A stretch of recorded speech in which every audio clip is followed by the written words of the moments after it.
Welcome back, everybody, to the NECC. My name is Infernosis, joined here by the handsome and new slimmer hairstyle fellow the caster, aka John. You hear us call each other by our first names throughout the entire night. But John, before we even mention what we're here for, which is R6, I kind of broke that rule. Before we even mention who the teams are, how you doing tonight? I'm doing great. I love you doing your hair. It's new. It's unique. Big fan of that. Also, we're low-key kind of matching because we're both kind of wearing like a maroonish red color too. I noticed that when you snapped me earlier before we went live, but I was like, man, I didn't mention it. And now I can since we're actually on air. So, the bromance, it's back. It's alive. It's healthy. I feel rejuvenated. I bet you feel the exact same way since you're basically done with school now. So you and I can get back together. The band is coming back, fellas. And so is Purdue White against Champlain College. They're both coming back here for the Champions Division to finalize this one out in a best-of-5 series for the grand finals. It's the top 2 seeds, and I'm hoping this one is going to be an absolute banger. I would love to see the bracket screen. I don't know if that's available to us because we're in the finals anyway. So, it is. Yes, thank you. Thank you so much, Michael. I want to talk about what we have so far. Obviously, first and foremost, Purdue White had a bye in the first week, and it was the same thing for Champlain. They were their top seeds, the first and second seeds, both going 6-1. Purdue's only loss actually being to Champaign College in an 0-2 scoreline for 2 maps in a BO3, and Champlain's only loss being against Purdue Black, the roster that is secondary Purdue's white team, who Purdue White had actually beaten before in week 5. So it's something to keep in note. But they went through, they played here in the semifinals. Purdue White take it 2-1, and it's the same thing for Champlain. So those weren't easy victories here, John. They were not victories that they just take easily in a 2-0 fashion. Like you can see, maybe the first round came to be the quarterfinals. Maybe not easy, but they didn't go to all 3, right? Those just like we did see in the quarterfinals. So this one's a bit different in the fact that it is a best of 5, meaning you're seeing that correct down below us. It is 5 maps on the board that might have to get played tonight. This could just be a glorified BO3 where we just see 3 maps and be done with it, or it will just be a straight true slugfest through to the end, a full 5. And I hope it doesn't happen, not because I don't want a good game, but because I hate Cafe. Yeah, it's starting to grow on me a little bit. I'm not going to lie. It sounds bad to say that, but it's not a horrible favorite. Absolutely not. But at least we have a couple of goodies. Chalet, both you and I's a personal favorite here. The map bans in particular by Purdue, they both were incredibly aggressive. Chalet and also Coastline were picked by them. Whereas for Champlain, they picked very default maps of Oregon and Clubhouse. So we are seeing a literal night and day comparison between these two teams as to what they're comfortable with. And in terms of bans, apparently Champlain is very comfortable with removing out that Flores, which could allow for a little bit more of a util-based kind of gameplay here on Chalet. Obviously, when you have that first ban be that Flores, you're kind of targeting the defensive utility. If you bring the Flores to the Terrors, or Terror drones deal a lot of damage, and they can do a huge amount of destruction to any and all of your defensive setups. So getting that off the board is a very strong start. Following suit with your typical tried and true Thatcher ban, he's not a necessity when it comes to the map of Chalet, but it is still a comfort ban to have that out.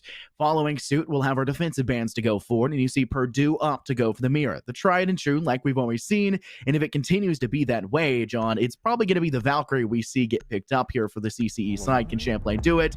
There it is. Predictions, easy, clean, cut, and dry. We could have said that way before the ban phase even started and been pretty on point. I maybe would have said maybe a Habana over Flores, but I do think Flores is a little bit better, especially at the ranks at which we're talking about here for our Champions Division. I'm super excited to see this one. Round 1 has to get underway, and with the fact that we don't have a Flores on the board, what will Purdue bring to the table that will allow for them to destroy the defensive utility? Probably a lot of stuns, maybe some nades here and there, a couple gone 6s. Finka is a lot more in the meta nowadays, but we only have a single set of frags here. But there is not a lot of util denial overall for Champlain. So that's a pretty good read overall by Purdue. 6th pick comes out off the Bandit, wondering what's going to be. It'll be that Frost. She is pretty viable when defending bar and gaming. Those extensions up above, those Frost mats, sometimes you're not always going to be looking for them. Maybe you'll huck out some grenades to flush out those players inside of library. Then you hop in and your ankles get cut right off your entire body, and you are now DBNO'd and probably not going to get picked back up unless you clear out that entire top floor or can simply play for some kind of trade. So overall, great lineups between both Purdue and Champlain, but in all honesty, I'm a little shocked that we do not have either a Jaeger or Wamai on the side of Champlain. So what I'm expecting by them is is to have an early peel off to go back into the site and then try to play more of an anchor-based position here and really rely off of Ben on that smoke to deny a potential plant. Your attacking side with question for Purdue is, like I mentioned, you have the defensive utility being brought by the Champlain side. And let's keep in mind the actual utility we see. There seems to be 2 shields available. No Vulcan, so you don't have to worry about, no Goyo, so you don't have to worry about the Vulcan shields. And that does cut down on a lot of the utility you necessarily have to bring to give yourself a chance to push forward. But beyond just doing that, they have quite a lot of utility to be able to do so. If they're playing on one of these second floor objectives, then Sledge has a little bit less use, but the nades are still always positive, and the 52 is still always strong. When you're talking about a first floor objective, Sledge is almost an always go-to. Buck has been somewhat interchangeable, especially if you are talking about a second floor objective where you can play from below, but it's just not as viable a strategy as a lot of people would like to make it out to be, and he tends to take a back seat in a lot of ways. But when the round starting and going underway, the question I have in my mind is, are these nades going to be able to find impact, and what is Purdue going to look to do with them? Are they looking for an opening kill off these frags? Are they using them to disperse utility of Champlain's side, or are they just trying to create space to allow them to push down these fatal funnel hallways and give them a chance to contend in the one-on-one?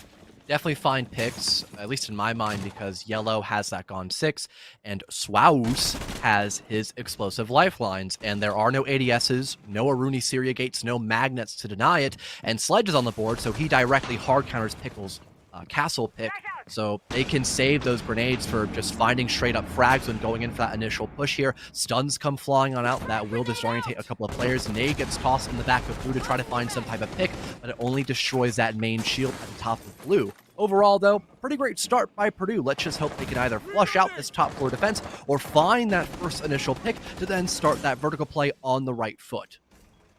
Kernix is in a very dangerous spot, still sitting on top of white stairs. This is a very tough position to hold on to, and if I'm a player holding on that outside balcony ledge, which we can see Purdue is doing as of the current moment, any and all utility you use in that direction is going to be very dangerous against Kern, and it's just going to be a matter of time until they flush him out from top position. But there has been good time bought right now for the Purdue side as they're able to get their kill. It only takes them about 2 minutes to do so, which some would think is really harsh and not that strong of an allotment of time, but for a map like Shalane, especially this objective, they still have plenty of time to continue working this way and finding impact, and they've cleared out top of white stairs. They have the option now to peek into the mezzanine side, and they just need to clear out 1 or 2 more players on the second floor, and I don't think the Champlain side are looking to hold it any longer. They're giving up that space and now going to play all either on the objective in between the B and A site, or they're going to hold bottom staircase and look for an option to deny from alleyway, but I don't think Purdue are necessarily looking in that direction. We saw Yellow initially peeking it, now taking a step back, trying to help the teammate out where necessary. If they do decide to jump in,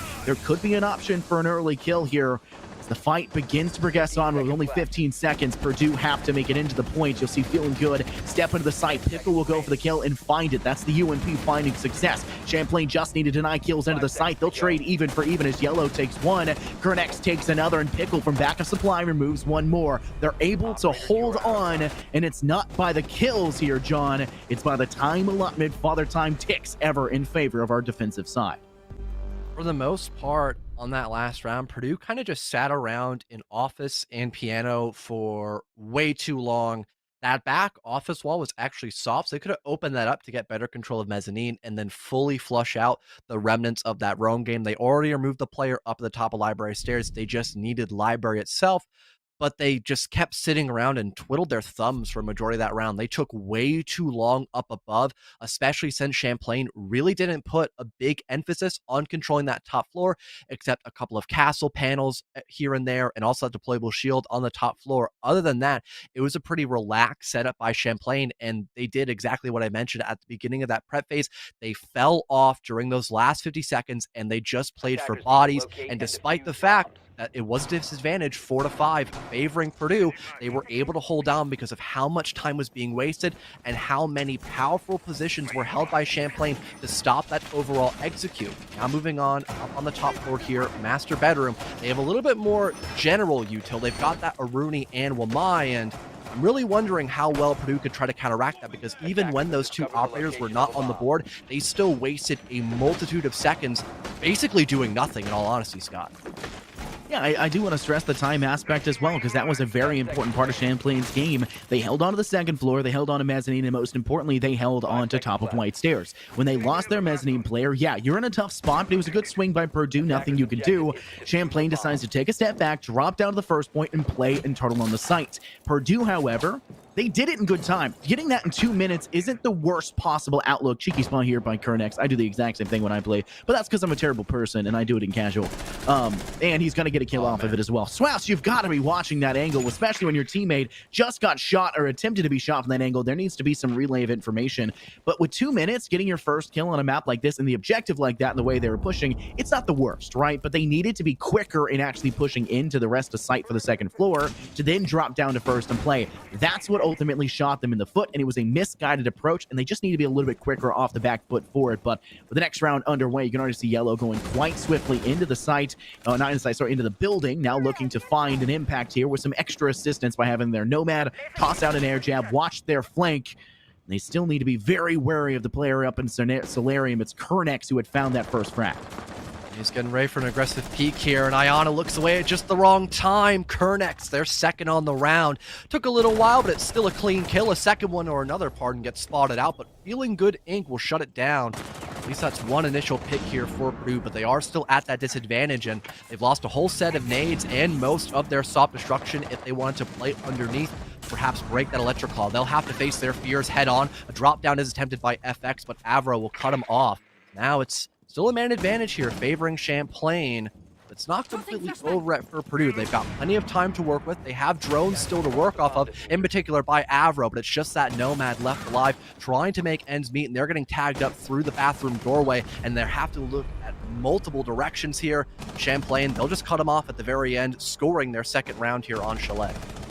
You can't help but think that that round fell apart the moment that first frag came down. When you were looking at from Solarium, getting up on top of the plotted plant section and then going for the shot outside that window, it's a cheeky play. I would do that spawn peek. I also attempted to do spawn peeks all the time when it came to big window on mezzanine. There's a lot of cheeky spots you have to constantly be aware of, and that's why a lot of people really hated Chalet when it came out, and that's why a toxic person like me really loved the map of Chalet. However, this is a competitive scene. This is teams that are prepped and ready. They've got strat books. They've got complete rotations. They should know what to do in each and every situation, but when they lose a player that early on, especially one that they probably deemed of necessity to get forward, yeah, that might put a damper on things. And you're down a player, not enough momentum to push yourselves forward, and you can start to feel yourself go down in terms of mentality. But let's talk about the second kill that went forward. When you see Yellow trying to step up big as they drop down through towards your museum side, and they lose the opportunity to escape as they give away line of sight. They break LOS, and then they re-enter LOS. You should have just realized where the shots are coming from, get to a better spot, play safe behind wall, and work from there. You had a secondary teammate fairly close by that can work with. You obviously had a teammate coming fairly quickly up towards window and Solarium to find the kill. They just need better coordination and better, what's the word I should put this, communication here, John. Yes. We know for a fact they heard the shot. They played for the shot as the spawn peek came, and yet, why did your second player walk straight into line of sight and lose their life immediately? It just seemed like a bit of a misplay, and they kind of fell victim to their own, I guess, poor circumstances and their poor relay of communication. No, I'm glad you mentioned communication, because I was thinking the exact same thing. In particular, I feel like there's a lack of information and who's supposed to be gathering that. Typically, your Iana player, if you want to get aggressive and kind of have that face check kind of drone, you're going to have Yellow do most of that intel gathering and save your drones later for the round, perhaps. But speaking of Yellow, you will actually be getting quite aggressive at the very beginning of this round here, already outside of the site of Dining Room, and will Gone 6 open that bulletproof camera, but a Magnet will actually catch it. Actually, an Evil Eye that will manage to survive and gather a little more information as to where exactly Yellow was playing at, but they'll peel away and try their attempts up above, but there might be a roamer waiting for them to find that first initial pick again for Champlain. We've bought a minute, right? That's a fairly solid start for Champlain, but like I mentioned previously, time isn't exactly everything, and this is a different objective than we saw in round one. So round three attempt here for Champlain. They're holding on to the kitchen site. This one has been known to be very difficult for attackers to gain control of the piano room because it's essentially the same defense they brought last round, actually holding on to these two second floor objectives. They just need to play a little bit more turtley on the first floor, but still have the presence on the second and actually looking to fight on the second. And we do see a fairly good presence of doing so. However, when you lose one of your roaming players on that second floor, you kind of put yourself in a bit of a rut. Hearn gets a bit too much aggressive, fights into the deadly hallway, and loses their life to Swaps. Now, in a poor spot with a player down, Purdue have full control of the second floor because you saw the rotate go down as Pickle went down Solarium Staircase and dropped back to defend the kitchen sites. Purdue have full control over second, can start to devastate the floorboards and create an open floor plan on this second floor and start to cut down the lines of sights available to the Champlain side. The only problem that Purdue has to worry about is the fact they haven't deployed many air jabs. A flank could definitely occur, and that could be a massive opening here for Champlain. A drone spots out Pickle, so he'll have to back off here. Someone should be swinging him out eventually, and it happens by Avro. He gets aggressive here and can now have backup by Yellow on top of that too. They're trying to work this site in their favor, and Swouse will land a deadly shot on towards FX. All of a sudden, Purdue have a massive lead up against Champlain, and this could be their first initial round with, as it's just the Kaid and Ben on the Maestro. Try to keep this one alive here. Ayana gets too aggressive, though. That's two quick kills for X-Spec. Finally gets ripped to shreds, though, by Swouse. Marcado at the very end will annihilate Ben using that verticality. And Purdue, a strong start off and a relatively decent finisher to secure their first round here on Chalet.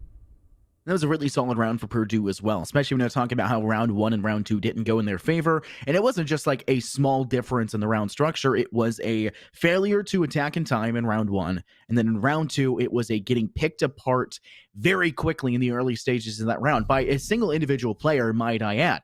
They turned that round around in round three. They found an opportunity to get that opening kill and work towards it. They flushed out second floor in good time as well. That's the difference between round one and round three there.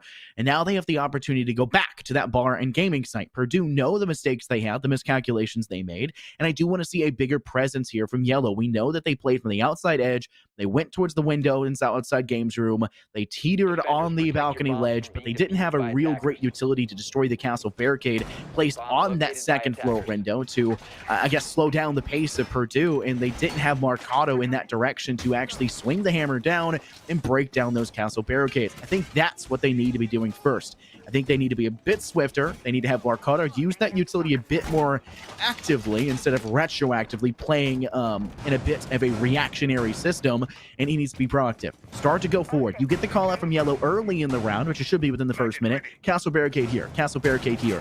Rotate, slam those down, and give your teammates line of sight to start dishing the hurt down. Like you mentioned, there's tons of nades available for Purdue of what they have been bringing before, and that's still going to be the case. They still have the Gone 6, and they've got 4 nades in pocket. They can burn any sort of ADSs if they're bought, and they're not even. They only have to deal with a couple magnets, and you toss a single flash, maybe a secondary flash, and you'll flush that out just as quick. Purdue have the elements of success here. They just need to piece it all together. I'm hoping for Purdue to accomplish here is maybe get a push in through library, perhaps. Because again, there isn't a lot of utility to really deny Purdue of getting top control early in the round. But they will start all the way at the bottom of this map of Chalet. They'll already open up garage, maybe try to push in through the trench doorway as well, and kind of just go through the belly and get towards the head of the beast later on. They could perhaps go for a very horizontal take, maybe get inside of dining room and then rush around in towards the site. But I feel like the more methodical approach for Purdue and what they'll probably attempt is just starting out, getting that control near Solar from the bottom of those back stairs, and then working their way up, get inside of Piano. But the main problem with this is that A, there are plenty of roamers around this area. They'll eventually back off. So that's problem A taken care of. But B, already a minute has been burned off the clock here, and not a lot has been accomplished by Purdue except a minute and ineffective amount of map control, Scott. Yeah, I mean, this entire objective, you only need one section of the map to push forward. You don't need to be that aggressive in Solarium like we saw in round 2. You don't need to be that proactive force hanging out inside Piano and holding that office study side. You can just hold Mezzanine and hold that top right staircase to lock down Library Hall, and you'll give yourself a massive chance to contend. And even when you hold down Library Hall, make the rotation back through Library itself and drop down Hatch. Purdue need to be a lot swifter with this push, and you can see them dumping utility in this direction. But notice how there's a Banshee on the floor right outside doorway out of the library hallway. That's going to be a force to slow down Purdue, and unfortunately it won't be available for Curran to slow down Purdue, as he'll eat a nade from Yellow. That gives them the entry and the information that they've cleared at least one player out. They just need to be a bit more forceful with it as they start to engage into the site. A player on Mezzanine will have to peek this window. Feeling Good has the opportunity and locks the head off FX, looks to find one more, fails to find any sort of impact. It's Pickle to come up instead, but not able to finish off the kill. DB and Ode instead, and a 5v3 still in effect, as Feeling Good Inc. will be able to be picked back up.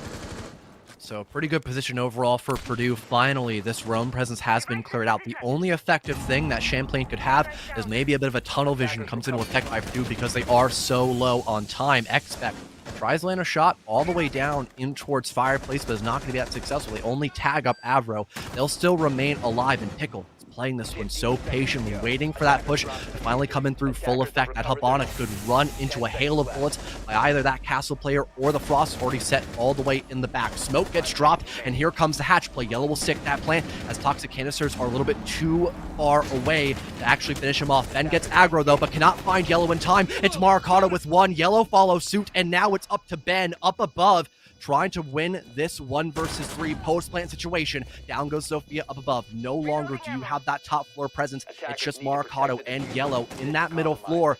I believe it is Yellow playing all the way back inside of Mudroom, having a nice crossfire established. Maybe him and Maracado could swing at the exact same time and make this near impossible for Ben, but he's wasting too much time up above. There's only 15 seconds left, and he has no information as to where Purdue are playing in this post plant. They'll steal away this 4th round as Ben had no idea what he was getting himself into and ran directly into the Lion's Den. There wasn't even a strong pincer set up there either for Purdue. A player in Mudroom, yes, will give you LOS towards the player in Supply, but beyond that, your player in Supply really only has sightline to the point. It's only one player able to decisively watch that diffuser and also able to decisively watch that hatch, where we saw a player drops down to go for the post-plant situation and attempt to recontend the objective. I just feel like there was some slight mistake in positioning for Purdue. Ultimately, they come out on top. It was a nice attempt there from Champlain's side to try and play that one, but time was not on their side. They felt the pressure, they went for the drop, and they just did not know where to position themselves and where to look, and they're falling victim to their own defensive strategies. That's why forcing the post plan as an attacking team majority time can favor you, because a lot of the time when you're playing a map that has a standardized meta, you're using the same objectives, using the same, obviously the same objectives, using the same operators in the same defensive setups. You can still use their setups, you know how they would work, you know their positionings, and in a level like this, you should know essentially every standardized strategy that we're seeing, and we are seeing fairly standardized metas at this stage in the matchup so far. Purdue knew where to stand. They had a pretty good position for it. They knew that they would be stressed towards wall connecting over towards bar, and we definitely saw that as they dropped down hatch, could not decide where to look from. Do we look out towards hall? Do we look out towards the wall? Or do we try to play supply? No matter where they look, they just did not find the impact they necessarily wanted to do, and Purdue will come up on top on a nice kill. I think overall, Champlain overcommitted a little bit on that top floor hold. They definitely should have either backed off or just waited around that library hatch, and then once someone overextended towards them, they either drop down while getting a kill or just end up dying still in that 5-on-3. But they really weren't as prepared for playing to deny that execute as they were the first time they ended up defending bar and gaming room. And there were still a lot of mistakes up on that defensive side for Champlain, but they definitely could have had that one in the bag just based off of, again, Purdue wasting too much time clearing out empty space that Champlain really doesn't care about on their defense. And we're following underneath that same trope again, except it's a little more justified here on offenses, as you want to secure that vertical play, and maybe getting a nice crossfire established against Zernek could be the thing that will actually finish him off early. But he already starts to move back up above and has a nice vertical hold to try to annihilate someone that might run in through that single window. He almost lost his head, though, at a pretty unfortunate timing, but it seemed to work out that way. Kernix finds the kill in Mercado, shuts down the sledge very early on, looking to now take out Swouse, but Swouse will just hold down left click with the LMGE and come up with the kill instead. What are you supposed to do against that, John? What is the anticipated approach? I'll tell you what it is. Toss a Nitro Cell and hope for the best. They do just that. Sebek takes out one. Another's been DBNO. That's Swouse. They were already low at about 45, 40 HP, so you're expecting them to go through that one anyways, and they were fairly far away from it in the first place. They'll be picked up, though. Now down to 20. It's a 3v4. They did find Kernex on that refrag, but there's still a player down, but that's utility that's been expended by the Champlain side. They have no more Nitro Cells left. They do have 2 impacts, and with the HP that Swouse currently has on the board, any impact will necessarily kill if it gets within 2 to 3 feet, and that's not necessarily the hardest thing to do, especially when you know the majority angle at which Purdue is pushing from, and I'll tell you what, they have a great idea for it. They see the drone toss through, they saw the lifeline utility for the concussive blast being sent inside a master bedroom, so they have a great indicator and a huge assortment of knowledge available to them to deny any sort of entrance, but they need to actually find the shot opportunities to do so. Arvo swings uncontested by Pickle, takes out his teammate, but unfortunately from the opposing angle, FX takes out 2. Now it's up to the 1v2. Arvo has to take out Pickle and Ben to get this one done, finds the opportunity to put some shots toward Pickle's head, fails for both ends, and Arvo will fail to toss. The last flash and the last piece of utility Arvo can necessarily bring to the table, forced to fight this one in a pure gun engagement. Has to get multiple angles, find the avenue approach that will allow for them to be successful, and while they do see the Alda swinging out from that bathroom side, they will not be able to get the kill, and Ben is uncontested in that position. Again, I feel like Purdue are trying to be a little too aggressive for all the wrong reasons. I don't mind, trying to establish map control early on, et cetera, but they could have done a little bit of vertical play, maybe gone for a more defaulted take, but they just tried running inside of Trophy after doing a minute amount of intel gathering, and then just, again, ran into the Malusi. If it was not for the fact that Zofia was rocking the LMG, it probably could have been a 2K there for Zernix, I believe it was. So a little bit questionable for Purdue, I have to admit. They have time to work with there. Just be a little more calm and collective about it. You don't need to fully go in all blitzkrieg mode every single time. It's definitely a little bit of food for thought here, but this is the last round moving in on the first half. Champlain will reattempt going back to this middle floor site of Bar and Gaming with a clash on the board. A little unorthodox, but it can be used pretty well put in the right hands. I consider it more of a mobile mirror where you can have someone play around that clash and maybe find some kind of impactful kill and then just be a constant nuisance. And especially if you're trying to play for a plant situation, Clash could really hard counter that so long as there's someone to back them up, because that's the one main drawback of a Clash, is you are technically a gun down throughout the entire match, unless Pickle is just a goat with that full automatic pistol. Do you think this is a strategic pick and a choice for them because they failed to gather enough information in the last round to know where the plant was actually going down and where the last few players were located? Because in my mind, when you're playing the Clash, the cursed being, so to say, and you're picking her up and bringing her to the fray, my first thought is, yeah, you're playing around it. You're using her to gather information to poke and prod as a defender and kind of play an attacking role to a degree and still have the ability to make the rotations and semi-play strong with the SPS in the pocket. I think they're playing this to have the information. They felt the concern that Purdue brought along them in the few rounds previously, and they're starting to say, hey, we need to make a return here. We can't allow for them to becoming unscathed in that push for that plant and actually allow for it to go down, because the second it does not look pretty for Champlain. Post-plant situations have been very strong for the Purdue side, and they position themselves fairly well. Last time we saw a poor 2-on-1 position, but they had that third player initially on the second floor that was watching as well, so you can't super dog on them. I know I did previously, but I'll take it back a little bit as that player was on the second floor in Library. But this time around, they'll have somebody who can stay safe in their positions to hold, as well as gathering information on top of it. It's like having a shield. It's like having a mirror barricade, like you mentioned, like having that black mirror. It brings a lot to the table, but it does bring an inkling of lack of self-respect is the term. I'm kidding, of course. It's all casual stuff for me here, but I do think them playing here on white is going to be very dangerous, especially when that nade dump is going through quite effectively, and there's little to no utility now in the pockets of Purdue as they only have one flash left. Now the fact that they have a clash here, they can still play up above. A shield was not required, and those grenades really did not meet their mark. Plenty of stuff being wasted. Luckily, though, Marcado is rocking out the sledge, so there is a small glimmer of hope to remove this top floor presence, but they are being kept at bay, Purdue here. Champlain is really not giving them an inch when Purdue needs an entire mile to bring out this round, and there isn't much time left to recover from this position either. No first initial pick other than for Champlain, as FX will win out that gunfight against Arvo, bringing that man advantage once again in the favor of the defense. Let's just see how well they can hold up this top floor for the remainder of this round. With only 40 seconds remaining, this is a dang good job here for Champlain to continuously lockjaw and hold on to the second floor. They've given little to no glimpses, but unfortunately, Pickle's not positioned. Actually, I won't say it's Pickle. Kern's not positioned behind Pickle correctly is what I'll say. And they'll lose their life as Yellow swings in from Library Hall window and now takes control of top of White stairs. You'll also see Hatch being taken out inside short room. That's going to give them at least a semblance of a sight line to drop down into bar and go for the plant in that direction instead. And with nades still available in the pocket, Marcado tries to send one down into supply, will successfully do so, and Ben now has to fight him down, but is failing to do so. Two players left standing for the Champlain side. It looks to be that Purdue will hold on strong. They find yet another one. It's just Pickle in the 1v4, and it's not going to happen. Marcado long shots with 8:52 and finds any and all opportunities to dismantle what we saw brought for Champlain. We're going at a tied halftime here, John, on a map like Chalet. That was a very impressive recovery round by Purdue overall. So much was wasted up above.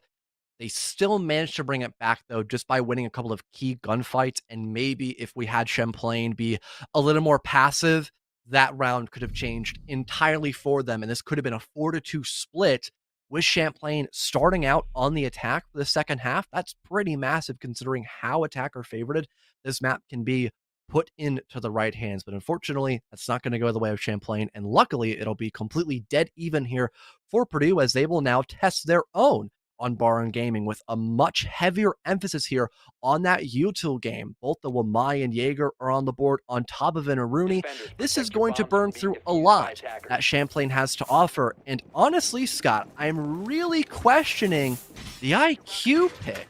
I'm really trying to wrap my head around that one in all honesty, because I don't see the importance of her when attacking Baron Gaming here, especially when there's no Echo on the board. Maybe that was the main reason for bringing her out, but other than that, I mean, I can't quite wrap my head around it. And Echo was 6 picked off too on top of that, so it really nullifies that pick in all honesty. I just think that was a great counterplay. I think they realized they're saying, hey, they got an Echo, let's bring it. If you're Champlain, maybe it's a comfort pick for Zebek, right? Maybe that's why they're bringing it. Maybe that's just the forethought they have. Or maybe they're saying, even if they do switch off the Echo, even if we do see that agent selection go a different direction, no matter what happens, we'll still feel comfortable bringing out the IQ. And I do think there's some semblances to that. Yeah, you'll get the information for which doorways have the Surya gates. You can see where these magnets are being placed, as well as the ADSs. But beyond that, really, what does it give you here, John? It doesn't give you enough. I feel like they will be lacking a lot of ways. And at this point in time, the only real utility that's being brought along for Zebek, besides tagging at the very beginning stages of these rounds, the few pieces of utility that will be straggling around this map, is going to be a Claymore. And that's a flank wash. You have a Nomad that can pop down these air jabs, and we know Pickle's strong in the utility anyways from the defensive side. I don't feel like they're going to be lackluster in their performance in the attacking side of the utility. It really does feel like a bit of a strange decision. But if it works out, all power to Champlain. But I think Purdue have something to say about it, and they'll start off strong by taking out Kernex. It's one of your only sets of nades as well. That's a pretty heavy loss early on. There are still plenty of things that Champlain can utilize to try to secure this top floor control, but if they lose another player, this could be devastating here for Champlain. A bit of a gunfight occurs right around Mezzanine, but Marcado will still live to tell a tale for the time being, so not all that horrid. That grenade could be deadly though, but it's going to be a little too far away to actually finish off Marcado or even destroy that shield Frost is playing around currently. A great stall game being attempted by Purdue, and that shield will finally be destroyed, but at what cost? You have no grenades to work with now, and you have nothing to destroy anything else that really gets in your way in this last minute 20. They're still trapped here in Library Hall. They don't really have a great way to entry in where Champlain feel the pressure that Purdue are bringing. It honestly feels like they're stuck between a rock and a hard place. There's a mountain that they're failing to climb, and it doesn't seem like it's actually that strong of a defense. It feels like they're trying to make a mountain out of a molehill. It's really not that tough of a thing to push through, and yet they're making it seem like this nearly insurmountable wall. It's not that deep, guys. You just need to continuously push towards the subjective side. You've already dumped all your utilities, so maybe that's why they're feeling that pressure. They have the opportunity. You just needed to act a little bit quicker off of it, but with the magnets continuously being thrown out, it's just going to get harder and harder as it goes onward. And with Swouse with a one-tap kill onto FX, it'll make things a bit more difficult. But Champlain will clap back the ARX in the hands of one. Zebek will take a second one out as well. But Marcado will stop their bleeding for just a momentary lapse, as will swiftly be brought back. Swouse is still hiding a rat, a rodent in the corner of Library on the second floor. They'll try to make their way back to the first floor, but Zebek will snuff them out just as quick. Cut angle held, now a 1v1. Champlain have done a phenomenal job of bringing this one even close to semblances, but the fight has to go onwards, and the SMG-11 at mid-range, shockingly, is the one that comes out on top, knows exactly where to aim, and cleans up just as quick. And that is exactly why you need to clear out Library from the outside and not just focus on your presence in piano and offices. Swouse did not move that entire round on the Aruni and just kept landing pop shots with the DMR the entire time. He found 3 picks. If you had someone playing with grenades on that double window and just tossed one out, that either forces Swouse to drop down into sight or you kill him. That's a net buff either way, because it's going to allow you ease of access on that top floor no matter what happens. The fact that Champlain wasted all of their time only being inside a piano and big window and barely, and I mean barely, managed to get that top floor control is a gigantic slap in the face for Champlain. And even though they found that top floor control eventually, you still had to worry about the smokes, and you were still at a man disadvantage at the end of the day. A brilliant defensive hold by Purdue, but I feel like it could have been a lot more challenging if Champlain, had corrected their mistakes and just adapted to what was being thrown at them, in all honesty, Scott. Let's take a talk about what we're seeing right now for the attacking lineup for Champlain. We kind of dogged on the IQ. We're not trying to be a little bit too harsh here, but it ultimately wasn't really that important. It just came down to gunfight, and we saw 1 kill, I think, drop total for it. Maybe. I think it was 1 kill. It was after we saw Kern take out 1, we saw a kill go forward for it. But beyond that, we're seeing them switch off. We're seeing them now go over to the Finka. This is a solid decision. She's played basically everywhere now, John, and that's for very good reasons. Her boost is extremely strong. She allows to have extra nades in the pocket, as well as having, what, a Gone 6 in the secondary, if I remember correctly. I don't really get to see her as often, and yes. She does have a Gone 6. Yeah. She basically can fill the role of Iana. Yeah, she fills Iana's role fairly well. Not really the information-wise, but she can support her team across the board, and it helps to assist them in any and all engagements. And for a team like Purdue, which has been very corner-heavy and rat angle specific, so to say, for the angles they like to hold, having any and all little tidbits of HP assistance is going to be very impactful for you in these gunfights. Now, Yellow will tag up FX slightly. However, with the adrenaline surge changes, that health will go back to her overall pool once it finally diminishes, so it's not that big of a concern. Still keeping FX alive is going to be the big thing, because we've seen what happens when Champlain only has 1 set of grenades to work off of. They cannot clear out those key areas on the map. Zernex, though, holds a long angle near that fireplace stairwell and will finish off Yellow on their great escape, giving Champlain that first initial pick, but they still have to worry about a few roamers here and there, and if Pickle does not put down his air jabs in the correct locations to flush out feeling good ink, this could be a massive play for Purdue to retake that lead. They're able to refrag and get an even trade, though. Feeling good to take out Zebek.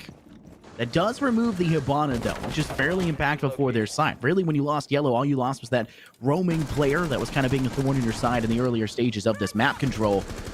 And you lost the MX4 Storm. There's some losses you could count for that, but it's not really that bad. However, nades being sent quite well. Swouse still takes a tremendous amount of damage from it, but somehow narrowly survives until FX can finish the job quite handily. Trying to hide behind Piano. Tronex fails to do so, and with 55 seconds remaining, It will come down to independent playstyles to do so, and Arvo's playing down on the first floor, looking for a Nitro Cell kill, and succeeds in doing so before he loses his teammate, it feels good, to another shot opportunity from the player of FX. And with only 2 players left for both sides, each and every single position they take can be life or death, and Arvo notices the player. Live ping does go through as well. They're trying to go forward, but failing. Pickle comes up on top, and Marcado will have to play for the actual Excars. It's not going to happen. The Yokai Joan gets shot out, now stuck in the 1v2. He's got to deal with the player behind Piano using the shield against them. He has the narrowest angle to see any sort of lag, and he does find the opportunity. MP5SD will find an opportune kill on FX. Now needs to swing towards office side. Heads back towards master bedroom wall, swings through. No real sightlines to gain. There's nothing here for Pickle either, John. It's a bad spot for both players. Marcado feels rushed to hunt for this kill, and I dare say it does feel to be a necessity. With 20 seconds remaining, he's got to act quite quickly, as this can be played spectacularly by Pickle as they're holding tight from behind. Marcado can either commit to it. He's going to need an air job. Perfect timing here from Pickle, who just waits for the timing. Now sitting at a couple seconds, peeks back. It's going to come down to the one-on-one, and it does not seem to matter for Marcado. Pickle played that one pristinely, takes the head, and finds themselves an attacking round win. That was really great performance by the Nomad during the post plant, perfectly wasting through time. I'm a little upset that the Echo did not try to stick that, because he had no time once he got off it. We're not playing Valorant. You can't just half the diffuses and get back on it in the second half. Unfortunately, that's something that will not happen in the game of R6 anytime soon. But I think a really big point to look at in that round overall, Scott, was just information. There were a lot of times where the intel game was kind of flubbing between both teams. I feel like Purdue in particular, they kind of wasted those 2 Yokais. They had them out in the open, one in Piano, just disorientating Finka. Like, yeah, who cares? No one was there to kill FX, and they immediately shot one of your precious Yokais. Then you only had one left to stop the plant, and the Nomad, wisely enough, looked up and spot out the Yokai, because guess what? They're no longer invisible. Now you can only utilize that mute to play underneath to stop a plant from going down. But he already died because he was playing too aggressive and didn't wait for the plant to actually go down. I really feel like Purdue were just rushing themselves because Champlain were playing incredibly aggressive on that round, and it put a lot of pressure on Purdue, but instead they should have been playing a little more back and really forced the hand of Champlain, because they were very limited on how they wanted to play during those last 30 seconds of that round. Can we talk about how close this game has truly been here, John? Yes. You're able to see Champlain start off really strong, start to fall apart, falter a little bit there, but Purdue come back, eventually tied up at that halftime. You see them go up in the first. Champlain now with the frag back. This game has been quite literally, by definition, back and forth, and that's exactly what you want to see in a game like this, especially when we're in the Champions Division here in the finals of the NECC. Could not be proud to see how these 2 teams are playing, and while yes, Chalet is one of the newer maps, you should really have your strategies kind of set in stone at this point. You do need to be fairly ready to face any opponent, and these 2 teams look like they have a great understanding of where the opposition may lie. The only time we haven't seen that has been Purdue holding rat angles like whilst we saw in Library Corner. Champlain just didn't expect that, and it lost them 2 kills because of it. But in that last round alone, we saw something that was even better there from Champlain, as they tossed perfect nades into Purdue, swept them out from underneath their feet. They knew they had a lonesome player laying down below, and that they didn't want to rotate afterwards. They were just going to play on first floor the entire time, waiting for the plant to go down.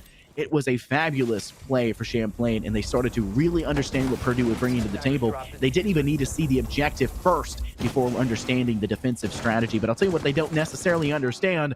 The SMG-11's range, tight angle held by Marcado, takes the head off Ben, and gives the Purdue side a player advantage. Well, technically it is infinite. You can find a couple of pop shots there. Yellow will spray down Zernag. This is a pretty, or Kernex. This has been a pretty effective top floor defense so far, at least in terms of this extension, as obviously the site is underneath, but Yellow is still popping shots up above on this top floor inside of office. That's the second for the castle here, and in the background, Arva will shut down another, forcing a 5-on-1, despite what the player view will actually say in that top thing right underneath the timer. It is only Pickle left alive. This is probably a good call for Champlain to go for attack timeout, just kind of talk about what they want to get themselves into, because we are rearing towards match point territory, and now having Purdue in that 1-round lead, it is going to be a little more challenging in terms of morality and also just mental game to really focus up and make sure you can at least contend with overtime or maybe go for a reverse sweep and get a 7-5 victory and then bring it on your own map pick of Oregon. That would be a huge net buff here for Champlain if they could actually win here on Chalet, Scott. It would be. I think it'd be very interesting. And I do think this is a bit of a tech timeout. You'd also see Purdue really hunting for this player, but they're not hunting to die. They're hunting to stay alive. They want this flawless victory, and you can kind of feel it. And it's not just a semblance of, hey, we got a flawless win. It's kind of like a bragging point and a mental booster, right? It kind of gets your confidence going. You get to celebrate your team afterwards, talk about what went so right for you, and then deep dive exactly what you're going to do from now on, especially when we're talking about in between map 1 and map 2. That's where teams, while they have their break to go to the restroom or get popcorn or whatever the heck players do in between, I think that they'll sit down, they'll bring all their chairs together because they're probably all hanging out in the same room at their university or wherever, and they'll probably huddle all their chairs together, put their hands in the center, and talk about everything that's gone right and what they need to change. And for Purdue, there's a lot that needs to change for their attacking side, but on the defense, their rat angles, especially that last round, were extremely strong. Champlain just didn't have an understanding of where they needed to lie, and once they lost that first pick, nice second pick, it just felt like they lost a lot of the steam in their engine, and they were kind of failing and falling apart as they moved forward throughout that map and just couldn't gain any semblances of map control. So for Champlain, longer angles, you've got the better weapons, you've got the better sight lines. You just need to be aware of the corners that you're peeking and not allow anything beyond that, and probably some, I guess, better utility dump, because we saw you dump all of your utility in library hall previously without any coordination whatsoever, and then didn't push off of it, which lost you in that first attacking round. Just small mistakes, small little itty-bitty things that tend to add up and ultimately cause you to make the big falter in the latter half of the round. So two things here, Scott, in particular that I like by both teams. Purdue, first off, they swapped off the castle. Fantastic. I wish Champlain did that because we've seen a sledge almost every single round, and he literally hard counters castle. Like, just bring in a Rooney, it's the exact same thing, but now you're forcing something like a Gemini drone or a regular drone or just some bit of intel. Now that has to be sacrificed because 25 hammer periods, it's not going to be that much of an issue when you have to sacrifice 4 of them to break all the castle barricades. That's not an issue. I also like cover on the side of Champlain, the fact they have a Ying, and that could allow for a very quick and explosive clear inside of library, which last time this site was in play, that was their biggest issue, was the fact they never cleared out Swaus from the position that he's literally sitting in right now. And the fact that Champlain has been able to adapt and already focus out on that major issue is something I love. What I don't love is losing out on that flank watch very early on. At least they killed Swaus. Swaus shoots, man. You're trying to line up the shot, man. Trying to get that nice one tap for the feed. Ooh, good night. Oh. Ooh, Pogmat. Put it in the chat. Pogmat. Yes. Unfortunate. FX eats. Unfortunately, a bit of a mouse trap placed on the floor. And Feeling Good has been baiting that body the entire time, looking for any opportunity through those floorboards, not really given the space to do so. The Cronex will go for the pickup. The TB node player or the mapped player will be picked right on up. And it looks like Champlain didn't even necessarily need them to actually contend. Instead, FX was a bit of a distraction. It forced Feeling Good Inc. to tunnel vision in that direction, which has put a huge damper on what Purdue have been trying to put together. And I do think that there needs to be a bit more of a facilitation from Purdue's side to stay alive. They fell apart essentially as their team has struggled in the middle stage of the round, not even the latter halves here. You see the body again. Purdue with trigger discipline that's almost worse than it was previously. This is not the Purdue side that we had seen prior to this round going down, but thankfully they'll stop the bleeding with a kill. Now looking for their second. It's Yellow to take out one. Now in the 1v2 has an opportunity. There's a player back of supply. Trying to go for the wallbang opportunity, not finding it just yet, and a prone player over by Diffuser. Could be dangerous as well. He swings to supply room. He found the shot opportunity, gets one more kill, but the rush out goes through for Ben. He swings to the outside. It's a one-on-one. Yellow's brought it close so far. Will tap down this Diffuser. Counter diffusing to get the timing. Think that he's holding it as of the current moment, but he's not on the left side. Yellow has to run out at a certain point in time unless Ben gets a bit too desperate. He tries to go for the pre-fire, but Ben will not lose the fight, giving Champlain a very narrow round win after Purdue attempted to claw their way back out from the depths of defeat. Champlain has been incredible in these post-plant positions. They kind of threw that last one But they finally wisened up a little bit, and the Habana was like, "All right, guys, you can go troll inside the building. I'll play outside and burn through time." That's something that Champlain has been phenomenal in doing, is just letting that diffuser sit and marinate on the ground. And Purdue has just not been able to really force out Champlain all that much once that diffuser finally goes down. So the big thing to worry about here for Purdue is probably making sure that they can actually stop a plant from being attempted, utilizing that denial pretty effectively. Maybe even bring out a Maestro in unison with the smoke, as that's another great tool to have if you set up those evil eyes inside of the bomb objective room itself. But it looks like we'll be going back towards Barn Gaming with a very familiar lineup here, and I can't say the same thing for Champlain. They have a fuse on the board, and I don't know how to feel about that. If Champlain can get top 4 control, Scott, this could be a massive pick out of nowhere, essentially. But that's if Purdue actually allows them to secure that pivotal part of the map. Are we playing where I think we're? Okay, we are. Yes. We're seeing it back to back. 5 seconds left before I don't want to phrase this.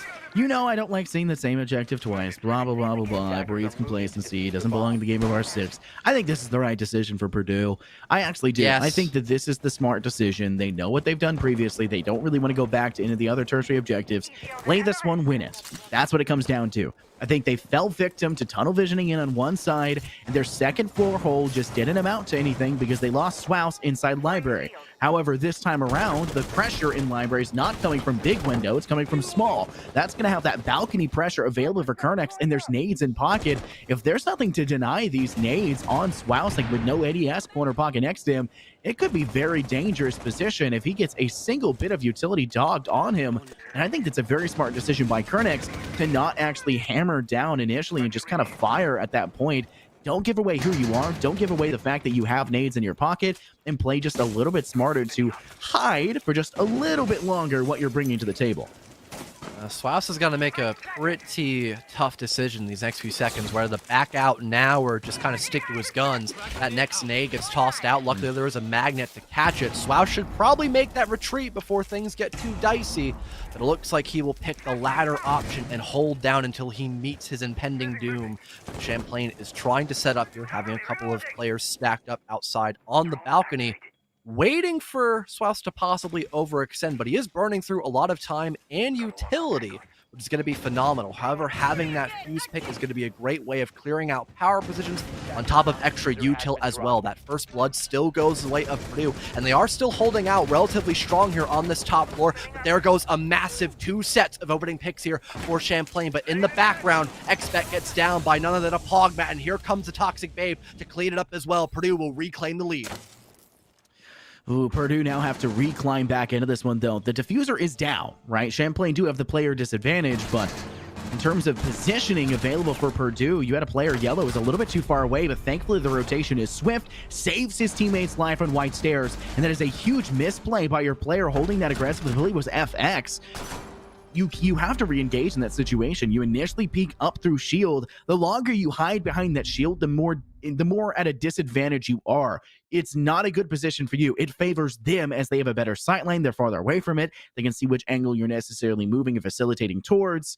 That was a phenomenal play by Purdue. They reclimbed back to get the man count, and Yellow with the best flank we've seen in this one so far, besides maybe Swouse is just rat angle, saves themselves from a massive undersetting problem that Champlain were putting forward, as you almost lost that White Staircase player, and then he would have stuck on a 2v1 to the objective, and Yellow would have still had to make that rotate. But match point, Purdue at that 6-score line. We're 1 round away from reaching OT, and I would not be shocked to see it here, John. We talked about how close this game was going to be beforehand. We said this very well could go to all 5, and it very well could be a long full 5 as well if OTs are brought to the table, and here is a good chance we see it. It's definitely possible. This kitchen site in play now for Purdue. Champlain really struggled with clearing out the top floor. I'm wondering what they will try to do to maybe just better that one part of the round, because if they cannot get control of top floor, they've basically just set their fate at that point. There is really going to be no general way of being able to allow for a plant to go down or general site control, as you can utilize some vertical holes up above, as you have plenty of shotguns and also melees in the hand of Swaus on that Aruni to open up sight lines vertically, not just horizontally. So if we do not have this top floor cleared, like I mentioned, we're going to probably see a 7-5 victory here by Purdue, unless Champlain could allow for a miracle to happen. I think they're aware of their own shortcomings, though, John, right? I think they're realizing, hey, we didn't push fast enough. We saw them come back in after round 7 to come back and win round 8. We saw them realize the mistakes they made of being a little bit too slow, dumping utility, not acting off of it. And you saw their aggression in the next round. You see what they're capable of. They're a team that has been able to overcome these small challenges and these small mistakes that they make. And I think that's something that we can definitely not undervalue for the Champlain side. However, this is a very strong position for Purdue. They know what they're doing. They already struggled with the Champlain side to take control of second floor, like you mentioned. And to make matters worse, Champlain are starting off with a player down. They've now lost Ben with a nice shot connecting for Marcata, who's now at 10 kills. Purdue have the player count advantage. They're still locking onto the second floor, and Pickles isn't allowed entry either, as Feeling Good Inc. removes them with the SMG-11. There will be another player downed on top of it, the UMP this time being the one that finds the kill. It's Yellow's weapon of choice, and FX will finally stop the bleeding with the spear to take out Mercado and the Avenging. There's still too much presence, I think, on the second floor for the Purdue side that Champlain have to face off against. It just seems like, once again, too big of a hurdle, and they've got to deal with this forward shield, not anticipating the player. Somehow Swaus misses enough shots to allow for FX to not only get the kill, but go untouched the entire time. This might allow for Champlain to actually bring this one back, but they have to play their cards perfectly. You need to be able to isolate these players and win those 1v1 gunfights. And Purdue, they're just holding off angles. We even spotted out Arvo playing underneath, I believe, on those west main stairs.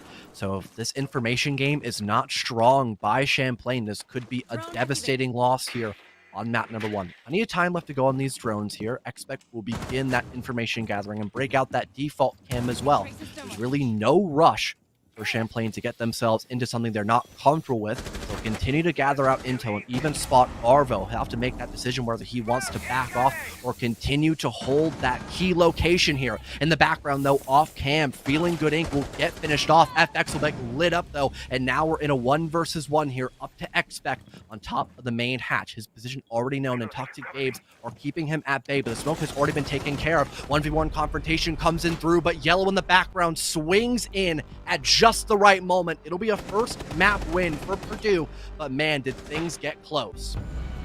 Purdue did a very good job of keeping themselves calm in that last few stages. When you have a player that's coming back and you've got in a situation where at a point in time you're, 5v3 and then a 4v2, and you bleed down to another 2v2 at the end, that is not the first time we saw Purdue bleed player after player. Champlain had the same exact problem on their defense. And I think it was just because they would start to go a little bit complacent. They're saying, okay, we can sit on our back haunches for just a little bit longer and just wait to finish this round out because they'll just funnel towards us. They're a little bit smarter than that, guys. This is your first and second seed, right? They are not going to be falling victims to their own mistakes 99% of the time. Yeah, we see mistakes. We see some slight miscalculations, like bringing in IQ. We didn't necessarily need it, right? We saw locations and plays like that. But ultimately, these are two very competent teams. You need to be constantly on your guard and constantly at the ready to put something together and start to push towards and defend your own objective. Well, with all that being said, we still have plenty of more maps. It's not a best of 1. We've got possibly 5 in total, so we're going to a short little break and get Oregon ready for all of you for the next matchup here of this grand final series. Don't go anywhere, as we'll be right back.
Welcome back, everyone, to the grand NECC. My name is Fel, and also joined here by Infernosis. In case you need a bit of a refresher, and map number 1, if you got a chance to see it, it was pretty dang exciting. We almost went the full distance of overtime, and Oregon, it's a completely different map, but it's also Champlain's pick. So in my mind, I am expecting them to take the lead up at least by a slight margin. But again, this is Oregon. A lot of teams know what they're doing on this map because it's so heavily played in any competitive tier. Scott, I want to hear your thoughts about this map going into it.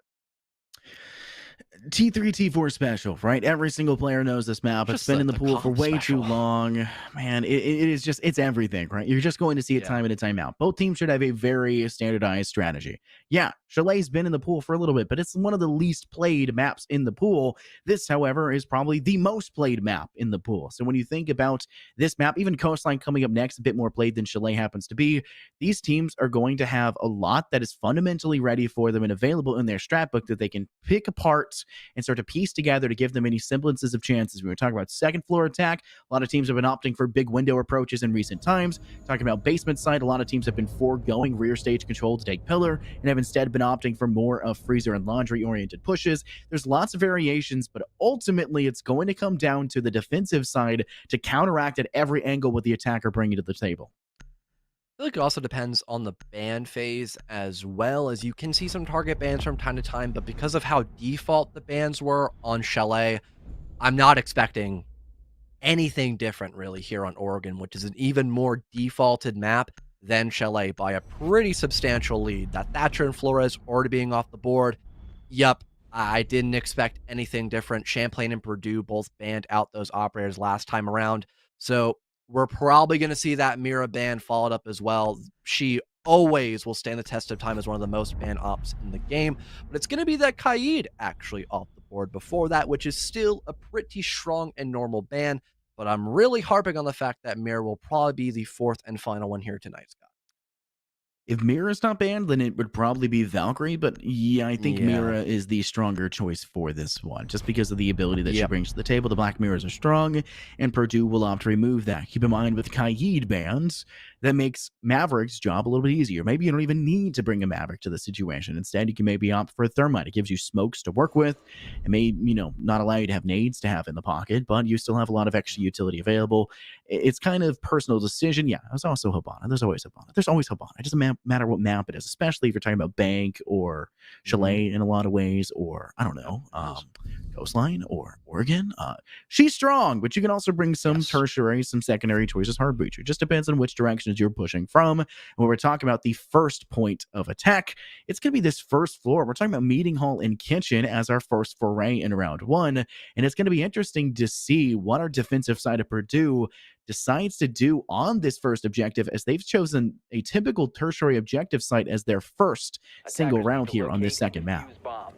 And a lot of teams have actually been opting to kind of test the waters on Oregon by either starting out here on meeting room or having it next up on the board. and then they're probably going to want to save out that basement floor for a little bit later in the matchup here. I'm honestly a big fan of it because it can really, give you hindsight moving forward as to how this matchup is going to play out. So if Purdue mop the floor against Champlain, then we might have a very one-sided defense here for Purdue, and they could get a lot of early momentum, which could be honestly enough for them to win out the entire matchup, or we're going to see a very competitive standpoint here on Oregon, and I'm expecting the latter because even on Purdue's map pick of Chalet, they still had a really good chance of getting brought to overtime by Champlain, and now we're on their home turf of Oregon. First round officially underway, and for Champlain College, the challenges are about to come to fruition. What are you going to do to stop the second floor presence that Purdue are bringing to the table? You can see their extended roam, playing a couple players individually inside Kids Room and Attic side. They want to take control over that hatch, and you can see Kernex using their utility, aka Sledgehammer, to its fullest advantage, removing these castle barricades, essentially countering and making that utility moot. Mercado doesn't seem to care too much about it, especially with the changes that came through for the Kids Dorm side, as these bunk beds are actually solidified. No longer do they have these single outlook looks, and you can actually play from behind them. However, first kill will drop. It's Yellow to find one. Takes the player repelling of the outside games room window, and Yellow is also looking for a chance to have any survival whatsoever, but now trapped inside Attic. You're essentially playing to die unless you can find that first frag, but will finally escape. Sprays down window to keep them at bay and will drop down hatch to safety. Yeah, both defenders here have dropped here and then return up in towards the site. Looks like Mercado will still remain up above for the time being. Drone will surely spot him out at any given moment, but Zernex managed to pop out Yellow. Mercado finally dropping a single pick, or he will make that eventual fall back. So Purdue reclaiming the lead here and having that is basically your only stop destruction, and now basically just nullifies all of this presence up above, and now you have to face your fears basically head on here, as you really only have Expect to work off of with that Habana, and she's already on incredibly low HP. She could meet the same fate as the rest of her teammates that have already dropped dead in these past 2 minutes. Yeah, and there's no destructive utility available. They see the Evil Eye and the Banshee being placed on that kitchen wall, and while Pickle is able to come up with the first kill after a bit of a drought for both sides, it's really only tying this one out, and without much utility, especially with Zebek being on quite low HP, it still seems like a very low odd chance for the Champlain side. Now making matters worse, Swaus takes the head of Wilhelm, and now you're stuck in a 3v2. They're trapped in the Attic side. They're looking for any and all opportunities to work their way downwards, and Zebek thinks the best opportunity, the best chance they have would to go down the main staircase, take control of this main lobby, and I guess attempt to maybe breach these hard walls, but they don't have that sledge to get rid of the castle barricade, and it'll come down to the individual hard breach, and it's honestly at this point, no one on Purdue should be holding those cameras except the players that have been delegated to that camera duty, aka being killed off. They'll make their rotation down through C. Swinging in Flash is the only ones they have left. Inside of security, Swaus is playing a very aggressive angle, loses the fight to Pickle, however, but with only 8 seconds left, they have a huge hill to climb, but Zebek makes it even easier. Takes out Mercado, swinging to the site, misses the shot opportunity, and Pickle comes up tremendously. Purdue bled way too much, and they absolutely toppled the Goliath, a David and Goliath moment when at a point in time it was a 4v2. I'm very upset with Purdue on that round. I'm not going to lie to you. Champlain, they kind of rushed that top floor clear. You need to be 110% sure that those defenders have dropped. Because if you run in blind, that allows you to lose a lot of life early on. And that's exactly what happened. Mercado denied every single bit of verticality but those hatches that were already opened up in the prep phase by Purdue. And then they had everything lined up, but then they overextended. They didn't play for the denial, even though Purdue had a Maestro and could have used the Evil Eyes to stop a plant from going down. And Habana was already low. It would have taken at most 4 zaps by that Evil Eye to stop the plant, and there was no time. It would have forced a stick to go in through, and that could have been a win overall by Purdue. Even though they still lost a lot of life by, again, just overextending. You can play back. You have time and the man advantage on your side, and then simply play the trade game, and you could have taken away that first round win, but they got too greedy, Scott, in all honesty, and I'm really hoping they can remedy that moving forward as they'll actually reattempt going meeting, as I think they kind of heard my sentiments from the screen, matter of fact, here. I think they've realized that they shot themselves in the foot. Champlain didn't win that round. Purdue lost it, right? That's the way to think about it. And Purdue now picking back up the same exact objective.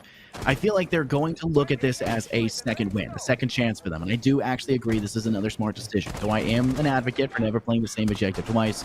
In this stance, they threw a bit of trolling in the R6 lobby. It happens, you know, everyone makes those mistakes and it occurs. Purdue will have to make a huge return to kind of show us that they're not going to be able to do that again. But with Champlain once again gathering the information necessary to push forward, they'll bring Ben and Kernex looking for an opportunity to swing through attic side. They'll open up top here of wall, looking for an option to toss in utility over the top to then bust down that castle barricade, which destroys the sightline of yellow, which will then allow for the Champlain side to break down the castle barricade, but no one really being able to shoot them down from that attic door. They didn't actually destroy the barricade. They're still leaving it up standing. They're going to go through that game's wall instead.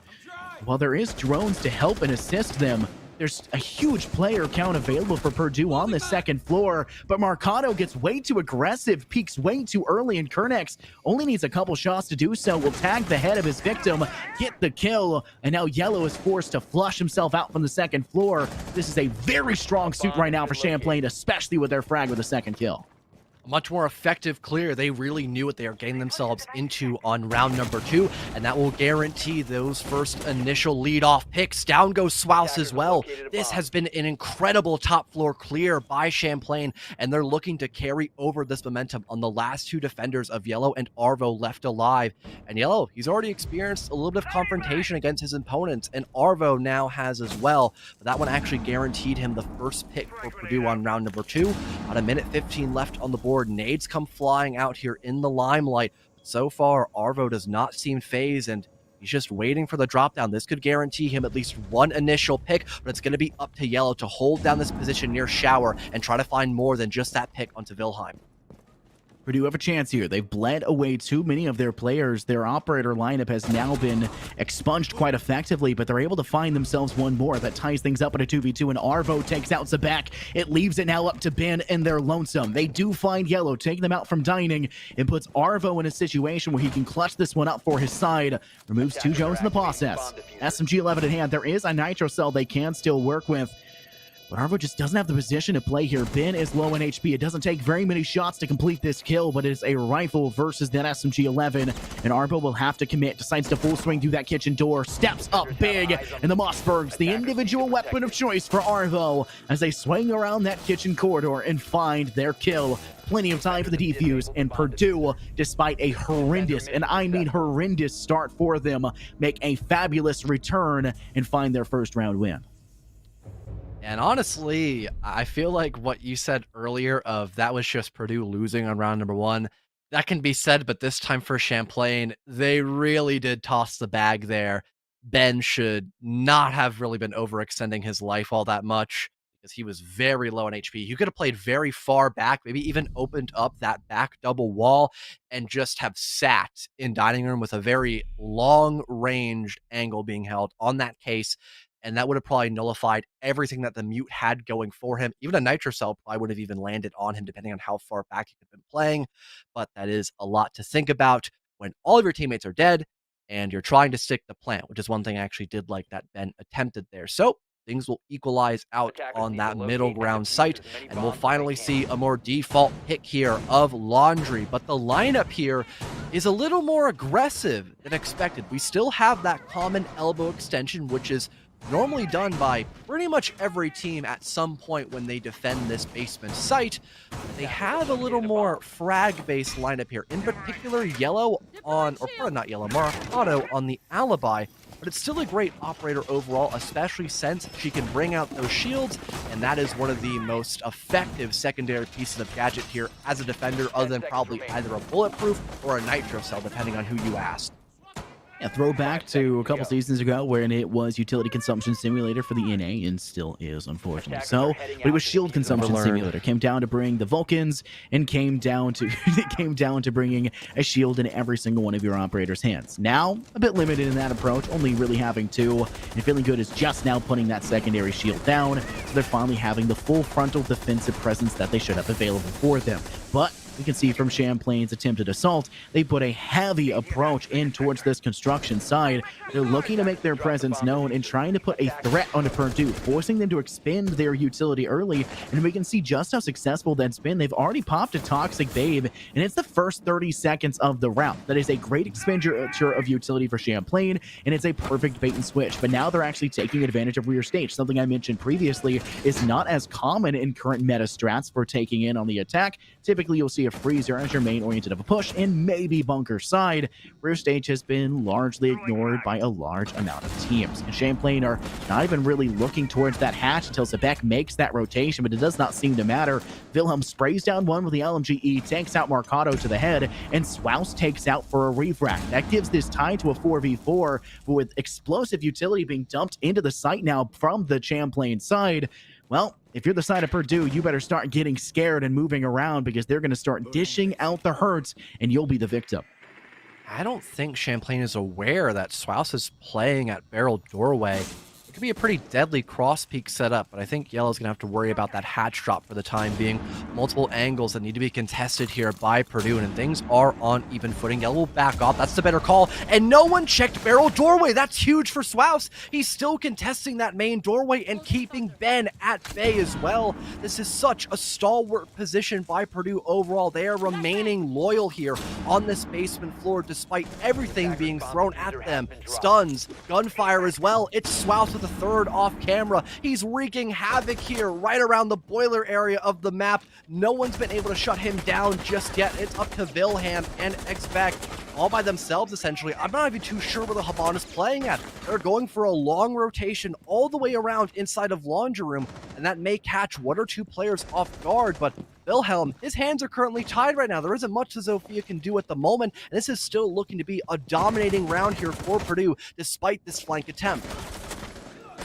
It's just too slow of a rotation, in my honest opinion. And for right now, it looks like Purdue are getting quite greedy. Don't shoot yourselves in the foot once again. We've seen what happens when you get too greedy, and it's exactly the opposite of what you would want in this position. However, Sebek swings in through Freezer. Now you've got two players down for the Purdue side. Their greediness is now starting to bite them in the foot, but Swaus will still come up positive with the kill. Now it's up to the lonesome Swow with Feel Good Inc. behind. Feel Good's been a bit of a quiet player in this round, but I credit that to the fact that Swaus is currently hunting for any and all ace opportunities, but it will be stolen. Time, as well as Feeling Good Inc. will find themselves the last ending off this round with a Purdue victory, and it started to look a little dangerous for them, but they held on and finished off strong. And again, just it doesn't take that much time to really confirm where someone's playing at.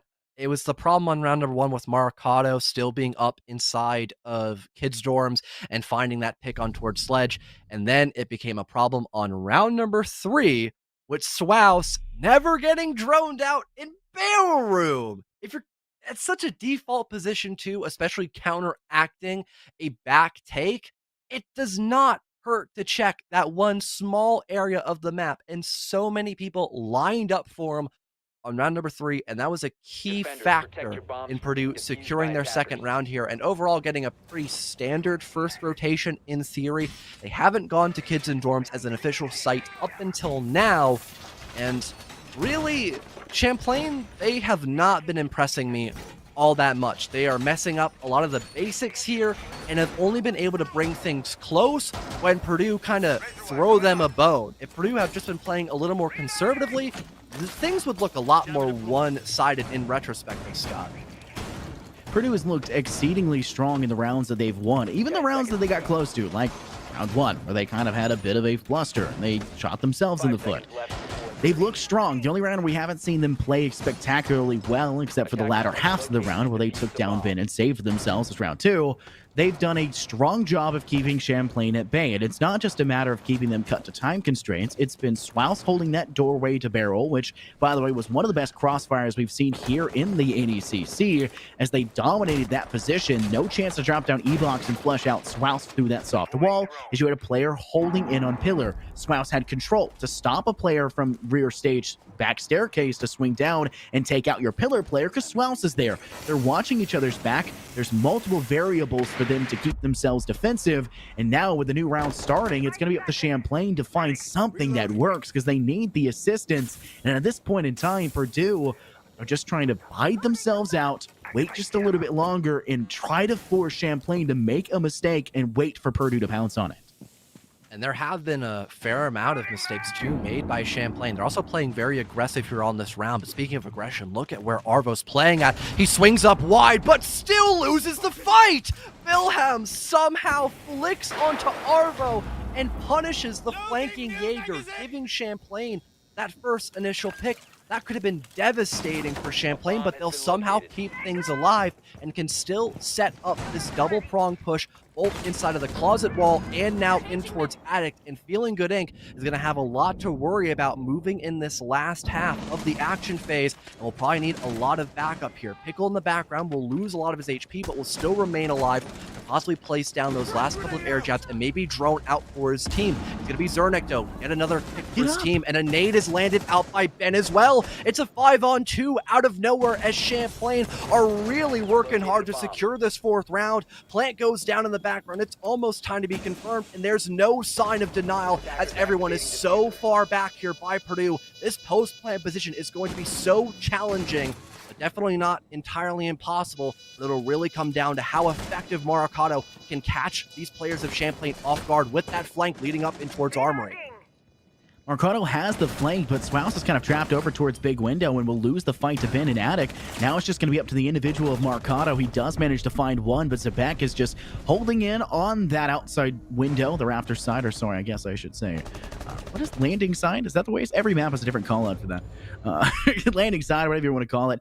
They're watching in from the outside, looking in towards master bedroom doorway, and they do not allow anything. Master balcony, that's a great way. It's called landing on villa, man. I don't know why we all choose different words for everything. Maybe it's because they're foreign maps. R6 call-outs are weird, Scott. Yeah. I wouldn't dawn on it too much. It hurts my head too. Don't feel bad. It's always the same call-outs for the majority of every single Valor map. Same with CSGO. No, R6. You got to be different. Maybe that's why your viewership is 190,000 less than. There's a lot of reasons for that, Scott. We don't need to dawn upon that either. Who knows? Who knows what it is? But we do. Well, we know what it is. Oh, we absolutely know what it is.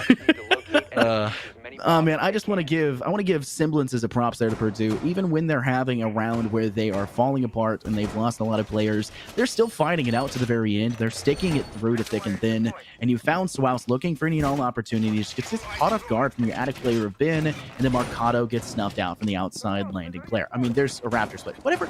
Man, I really cannot remember the name of that. They get snuffed out quite quickly. It just doesn't seem to be a huge, I guess, difference maker for Purdue. They've got to keep Champlain at bay. These really strong crossfires that they're allowed to set up by losing a player to a nade, such as Feeling Good Inc. in that stage, as they try to go through Attic drop and they did not move when a nade was tossed forward. I guess trusting in the fact that it'd be too far away and unfortunately being right at your ankle.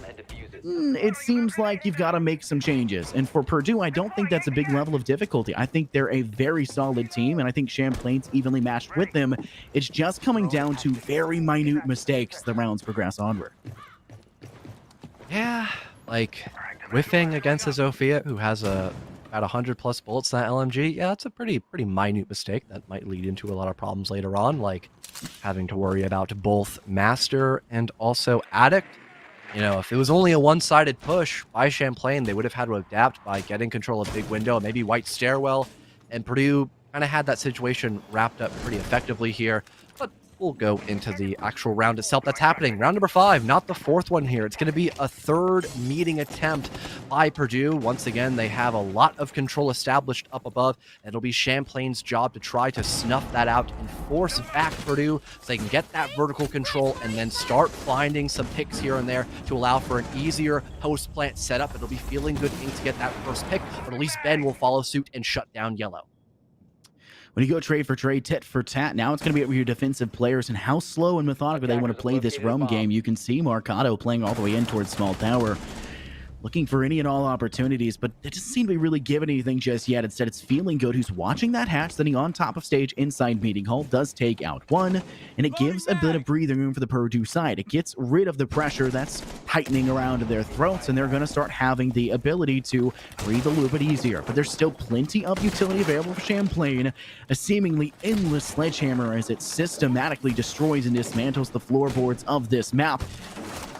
Come on, baby, we got this. And it will allow for the Champlain side to have pinnacle sightlines as they push down towards this objective. Should force and flush out anyone of Purdue away from this kitchen side, but we know what they did. They played small tower. They're playing deep inside. You've got Swouse here inside green hallway. They're holding deep angles, such as Marcado in dining itself. They're not really holding kitchen, which is something you usually don't do anyways. You typically hold security or you hold main hall anyways towards C. And Purdue are playing this very well. It's just going to be up to Champlain now to commit to a direction. And if they drop down this hatch without the information of where feeling good lies, this could be a death sentence as they fall. That's why they're opening up this back wall here, so they're not going to have to drop down the hatch and kind of force themselves to get into that initial gunfight at a disadvantage. Still have Pickle holding up above, though. This is a key position to still keep at bay. Majority of these defenders there of Purdue. Evil Eye is up on the board. There is an option of denial, so you'll need to destroy them, but there are no nades on the field. Swass goes aggressive, gets one, but there goes the refrag and the Evil Eye, which downs Kernex, forcing Pickle in the 1 versus 3, essentially. Limited time as well, and has to funnel in towards the site. Maestro still using out that Evil Eye and keeping a majority of these attackers at bay, but it's basically just Pickle. Marcado finishes off Zernex, and the timer will tick down to 0-0. Purdue win out on their third attempt here of Meeting Hall. Only one more round remains here on this first half, Scott. I love the commitment by Purdue to not rush in and go for the final kill. They have fallen victim to that every single time we've seen it, John. All of the mistakes that Purdue make are typically late stage round mistakes where they're winning initially and they fall apart in the lane game because they let Champagne kill them. They do not give themselves strong positions. They go away from their chokeholds and they start to play cheeky. They go for the one-on-one fights. They're not holding crossfires. And Purdue lose almost every single one of those engagements. And I would like to credit the fact that Champlain are phenomenal gunners. They're gunning in almost every single situation. Pickle has found some nasty shots previously on the Aruni we saw on the last map. We know for a fact Zernex has been an absolute menace throughout map 1 and this map as well. And despite Kernex, it's quite difficult. You got Zavak and Kernex. Despite Kernex not necessarily being this huge force that's got 6 kills like Swouse does for the opposition, he's still tied up with Pickle and Zabek and Ben. Champlain have been a very, very steady team that are staying across the board equal. They are keeping themselves alive and coordinated, but they're preying on Purdue's downfall, and instead of praying, they need to be more active about it and make them make those mistakes. It's kind of like when you're talking about utility. Don't wait for the perfect moment to use it. Create the perfect moment. And that's something that Champlain has been starting to get a little bit slower on, and I think it's because Purdue are starting to catch on as these maps go on. I think a lot of the problems by Champlain is the fact that they're just dry peeking. I have not seen a lot of intel being properly gathered because there have been drones being used out by Champlain, but not all the time. I can expect if you're going to go for a peek, if you have that information, but a majority of these rounds, Champlain has not. They're just trying to hope that they land that first initial shot. You should never be going into a gunfight 50-50. You should always try to gain that first advantage. And if Champlain fixes that one little hiccup, they'll be able to win a lot more of their gunfights because they have the gun skill. They just have not been setting themselves up to utilize that gun skill properly a majority of these rounds on the first half. Gemini Replicator being expended to make sure they can gather the information inside blue. Unfortunately for them, it doesn't really get deep enough inside to gather much. They're able to notice that there is indeed a player with some semblance of setup inside bunker itself, but they don't really know where anyone else will lie, and they were mostly worried about Swouse, who's holding in towards barrel door, and they lose him almost instantly. That allows for Champlain to gain this huge confidence booster. They still dry peek a majority of these angles, and there was some information behind it, but they just win these gunfights. They found 3 as a very quick flurry of kills drops for them. Now make it a 4th and their 5th. It is a flawless round for Champlain, sorry, not Champagne. They may be cheering after that one, but it's not that type of game at this current moment. But It is a 3-3 half once again here, John, as we enter into the second latter half of map 2. And that was a multi-setup established by Champlain as well. That was very well done. They took their time. They did gather a pretty good amount of intel as well. They cleared the player in barrel room that allowed them to get a little bit more room inside of bunker. And then they just continued onward and onward and onward until there wasn't really much that Purdue could try to do. And there was even no one to cover the Jaeger going on that reinforcement, too. That was a pretty easy pickup kill for Champlain overall. They played that round much more effectively. I wish I saw more of that side of Champlain on that first half, but at least they were able to get 3 rounds on the attack. That's still really good for Oregon, where a majority of those first half splits are going to be 4-2, favoring out the defenders. But now that Champlain are on that defense, they can try to set up the pace as how they want it to be intended, and they're going to actually follow in the footsteps of Purdue, going in on that middle ground bomb site first and foremost. And again, I am kind of a big fan of it, a little bit of a stan of seeing meeting room and kitchen first and foremost, because it's a great way to, like I said, set the pace and the tone of how you want this second half to play out for your team. When you see a team starting to take round win after round win, you start to question what's giving them this success and what can your team, as the losing side, start to do to bring it back into your favor. And a lot of it doesn't just come down to individual play style or positioning. A lot of it comes down to putting a damper on the momentum that that team has been putting forward. For Purdue's defense, Champlain just needed to frag a little bit better. We saw proper utility at the beginning stage of the round. They gathered information, and they allowed for Purdue to make the mistakes by ego peeking their own angles such as Swouse we saw through soft wall of E-Box to get that first kill. They had a dry peek inside Freezer as well. They just win those gunfights and they gain the momentum themselves, swinging it entirely back in their favor to give them the chance to contend. But you can't necessarily do that every time on the defense. Purdue now have the opportunity to step on the attack and set their own pace to go forward. It's just a matter of how swiftly can Purdue remove the defensive utility and the defensive fortifications of the Champlain side, and if they can do it quite quickly, can Champlain counteract in due time, or will they fall victim to a quick and swift justice from the Purdue side? Personally, I think Purdue will play this one slow. We've seen their defensive presence. They're just going to play for these strong peaks, give themselves strong positions inside attic, inside that games room wall, and then have one player on this big window, aka Mercado, to put a massive thorn in the Champlain side to flush out the second floor players and then take control and work their way downward. This nade could be pivotal. Back in the background, it's a nice nitro cell, but that grenade is going to be a dud, unlike the nitro tossed up by the mute. To give a first blood for Champlain on this middle round defense. The top floor not being fully cleared out yet either, but the setup is being in full effect right now. A stun comes out. No one's here to shut out Cernak just yet. It eventually comes into fruition. The mech in the background finds a second, and the drop down is not going to be successful by the Malusi. It'll slowly be finished off here by Arvo with the pistol out to equalize here in this last minute. Purdue still have a fair amount of options here. Like you mentioned earlier, though, it's just going to depend on how well they can set this one up and get ready for that potential post plant. But there is still a fair amount of denial, particularly those evil eyes in the hands of Ben. It's a very strong decision to find any and all defensive utility you can remove, even as the round starts to trickle down and the timer starts to favor more and more towards Champlain.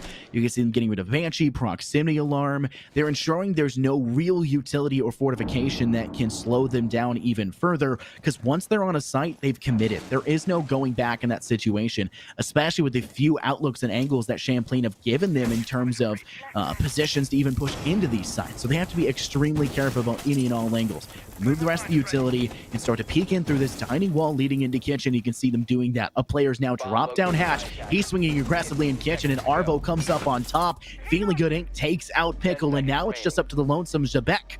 They've got a huge hill they need to climb. Now peeking in through the soft wall, connecting over towards that meeting room. He'll swing forward and take out Arvo, but Mercado is uncontested. Sitting in dining room, watching over his teammate's shoulder as they plant down that diffuser. It will complete the last kill, giving a very solid start to Purdue's first attacking round. And Purdue, I was going to make this as a talking point to be a problem, but it actually worked out really well for Purdue, taking their time to fully rotate and not just drop the hatch. It allowed them to get that double wall opened up and play for the post plant more effectively, which is exactly what they wanted to go into that round, as they were very low on time. They needed to stick that defuse, and it worked out perfectly because Champlain overexpended a couple of bodies here and there, and it made for a much easier round flow overall for Purdue. A problem that they had a lot on their attacking half of Chalet has now been cured, at least a little bit. They still wasted a lot of time, but at least they were able to back it up by winning a couple of key gunfights and then setting up for a pretty pristine plant overall. Now, trying to set up a plant here on Laundry and Supply might be a little more challenging here, particularly when there's a clash on the board. I am shocked that Champlain will try to reattempt bringing out the SAS operator technically, or British operator overall, but this is probably the best site to bring her out, so why not here in round number 8, I suppose. Now, Purdue, having just defended this recently, 2 rounds ago, and also 4 rounds before that, Champlain, they know what Purdue did for the defense, and Purdue know what they did. And so one of the big things that I'm curious about is Purdue going to be as worried about the player, a.k.a. their doppelganger of Swaus, whoever they bring to hold down that barrel door, or is Champlain going to completely ignore their route and just maintain a fairly strong bunker hold and then work towards pillar and maintain a lock in that direction? I'm actually genuinely very curious for what Champlain are going to bring in this defensive side.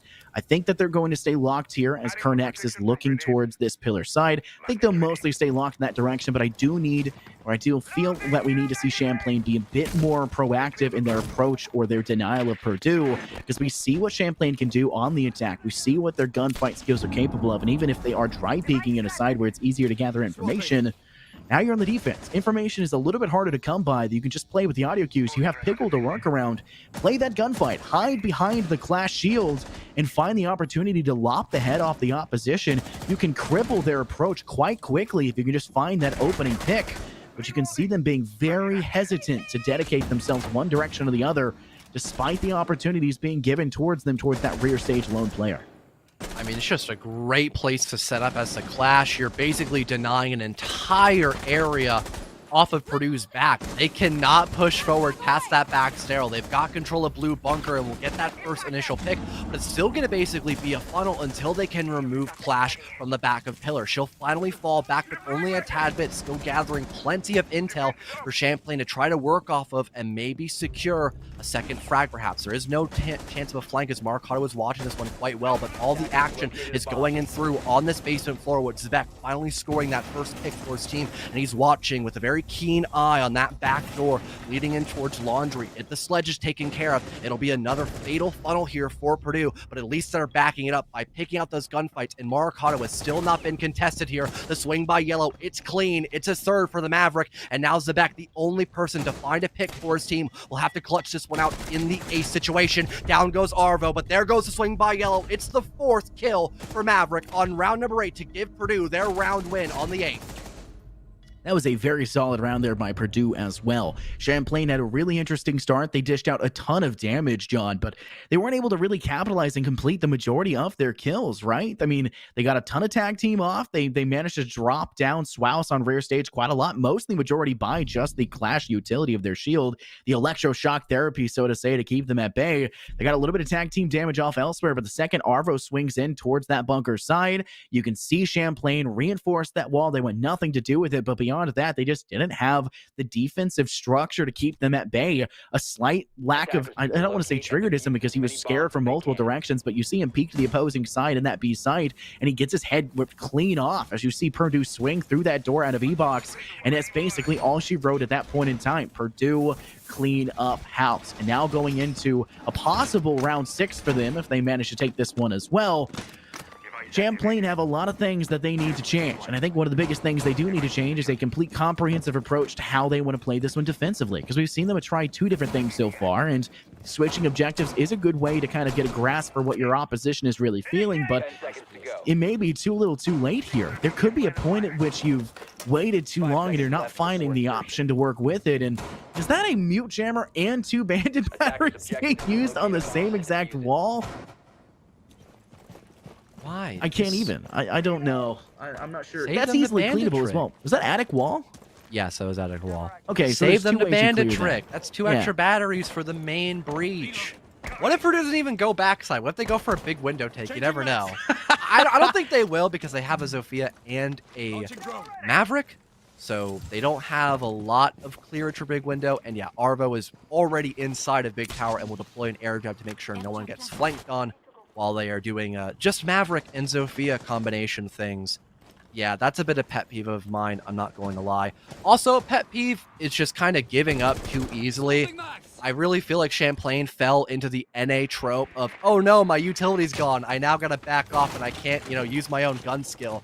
Because they gave up elbow way too early and then allowed for that position inside a pillar to get cleared out, despite how effective it was at stopping anyone from pushing up in towards the back tower stair area. Speaking of effectiveness, that nade will be pretty effective at removing a mute jammer off the main wall. That can now allow for Purdue to get a little bit more hard destruction inside of this 9th round. And I don't think Zernek could maybe attempt to go for an impact trick. He has that default hole open on up, but those Ace Selmas could be a little bit tricky to destroy depending on where Feeling Good Inc. actually sets them up. Yeah, typically if you're talking about trying to deal with a Selma, you'll not get the first one, but you'll get the second one. It can be really tricky. You kind of have to proactively place it. Kind of like the same thing when you're dealing with the X-Kairos pellets. It can be a little bit timing-wise for when you're playing a Kaid. It just depends, but you'll see the wall go down. They'll start to dismantle down the games. Was an interesting play. Why did the name not destroy that? They'll start to get rid of that games room wall, and unfortunately, they kind of misplaced just ever so slightly. That's Selma, and it doesn't give them a great outlook to walk through the doorway to give them spacing, so you have to be a little bit hesitant towards your drop, and you'll see Purdue do a great job of getting control of drop attic, and now with that change going through, you can prone there and actually find the shot opportunity. A very solid start. Now you're gonna have to see some frags go the opposite direction. Champlain bleed yet another, but Purdue lose Marcado in the process, but yellow is not to be contested. 3K to their name. Feeling Good Inc. wants to be involved just the same, takes out Sebek, but yellow completes for the quad. Denied of the ace once again here, John, but still a very strong performance from them. They're looking to clean up house here on map 2. Yeah, and pretty good attack overall by Purdue, I'm not going to lie. It didn't matter that they lost control of white, because if you have Addict and the main breach in Master leading into sight, it's not really important because you already have 2 avenues of approach. And like you mentioned as well, I was going to point that out too, the fact that it's a little bit more tricky to defend kids directly because of those little foot slits that are on the bunks now. It allowed Purdue to find a little minute opening, very small, in fact, quite literally, and it was able to give them a pretty good setup overall. And now they're putting themselves on match point here.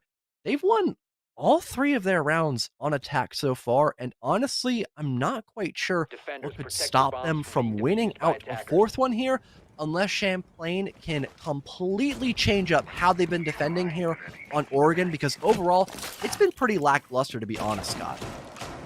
Yeah, our observer's even saying it's the first time he's seen the new holes, the new gaps underneath those bunk beds inside of kids' room being utilized. Those changes felt a little bit slept on initially when they came through. I love those, John. Man, it makes it so much easier for... We were just fantasizing about that, I know. Oh, every single time an update comes to a map, you and I jump into it and we're like, think of the possibilities. We'll never do it personally, but we'll watch people do it, like we get to pretend. Mostly because I don't play enough and you're not good enough. So no, I'm just kidding. I also meant to call out earlier, you had a really long spree for it. You said our utility isn't working, so I was like, oh no, our utility, it's broken. But I didn't get the opportunity to, so I'll bring it out here. But Purdue are looking down the barrel of match point, and for Champlain, they're looking at the wrong end of the barrel. They are the victims in this situation, and this is their map pick as well, if I recollect here, John. Feel free to correct me if I'm wrong, but I think I'm right here, and I think you are agreeing with me. Thank you very much. Purdue have been very strong, and it's interesting to see that this map has been a lot less even in the second half than it was on Chalet, which was Purdue's pick that almost went into OT, but ultimately just short of making it all the way through. Yeah, it is quite shocking, especially on defense too, which is normally the favored side for a team. Definitely begs the question of, did Champlain really know what they were getting themselves into against one of the top seed, if not technically top seed? Yes, Purdue is the top seed here in the Champions Division with Champlain right behind them, but they aren't really, that close to them here in terms of round differential. It is a 3-round deficit here for Champlain. They're going up against another meeting room attack. They're not going to actually be the ones getting entry this time around. Zernak will actually shut down Maricado, a pretty important pick, but at least you still have those breaching charges for a bit of soft destruction. But a great shot is landed by Arvo just to equalize here, moving forward as that first half of the action phase has finally elapsed here. And wow, I'm shocked that Wilhelm just kind of gave away the rest of that top floor pretty willingly, Scott. Yeah, he dropped down a lot sooner than I think it was necessary. That seems like time. Yeah, that could have been a lot more time gathered, especially for an objective like this, which we've seen Purdue be fairly strong on, especially on their defense. They made a couple of returns in situations that didn't seem likely, and we've seen the very strong utility burn that they brought forward previously in a round that didn't seem likely for them to win, yet they still made the return and won. They know where to stand, they know what to expand, and they have great decision-making for getting rid of defensive utility. And I think that's something that Champlain have been very unexpected of. And when you're taking a look at the chances now, if this was a, ESPN stat tracker sheet, it'd probably be a -10 for Purdue to take this round. Thinking about that as you go forward, it's utility still in their hands. They still have plenty of options to work with. They're still in A. They've got 2 flashes, and they still have a use of the Zofia Lifeline. For the opposition, they've got no nade, and Zebek's on extremely low HP. Their defensive roam game needs to be a little bit more fleshed out. There's only one player in Dining that technically has an off angle, and while there is a player holding Attic above Hatch, I don't think it's that much to deal with, and the information is so strong right now for Purdue. Look at the live ping information that they're gathering. This player lying down in wait. Wilhelm, this is not your spot, my guy. It's not going to last for much longer, and yellow ensures that. But with only 10 seconds left, this round won't last much longer. But Arvo's watching Hatch and meeting, swings down, takes one. Pickle will save them for a little bit longer, but it's now forced into the 1v2. Feeling Good Inc. will go for the plant, but Swaus will not allow for Zebek to fight for any longer. 1 HP in a dream turns swiftly to the nightmare, and map 2 will drop to Purdue. And not losing a single attacking round either. I feel like that more or less had something to do with how poor Champlain was playing a majority of that round. I finally understood the point of why Wilhelm wanted to drop so early. He remembered that it hasn't been a big point of contention for Purdue to secure that top floor, at least in terms of verticality, especially since their sledge had died. So he wanted to deny the main point of entry, which last time around was dining room, to get that double wall opened up and allow for a plant. But he played a little too aggressive. He definitely let his cards bleed into that round to allow for a royal flush for Purdue, quite literally, in case any of you get that funny card game known as poker reference around these parts. I bet none of you actually do, except some of the old heads in chat, perhaps. But anyways, pretty well fought battle for Purdue, at least for them. They'll take away map number 2, and we'll have to wait and see if they can actually have the exact same success on map number 3. We'll go into a short little break and get Coastline ready for all of you in just a few short minutes. Don't go anywhere, chat.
Welcome back, everybody, to the NECC. My name's Infernosis, joined here by the oh-so-handsome and oh-so-good-looking fellow, a.k.a. Fellow the Aster, a.k.a. John Commentate.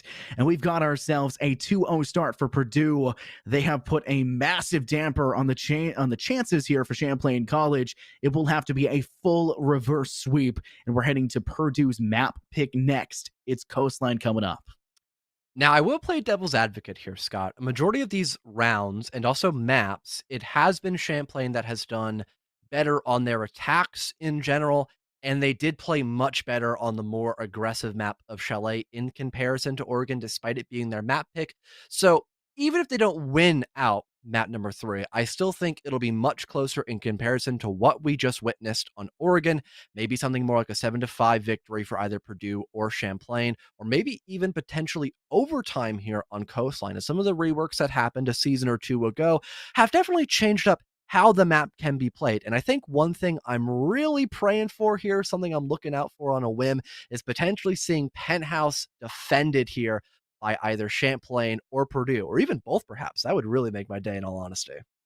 Pretty interesting. I'm more curious about what the operator ban phase is going to look like here for Coastline. Fair enough. We've obviously seen what these teams like to ban. There's been little to no difference between all of this. We did get to see a Kaid ban instead of a Valkyrie ban, but on a map like this, typically your ban phase is going to be trying to get rid of roam denial of any sort. Sometimes you will opt to still go for Thatcher. I think that's a poor decision. Some teams do that. I don't have to agree with it. They're going to go for the ban first. Champlain do not want the verticality destruction available, especially if you're defending a second floor objective, which is one of your mainstay objectives. You don't want to have to deal with the buck destroying the floorboards below you from below blue bar. For the second ban to go through, Purdue have the option for their attacking ban, and they'll go ahead and get rid of the Jackal. This is that roam denial operator that is so prevalent on this map. Typically, you see teams immediately opt for that ban as the first one, but Champlain just apparently had someone they really wanted to target it, and they got rid of Buck first. Two very smart bans overall. Hookah can be a bit of a challenging site to defend depending on who you ask or who you are playing against. So minuting or basically removing an entire main stake of how you attack that site is going to be pretty effective for Champlain on that first half. A Valkyrie will end up following suit here after the Jackal pick. That's all pretty straightforward. I don't think she can throw her cameras outside anymore for more than 10 seconds before they disable, but still having that intel inside the map or the building in general is still pretty dang effective, especially for playing around those post plant perhaps as well. And Amira finally being banned. You know, there are pretty much 3 constants in life, Scott: death, taxes, and Amira ban. So that one really did not shock me at all. That was a pretty soft blow, if you ask me. I'm worried to see with the fact that we have Valkyrie and Beer being banned out, our normal, somewhat normal ban phase to go through. Buck being a smart ban, like we mentioned about, but not a typical ban for the map.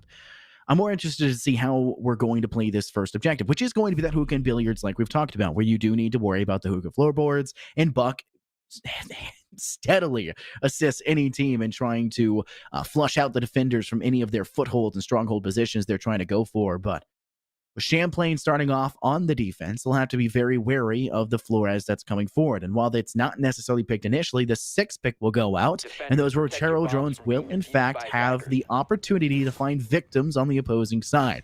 Can Champlain's defensive setup disallow this, or will they fall victim to these explosive RCXDs? Time will have to tell. And from the way that we know this map is technically played out, I predict we'll see Flores step in from our southwest side towards the ruin entrance, work their way in below, down towards Granny Office side, and then try to go into Blue Bar, work their way up with their Terran drone through staircase, and try to clear out the actual shield placed inside Voss. That will make things much easier for Purdue if they want to have any sort of chance towards that hookah balcony first and foremost. But most teams typically ignore it. But knowing how Purdue like to attack, they love every single angle, and they will switch themselves around until they find the best spot. Locate and defuse a bomb. Really wondering how effective the Flores can be in contrast to the Sledge. I feel like maybe the double nade play could have been a little more effective, and also just having a bit more soft destruction.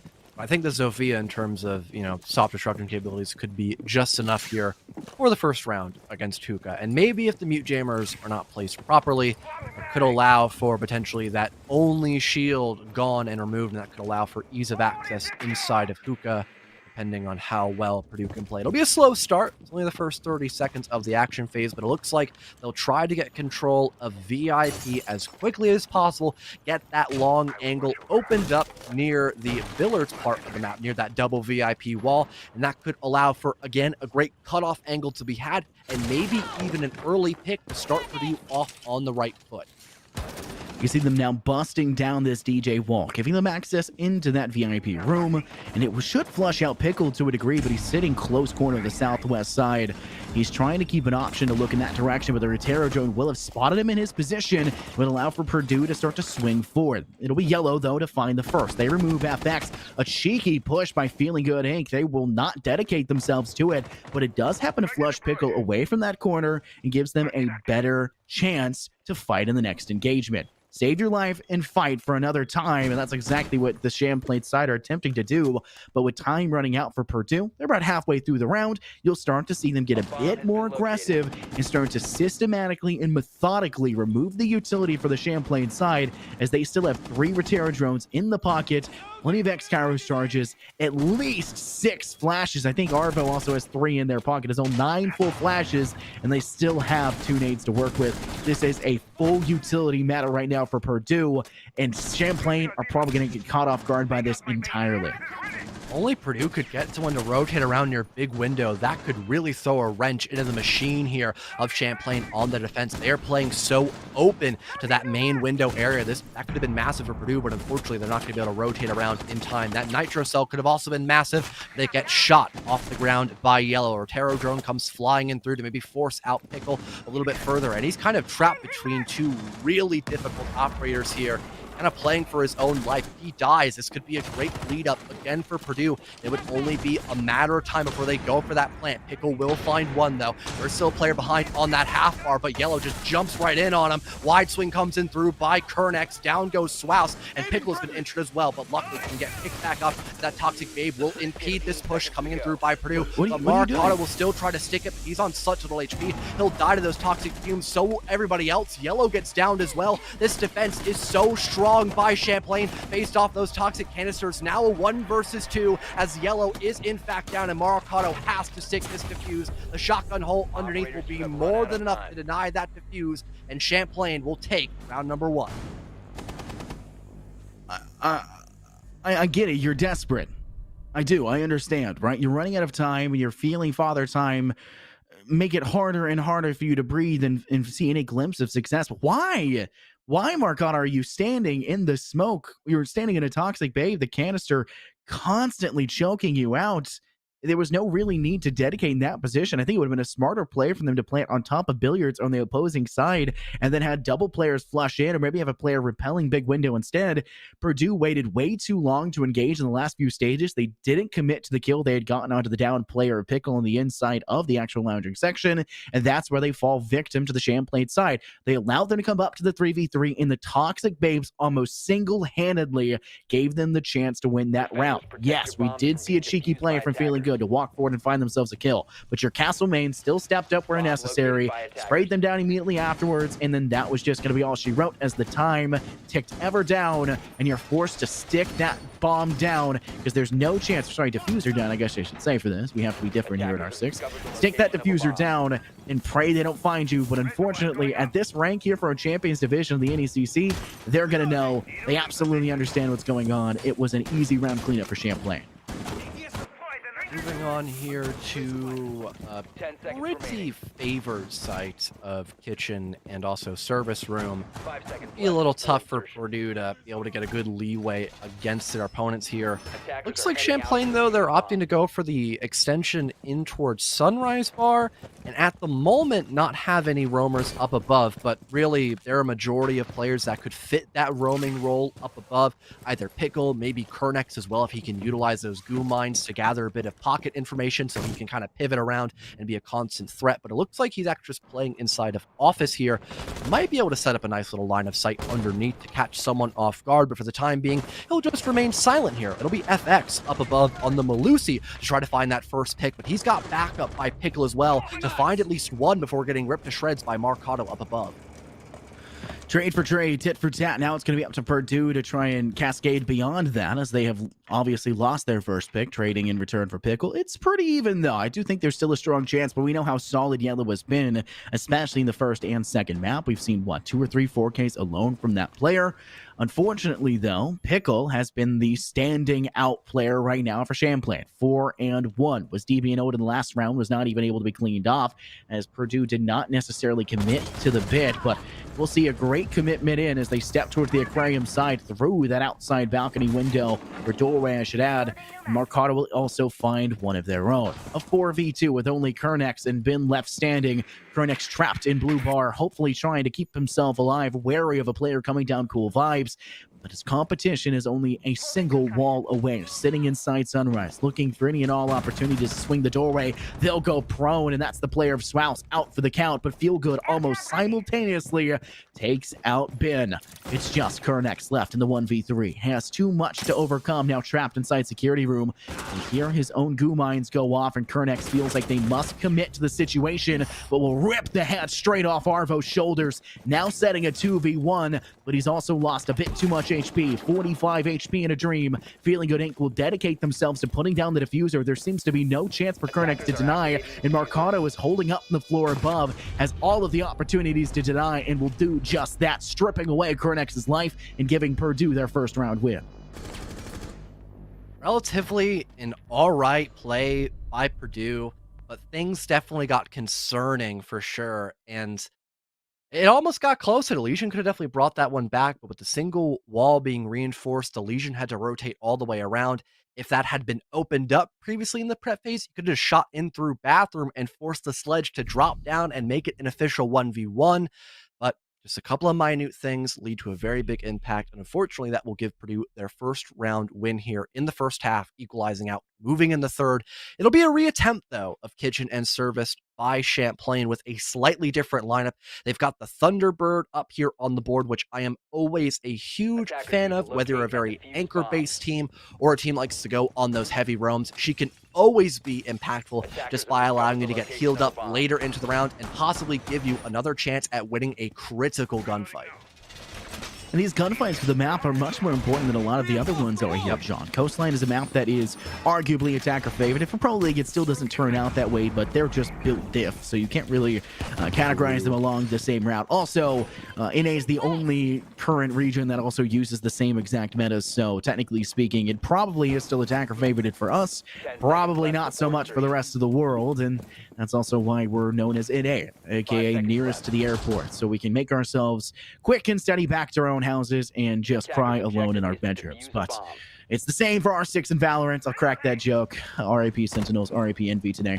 But the NECC, it's a bit different. Collegiate level play, and Purdue have to make a comeback in the attacking side if they want to keep that statistic alive for them. And you have to win these gunfights, those one-on-one engagements, each and every single one of these ego peaks that we know Champlain loves to do. And we saw them kind of fall into the stupor of doing so on map 2. They can find information behind it. They can listen to the audio cues. This map has a big problem when it comes to footsteps, when it comes to reverberations off these walls, and when it comes to the explosive ordnance required to clear out the utility as well as destroying these hard walls. It should be fairly obvious where Purdue lies, especially with the fact that Yellow loves to pre-fire some of these walls and attempt to go for a wallbang to find any damage or kills or impacts or whatever may occur. Champlain should have tertiary information available in their back pocket, ready to use. We just haven't seen a great job of it in that last round, but we saw a great job of it in the first. On round number 3, it's going to be a very slow start by Purdue. A little bit of a gun damage will be dealt in towards 90, though, and it'll be FX to strike first and finish off Yellow up above. Pretty decent start by Champlain. They are keeping Purdue at a very short distance here, but FX is not going to drop down in towards jungle near that courtyard area and will get silenced by Swouse. Ben is quick, though, on the draw. Down goes Arvo, but he'll actually make that retreat instead, now being backed up by Kernex, perhaps, and they're going to try to play for this anchor set up, perhaps. They also have control still of Sunrise Bar, and that could be a great way to cut off a lot of key angles here for Purdue once they drop down off this top floor, but they still have plenty of time to work out through this verticality and then make their way down and descend deeper in the map of Coastline. Floor being broken up. It's that open floor plan we love to talk about so heavily, and Purdue are doing a great job of ruining any and all chances that this has resale value. But I think Mercado's too worried about it as of the moment, looking to grab that trophy instead and clean it out here in this third map. I think there's a very solid chance that Purdue can make a return here, though, with a player down. It does look to be a little bit harder, but Zebek's playing a bit aggressively inside of this bathroom on the first floor toilet side. He is playing deeper inside, looking for an option to deny Purdue's drop, but the floorboards from above could be destroyed, and Mercado starting to work more and more in that direction, and it could be a player that's caught off guard, continually destroying. He sees the body and does not take the shot initially, will be refragged back, and instead, and only bits of damage shot in between the two. Mercado not connecting any, and Zebek only barely tagging, but thankfully Mercado will step up elsewhere, takes out Pickle. He stops the flank and the roam from the opposing side, but he can't deny Kernex from playing in from TV side. Will lose instead. A 2v3, feeling good. 8 finds and tags Ben, goes for the one of Zebek, fails as he has to pull out the sidearm to get the job done. And with only 2 seconds left, Swouse has a huge hill to climb, and it's just not going to happen. The barbed wire keeping him just slow enough to not be allowed to contend. And having that flank established as well, just to really keep Purdue on their toes, helped out a major amount. And that vertical play not being enough in the hands of Mercado, unfortunately. There were constant rotations made by Champlain. So very well done. Again, though, things definitely got a little bit close, and maybe that Habana won out against Zebek inside a bathroom. Things could have been a little more tragic there for Champlain. Luckily, it won't be. Moving up in towards hookah and billiards again. This was a site that Purdue has struggled with, but as long as they can adapt against what Champlain is bringing out, which is basically the exact same thing from what we saw last time around, Scott, things should be looking a little bit better. And honestly, I'm a huge fan of the Thatcher pick here. I'm not going to lie. That denies so much util here that Champlain is bringing to the table. That could really be a great way just to start out with a lot of time left in your back pocket while still gaining a lot of early map control. And that will also kind of make it easier for Purdue to not rely on that aquarium site default plant behind bomb, right? It makes it so that they can maybe push a different direction. They can take advantage of hookah instead. They can start working some extra hardwalls that aren't just your base VIP hardwall. There's so many different options available when you can bring that Thatcher. The question on my mind is, are they just going to use it to dump for base utility for what Champlain are bringing, which also is not a bad idea, like you mentioned. It counteracts literally every single piece of electronic across the board. I just am curious about where Mercado wants to place this one. John, you know this one best, and I'm sure anyone that's ever casted across the T4, T3 scene, when you know for a fact that Thatcher is banned 99.99999% of the time, teams, when they see that he's left unbanned, will typically scoop him up and then truly not find that much impact off of that pick. It's because none of their strategies revolve around that Thatcher, and they're just bringing him thinking that he's going to be that end-all be-all. Ha, you left him unbanned, we're going to abuse him, and they don't really get the impact that they were expecting out of it. I would normally agree, but there is a lot that can get countered here. That's on the board of Champlain. They've got jammers, they have the magnets, also the Banshee devices too. The list can kind of go on. I'm not too sure if they actually deny toxic canisters from detonating properly, but that could be something to look out in my own time, perhaps. It has been a long time since I've seen Thatcher in play, so I'll have to go get my books revised, perhaps. But moving forward here, first minute will finally be finished off, and it's Yellow to open things up with a wall bang on towards Pickle. You have FX, though, waiting very patiently, trying to wait for the perfect moment where the Finkel will overextend their body, but it's going to whiff their entire clip. It's Yellow with 2 to open things up for Purdue as they get top floor control inside of Penthouse quite effectively. Now you're seeing Purdue systematically destroy all the information. Mercado with a wallbang takes out Kernex. This round has bled apart. This isn't just a simple paper cut to the Champlain side. It is a festering wound.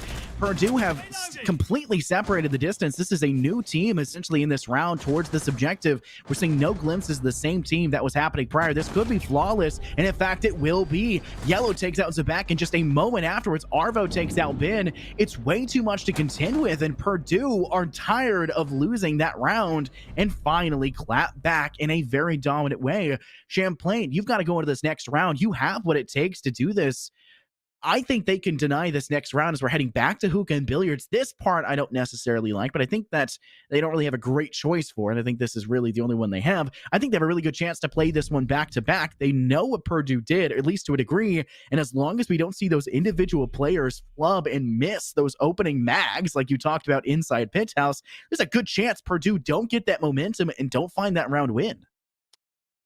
Also, how Champlain wants to defend VIP, for a majority of these attacks, Purdue has been very linear on how they Attackers like need to to approach locate things. and defuse They bombs. haven't put a big emphasis on that bottom floor when attacking hookah billiards, so maybe having someone play underneath with a nitro cell, either Zebek or Pickle, and then utilize some sort of audio cue, like a Banshee that's deployed. No one's there to shoot it out in time. You hear it ring on off, detonate out your nitro cell. That could be a potential early pick. Now, just some food for thought, as Champlain, they're kind of just directly holding VIP, which isn't horrible, but it can be a little challenging, especially when Purdue is a very gun-heavy base team, and they're confident in themselves to win out those initial gunfights. And again, it can be 50-50 a majority of those times, so relying on a coin flip rather than something that's a little more premeditated, it definitely seems questionable when this is technically series point, as if Purdue win out this matchup, that's it. That's a 3-0 sweep for them, and there will be no fourth map in play if that happens.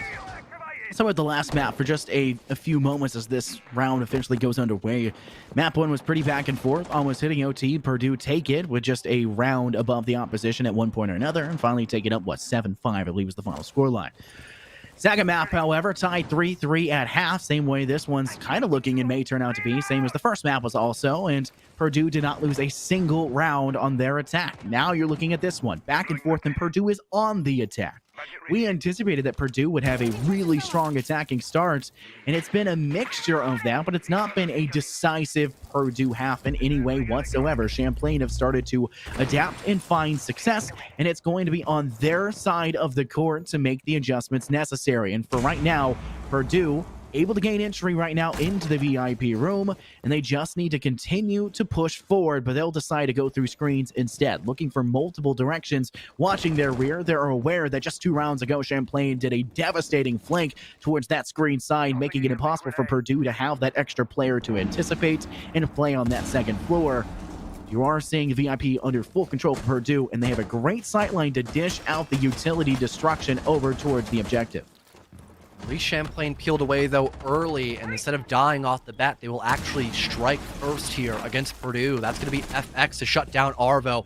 Brilliant shot landed by Kernex as well. This attack has so far not been done properly by Purdue, and look at that bottom floor presence as well. That could be a big factor moving in towards that actual execute, especially since Purdue does not have the man advantage here. They're being kept at bay pretty well by Champlain. In this last minute here, these frags are going to be needed to actually find some success here by Purdue, but so far they're not be giving time of day, as they're still being locked out quite effectively, and another beautiful shot is in fact landed by Kernex to bring us in this 2 versus 5.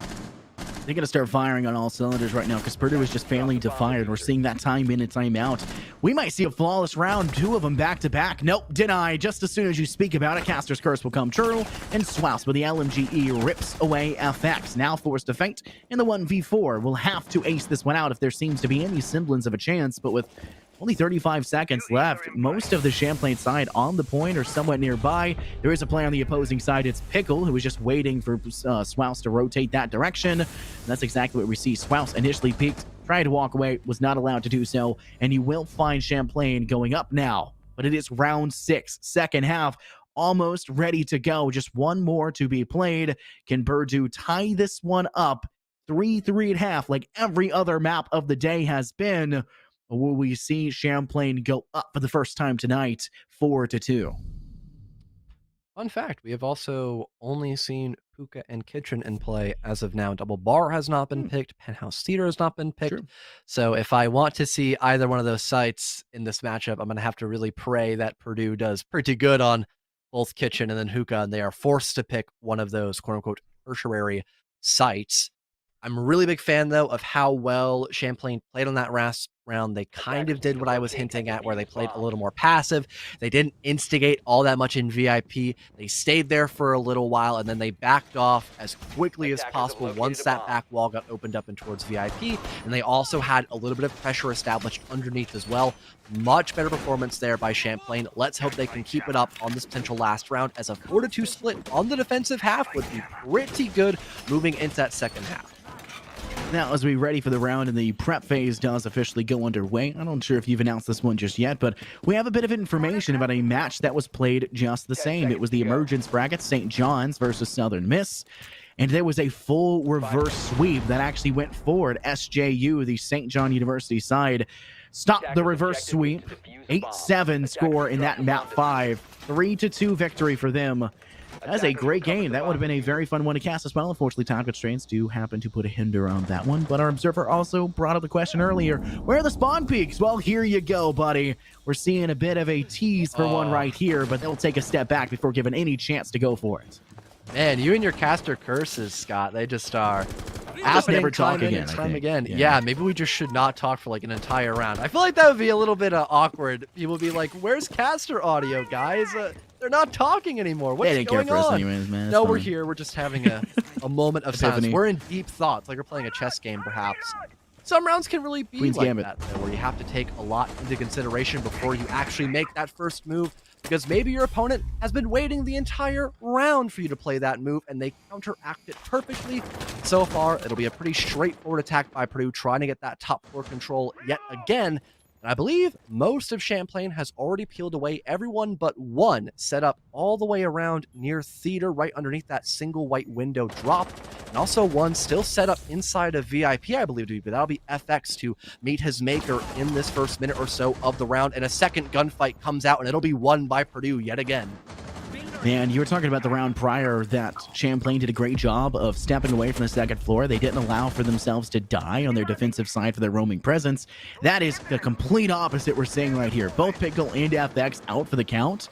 Yeah, you still do have 3 players left, but 2 of them are kind of away from sight, staggered, so to say, and one of them is really only on site so they can toss a nitro cell and pray that it finds a kill. And if I'm Purdue, the smartest decision is just get up on the bench, hide in bed for VIP, and the nitro cell will not tag you. It doesn't seem to be a big deal. Ben is completely snuffed out. Drone after drone systematically works its way through that main lobby and tags him piecemeal by piecemeal. You'll see Purdue start to act in that direction. Kernex is going to feel flushed away to the opposing side. Has a little bit of extra assistance if they can get the rotation through, but they only have one person technically on the site, and Ben is still fairly stagnant when it comes to this main lobby side. Position given away in a firefight for their life, but Ben plays it aggressively, just re-peeks the same angle 3 times, but it doesn't work out for his teammate of Kernex, loses it to Feeling Good. Marcado in a firefight was a back from above. Now it's just up to the 1v3, now make it a 1v4. As it's only Ben left standing, and it does not seem to make a difference. Checkmate here, John. As we'll make another chess reference, so to say. It is a checkmate, and we will, in fact, see it go tied again. 3-3 at halftime. Yeah, I feel like that could have been done much better by Champlain. Purdue played that very well. Both the Lion ringing on out, forcing Champlain to kind of get flustered for a bit. Adrenaline surges in play as well to make you a little bit beefier. And also the fact that Finka does not change recoil patterns, so it does not mess up your muscle memory, also makes her even more viable than what she was before. Not only does she have a great gun, nades, and a Gon 6, now she doesn't even affect your dang recoil control. It's almost like the developers want to see the old school Lion and Finka meta from what we had all the way back in year 3, basically, where LatAm reigned supreme for a good chunk of time. And funny enough, they reign supreme yet again, but not because Lion and Finka are now considered semi-meta. It's just because they are a really good region now, unlike NA, unfortunately. It's like you mentioned earlier, they are nearest airport and not nearest victory because they're always losing these damn major events. Yeah, what's with the NA teams as well? Absolutely just roasting an entire region on Twitter and then immediately getting destroyed by them. It must as well. really suck to have Yeah. APAC, which is considered like the worst region almost everywhere, now be better than you in R6. Like, that's just straight up tragic, dog. Yeah, man, it's so Like, frustrating please to hold watch. this L. Please. You've earned it. Listen, You have I don't earned care how it. many Twitter posts you make, Tins. I'm never going to forgive you guys. Actually, that's not true. I love them to death. Same thing for all our NA teams. Dark Zero, I still love you. Please forgive me. I tweet at you every day. That's not true. I tweet at you once every 3 weeks. But you guys know how much I love you. But second half has to start, John. So I guess we'll finally get over to the gameplay itself. Unfortunately, maybe get back to being a serious tone. My inclination is that Purdue have a good shot here, but at the same time, their weakest side has been defense. We've seen them be most dominant on the attack. I do fear that their defense will be something that can struggle against what Champlain are wanting to bring to the table. Especially since Champlain are also following in the steps of Purdue by being very proactive here on Coastline. There isn't a lot you need to clear out, so it's better just to start early and not have to worry about that much moving forward. Marcado is already down from a wall bang through the double wall between Hall of Fame and Bathroom. No one's given that information just yet, so he will remain on the ground bleeding out. No one is there to pick him up, though. It's only a matter of time before he will get finished off here. I could maybe allow for a swing, though, by Swouse to find something here, but he'll get droned out, forcing him to peel away. And FX in the background gets downed by, I'm not even too sure what, to be honest. Maybe his own teammate, Gunfire, perhaps. At least he'll get revived in the process here. A swing is attempted, but it's not going to be that successful. Swouse now on very low HP as well, as in the background, Marcado will get finished off by simply bleeding out to give Champlain that first official pick round. And how dare your blood vessels work in full overtime. So unfortunate for Marcado there. But being a player down for the defense can be pretty frustrating, but ultimately losing a mute, it's not the worst case scenario for you. It does tend to put a damper on things, but it's a lot better to lose that than, say, someone who has a bit more active of the utility. However, I still worry about the Champlain's attack. They do have to worry about the floorboards being cleared, and apparently Purdue want to bring it forward to them and be a bit more confrontational. You see Swouse find one. Unfortunately, a frag does quickly go back the other way as Arbo loses their own engagement, and we'll swing things back in favor of Champlain. What started to look like a bit of fresh air for Purdue quickly turned sour once again. And with only 45 seconds left on the board, Purdue are left wondering and left hanging. How do we finish this one off with only 3 players left standing and tons of information favoring Champlain as they combo the drone sent through main kitchen door and combo in to find out that last remaining player, Swouse, actually on the objective, leaving just Feeling Good Inc. and Yellow alone. 20 seconds left here. Not a lot of time left that allows Yell to step up huge. Feeling Good Inc. follows suit as well. The gunfight inside a courtyard will need to be won by Purdue to keep this one alive, but Yellow gets taken care of. It's just Feeling Good Inc. left alive, but Case is down. That's massive. Now he can play around it and force the hand of Pickle. A Sun gets tossed out, but if the Maestro is nowhere to be seen, he has to over-aggress. You can't be taking your time. He has no idea where he's playing at. Purdue come back in round number 7. Take the first round here in the second half in their back pocket. What a play by Yellow and Feeling Good Inc. And what a round to win for Purdue. Man, what a fabulous round.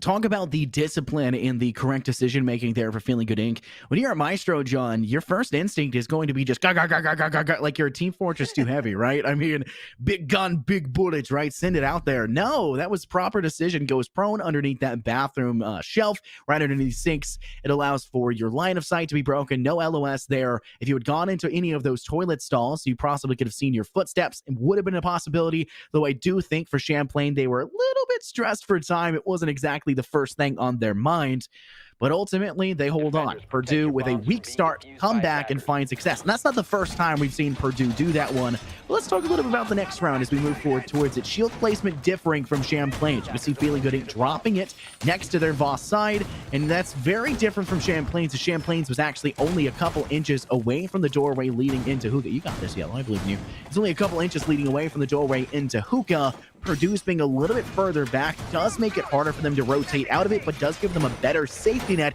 in their rotation over towards that Cool Vibe staircase. You can stop worrying about 10 grenades seconds now. to insertion. Well, everything looks relatively standard 5 for seconds to Purdue. insertion.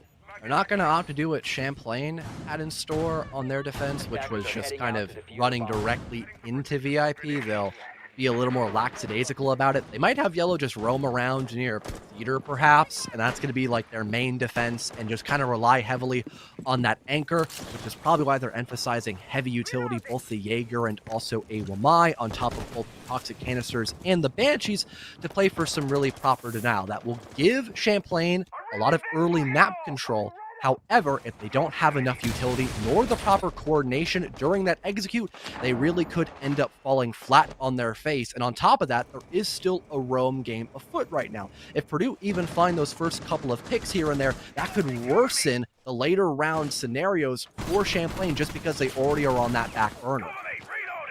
Purdue playing aggressively. You can see Yellow playing in towards screens, looking for a firefight in towards that penthouse room, but neither side getting the drop on the opposition, and you'll see Yellow just stray away from that spot and look to run away. Now it's going to be a different fight picked up by Yellow. As you can see, Ben maybe hyper-aggressive in one direction a bit too much, trying to swing in from that kitchen entrance side, but it doesn't seem to work out. Thankfully for Champlain, they'll find a refrag. It'll be Kernex taking out Marcado, removes out the Jaeger. The 416C no longer available, but with a minute and 40 seconds left, they may start to feel a little bit stressed on time, and at this point, it's probably going to be up to Feeling Good Inc. once again to be that last player standing. He needs those toxic babes. They're a necessity for this point, and he has been downed and finished by the flanking player on hookah window. That is Pickle to find the shot opportunity. If that was a little bit deeper inside towards door, might have worked out. FX with the next takes out Arvo. 2 players left standing, Yellow and Swass. We've seen this before in a 2v4. Oh my goodness, but with only a minute and 10 seconds remaining, the stress is readily present for Purdue. And again, you can only rely on your mechanics here. You don't have those toxic babes and only the remnants of those ADSs and magnets that have already been placed into this round, and more than enough time for Champlain to not toss this round in the hands of Purdue. Still 50 seconds left, and they're adapting quite well, but no one checks the back corner. It's a great pick here by Swaus, but he's only good for one, forcing Yellow in the 1 versus 3. Not having a lot of intel to play off of either. He can hear that audible cue near the hookah doorway, but that's about it, and the sledge will go wide, and it's good. He's not going to be able to get taken care of that effectively, and it'll be Champlain to secure their 4th round and equalize the situation yet again. One of the things we've noticed from Champlain is they're a team that doesn't typically choke places like that. They'll bleed 1 or 2, yeah, but then it just comes down to a better play by Purdue to win those engagements that are a 2v4 or 2v3 where they typically don't have the man count advantage. Champlain, though, where they're in a spot where it's a 1v3, they are not going to do the mistakes that Purdue had done in that first half of map 2 or even majority of Chalet. They're not going to bleed 1 player and go for the cheeky peek. Typically, you see Champlain win those gunfights, and that's something we've seen time in and time out. I mentioned it on map 2. I think Champlain, majority of their players are typically better fraggers. The only ones I can think right now for Purdue that I would put above them would have to be Yellow first and foremost. I don't think there's any real contesting that. Yellow has been nigh unstoppable by the majority of these players. And then the clutch god for their side of Purdue, Feeling Good Inc. I think Champlain just guns better, majority-wise. Unfortunately, we haven't seen as much glimpses of that this time around. It really has been strategic victories and objective-based victories for them, but with Pickle at 7 kills and Kernex at 11, they are definitely putting their name in the hat, ready to be pulled out for best and most clutch player in this match so far. If, and I mean big if here, they can pull it out. That is true. For Champlain, they are changing their lineup just slightly. You talked about Pickle, but just the player in general, not what he's bringing. It's going to be that Flores in particular. And a big problem for Champlain is their first initial loss of life was that Thatcher, and they already burnt through their nades on Kernex last round. So if Purdue had not thrown bodies at the problem there, it would have been a very tumultuous task for Champlain to try to clear through all of that util and stop the smoke from being in a nice, comfortable position to deny that execute. Luckily, though, Purdue just kind of got a little too aggro for their own liking and ended up giving Champlain a lot of early success. So now in case that Thatcher dies here early on in the round, they've got a backup plan in terms of those Rotero drones, and it's also a great way to force back these defenders by not expending any grenades, only those Rotero drones, which he has several of. Man, too many of, John. I think that's what most people agree with. The Rotero drones are ridiculously strong, and that's why a lot of teams will instantly ban them out. However, with only 2 left standing, now only going to be 1. It's going to be a very dangerous position for Champlain, especially with a second kill dropping. As Marcado now removes yet another. Yellow finds the opportunity next for Storm.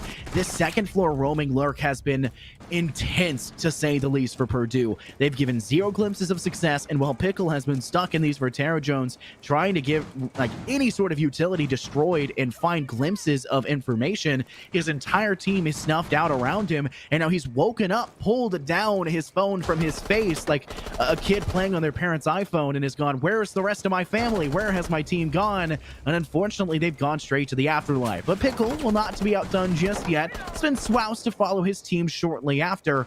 He's in a bit of a firefight with Yellow on the opposing side. They're forced to use their bailiff to drop Hatch out in from that southern hallway. But beyond that, with only a minute and really 15 seconds to go, Pickle's in a tricky pickle, or a fickle pickle, so to say.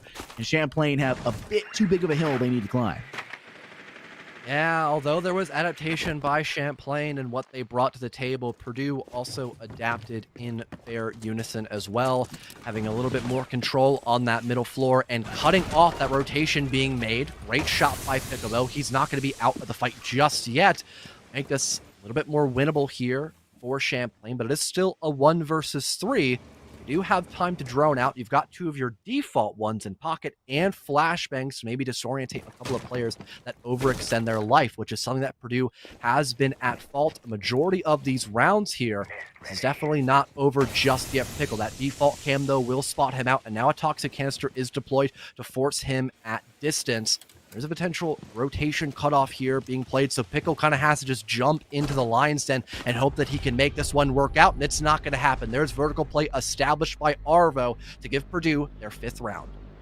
Notice Purdue sent 1 player to go for the frag. Just 1. They lost the fights, and that was going to be all she wrote. They had a secondary player at the beginning who had also peaked, but I think that was just the kind of final glimpses of Purdue's initial roaming strategy to go for the kill. It failed, and then they sent that secondary player to peek out hookah window and lost, and the rest of their side said, nah, we'll play this one safe. I was actually a little bit worried for Purdue as they were actually really far away from the objective. You had 1 player down below. They came in through blue and were watching in for default plant. That's who ended up finding the kill. They just had a really strong foothold. Their utility was, kind of shut down by a lot of their Terror Jones, but there's nothing else for Champlain. They all died before they were given a chance to do so.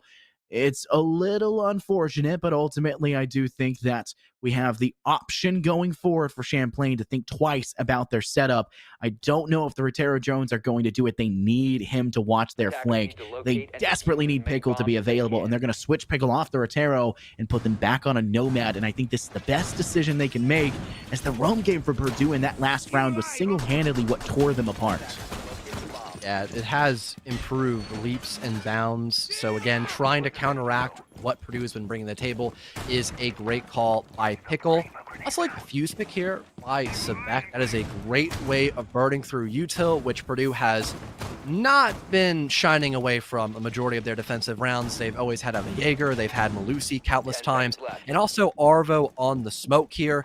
There is a lot that can be used to counteract Champlain's attack.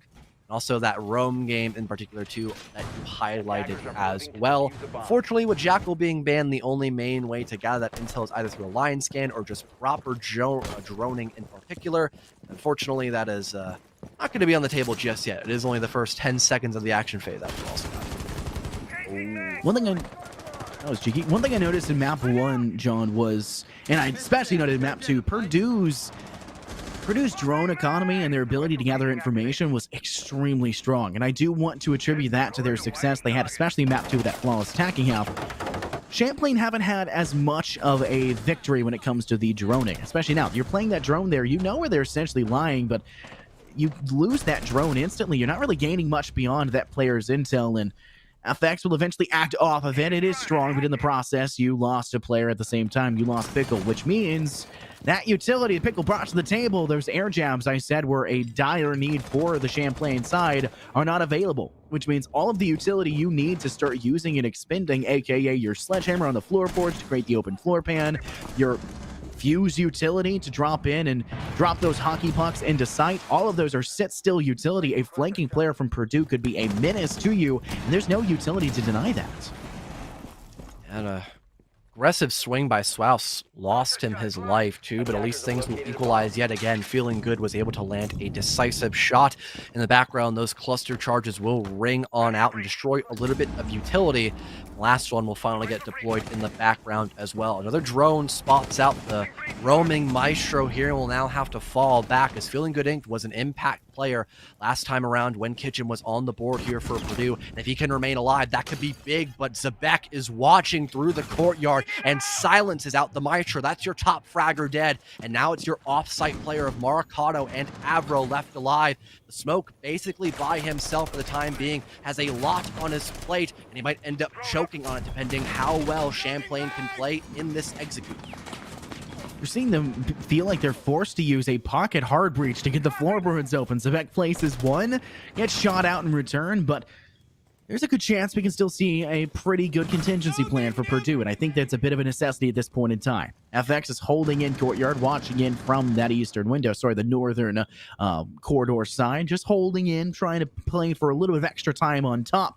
There's not much utility left available. In fact, the only thing that is left is the pocket hard breach and 3 cluster charges. There is 2 breaching rounds, but FX hasn't really had a need or a location either to really pop and utilize those. But with Arvo now down for the count, DBNO'd and finished off by Ben, it leaves only one player left standing of Marcado, but he has a fabulous position to play for this plant. Live ping goes through. He's going to try to go for the wallbang, fails to do so, but a live ping still available for their side. Tosses the Nitro. That's going to be their life. Now just no time, and he finds the shot with the commando straight to the head of Zebek, snuffs out the chances once again, and Purdue pull off a miracle to lead them to match point, series point here on Coastline. Oh, and that was the best approach for the Mozzie as well. I coined at the end, I murmured it out. He could go for a Nitro cell, and the ace had to overextend. That single wall that I talked about at the very beginning of the broadcast was opened up by Purdue, so you cannot go for the default plant. You have to dive deeper into the map, and because that wall was opened up, it allowed Maestro to go for the slam dunk, and it landed a fat 3-pointer to bring us into match point and series point. Also, championship point as well. It's the grand finals, for Christ's sake, Sot, and Purdue are 1 round away from bringing it all home in a quick 3-0 fashion. Man, the pressure must be gigantic here and massive on Champlain's shoulders. Let's not discount Champlain in the slightest, though, right? Purdue has been playing this in a fabulous fashion, right? It's really hard to give them any negatives. Every time I have given them even glimpses of negative, it's almost immediately returned by a positive factor, or just they go the next round and flawless. They get flawless, they flawless. They get flawless, they flawless, right? Champlain have been keeping up with Purdue in a team that has been this dominant, and they've kept the majority of these maps close. Map 1 almost went to OT. This map has been extremely close through and through. I think there's only going to be a couple rounds differentiating, and they kept it even at halftime for map 2, only falling behind on their defensive side as they failed to keep Purdue's assault at bay. I have been very impressed with Champlain, and I've been immensely impressed with Purdue, and I can only anticipate that this one will go down. John, I do know that it is not a 3-pointer for a dunk. I know. I will call you out on that just because I think it's funny. It was heat of the moment. And it was also it's 3 okay. picks for the Mozzie, so, take interpretation as how you like it. Also, it was a commando. He took command of the situation as well. Absolutely. So we just got to throw those out there where they're had. But you see Purdue, I'm sorry. I just looked at every single Purdue player being in the exact same 5-foot box. This is not COVID-19 distancing whatsoever, and they'll pay the price accordingly. Not a sneeze that'll get them killed, but a gun that'll do the job instead, and if X finds the second on a Marcado. Well, at least Michael got me backed up. He's talking theoreticals here, which is the best way of being right, theoretically speaking. So thank you, Michael. I appreciate that. Technically correct. Also, Tofu, I have some saved words for you after the broadcast, as always. Mostly good work on observing. It's been relatively clean overall, and Champagne's round here on match point territory has been relatively clean as well. It's only Yellow and Swaus remaining here, with Yellow already on a fair amount of HP lost. Very low here. Swaus might have to be that key impact player, especially if Yellow's not going to be able to land those shots needed. Great shot by Swaus to bring things back a little bit closer, but there is still more than enough time here for Champlain to play this one out perfectly. Pickle from behind gets one, and FX will land a great shot on towards Swaus. It'll be a great clap back here for Champlain, but can they do it for one more round to at least confirm overtime, Scott? You talked about it, what, at the end of the second half? In the last round of the first half, I should say. Sorry, correct myself. The last round of the first half, you said we've only seen 2 objectives. We'd only seen Hookah and we'd only seen Kitchen. That is our first glimpse we finally have of a tertiary objective here in Coastline. It's because Purdue, despite a struggling start, have made a huge return and have locked themselves out of their go-to mainstay objectives. That can be devastating for them. They'll bleed that round. I don't think they anticipated winning that one anyways, in all honesty. They felt a little bit weak, so to say, when it came to their defensive setup. They had a idea of what they wanted, but I don't think it was actually a steady and sturdy defensive utility placement. I don't feel like they had a fleshed out strategy. I felt like they were just playing that one to get it out of the way, and that's exactly what happened, and Champlain took it in a really good fashion. However, they needed to find more kills than that. I'm not saying to make it closer, give themselves a real true shot, even if they were trying to do so. They need to make sure that Champlain can't get confidence behind them, and they can't build themselves up. They're already in a position where they're either going to clutch up or be out of the league as a whole as they lose in the grand finals. And I think that the pressure for Champlain will only make them stronger, especially if you're a team that's made it this far in the first place and are technically the first seed going, they're second seed technically going into this one, tying with that 6-1 record. In all honesty, giving this one over, Champlain is not a team that will fall victim to their nerves. They will grow and overpower them. Purdue need a very strong round here, and it's on a site they know and they love. Everything on the line still, even though Champlain had a very effective round on the 11th. This one is where it all matters, whether they can bring us past the 12th round limit, or will we have everything end out in a 7-5 fashion, similar to the other map pick of Purdue of Chalet, all the way back on the first one here. It's gonna be another roam set up done by Purdue, particularly right around that penthouse area, but Marcado gets cut clean off the face of this earth. Down goes the Mozzie, and now Yellow will have to be very calm about how he wants to play this one out. If he dies here, this could be massive, and he falls to the same fate as well. Ben, a 2K to open things up. What a fantastic start for Champlain to silence the roam game here. Now, keep in mind, there's still the clutch god of Feeling Good Inc. still alive. However, Mercado may have taken that title with that huge victory we saw just 2 rounds ago. Losing that top fragger, losing that pivotal player, and losing Yellow on top of it, your second or third best player, so to say. Yeah, this seems like a really difficult odd to overcome. They still have Toxic Babes. They still can clutch up where necessary, but they have to find kills, and they've lost that forward shield placed inside Lounge that will allow them to separate and gain a safety net when it comes to their position. Arvo trapped on Cool Vibes, cannot make the rotation anywhere else but Hookah, and hopefully they've given them the space to do so, but from the looks of things, Feeling Good Inc. wants to play this one quite aggressively, is hoping and praying for a kill, looking for the opportunity to grab it, and Swouse is playing far and out, looking for a chance over by Aquarium, but it'll be the SMG-11 shots to ring out first. It rips FX head straight off their shoulders. A second opportunity and a second win, but unfortunately this one will fall to the side of Champlain as Feeling Good Inc. has been down, but Swouse is not to be outdone just yet. Going down into the hatch, it's going to be a DBNO now back into the fight. They have a chance to recontend here in a 3v3. They've got a player down below. 2 impacts in the pocket for Swouse, but he's not in a position to really deny in totality. But Arvo has control of Cool Vibes, and he's in a fight with Kernex, who's extremely low on HP.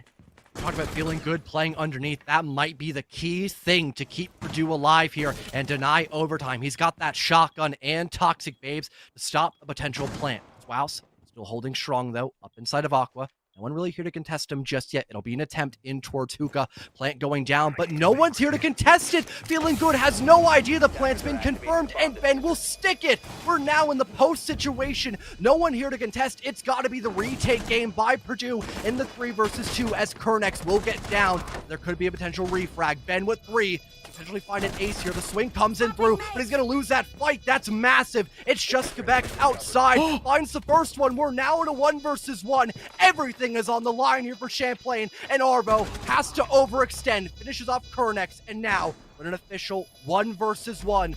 Quebec playing this one passive. He's waiting for that run out here. Arvo has to rush through, and he's playing underneath the table. Quebec, a brilliant angle. We're going to overtime, Scott, as we're not done yet on Coastline.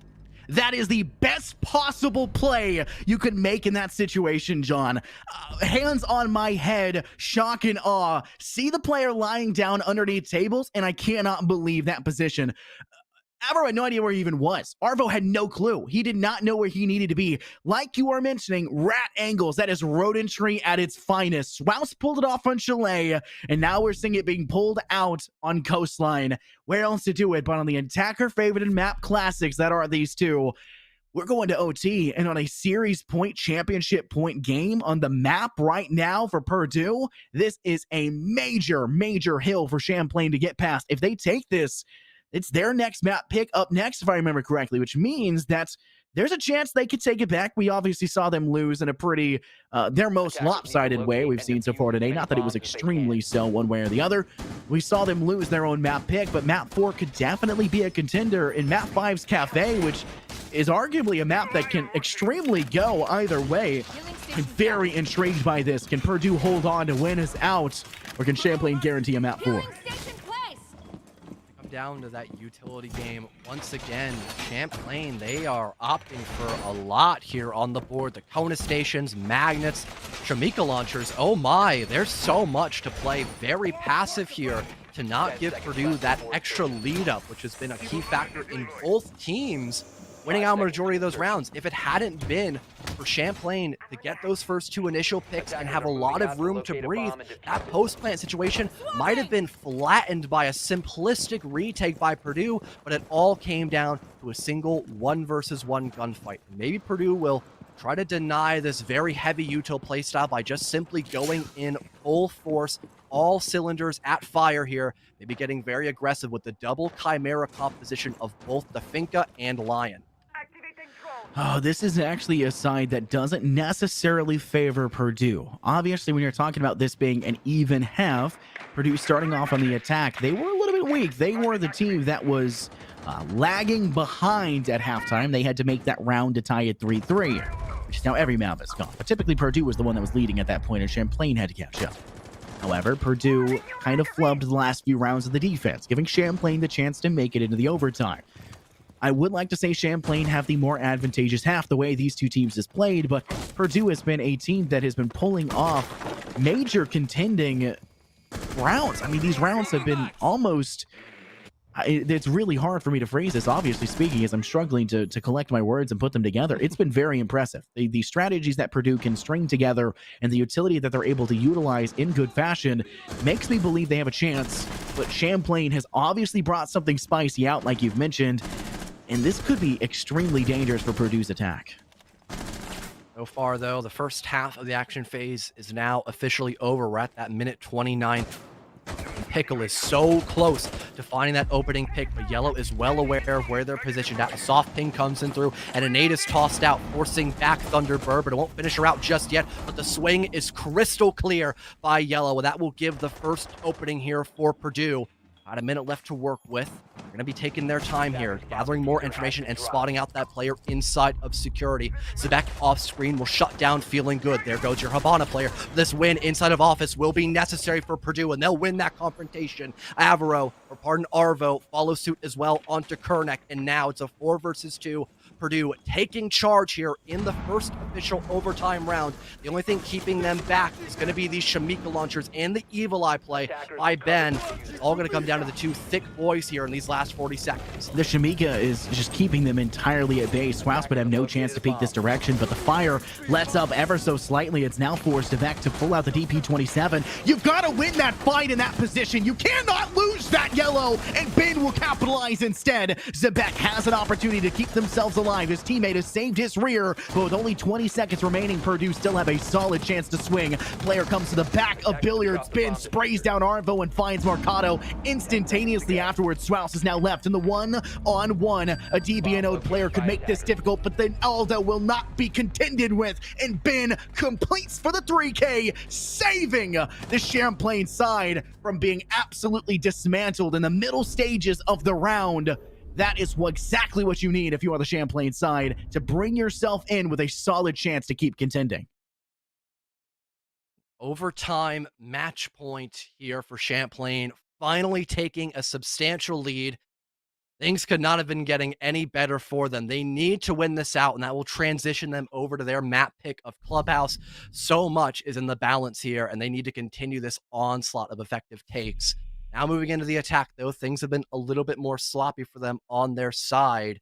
It's been honestly more or less back and forth between the two teams. It could, again, just overall come down to how much they're allowing Purdue to get away with here Defenders, on their protect your defenses. bombs from being They, too, defused by like to attackers. also go for those heavy roam games and then fall back and try to play the site a little more effectively here, which has been the saving grace of some. Marcado, in particular, winning out with a 3K clutch and a lovely Nitro Cell tossed up here. We could see more of those 1vx situations here to really see who has what it takes to win out here on Coastline and see if we can go the distance here with more than just 3 maps in store for the grand final.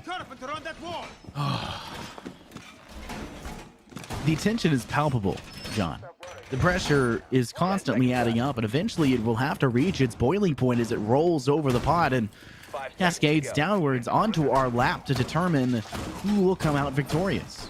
It does burn. It does burn. You can feel every bit of the pressure. You can feel the consistency behind it. And right now, there's nothing but consistency for both sides.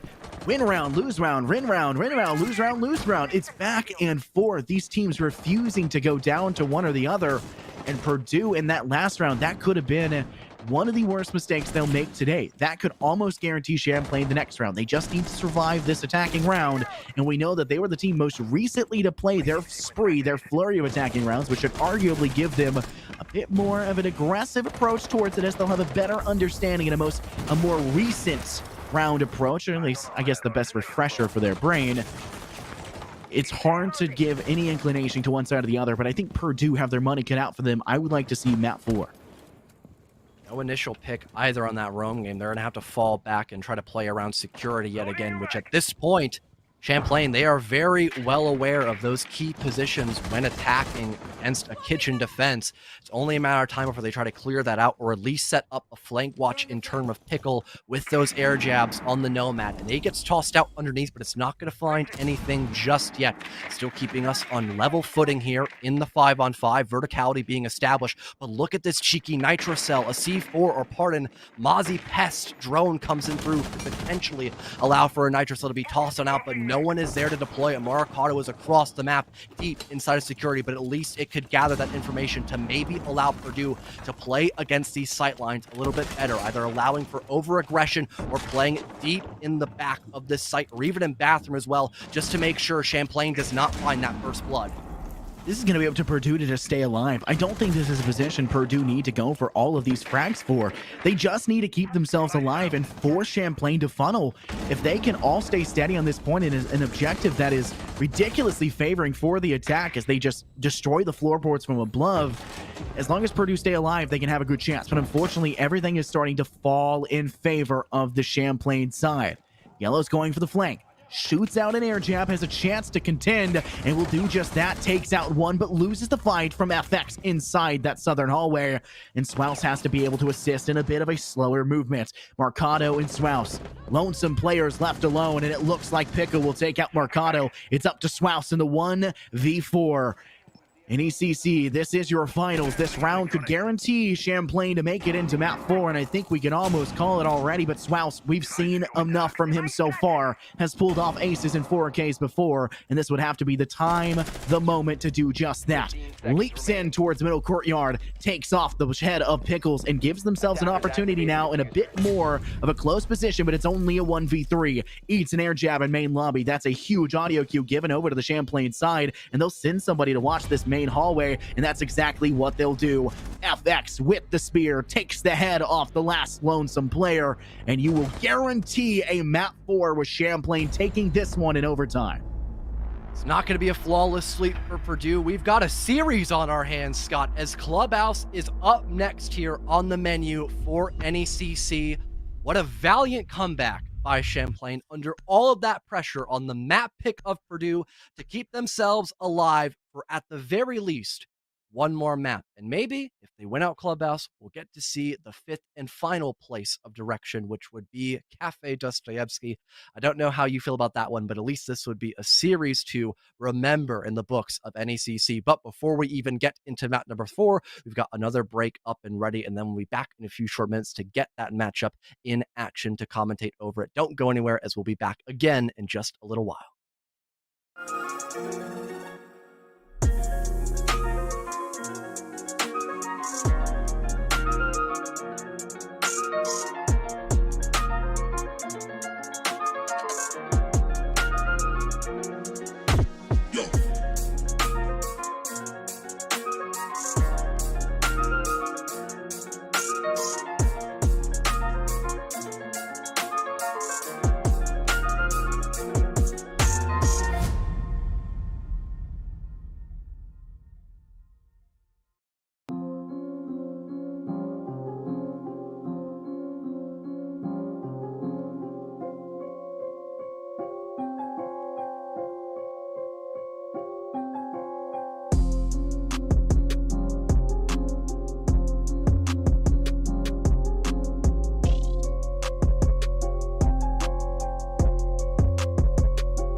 Welcome back, everyone, to NECC. We've got map number 4 in our grasp here. It's going to be clubhouses. Both teams are ready, set up, and in action to get this one underway. Scott, I'm kind of glad we got past Coastline here because Champlain finally have been able to break the camel's back for the time being and might have a second opportunity at winning out this grand final entirely. But can they do it on their own map pick of Clubhouse? That's going to be the real question going into this one. What map have we seen so far here, Joan, that has been most similar to Clubhouse? Probably Chalet. Now, how did Chalet turn out? It was a win for Purdue, but we were a round away from overtime, so it was a very close game. You need to take that into consideration. And it was Purdue's pick. So there are a lot of other things to fault upon, not just the map itself, Scott. Now,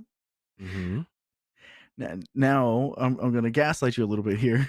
No problem. No problem. Respect it. Respect it. You may have girl bossed a little bit too close to the sun.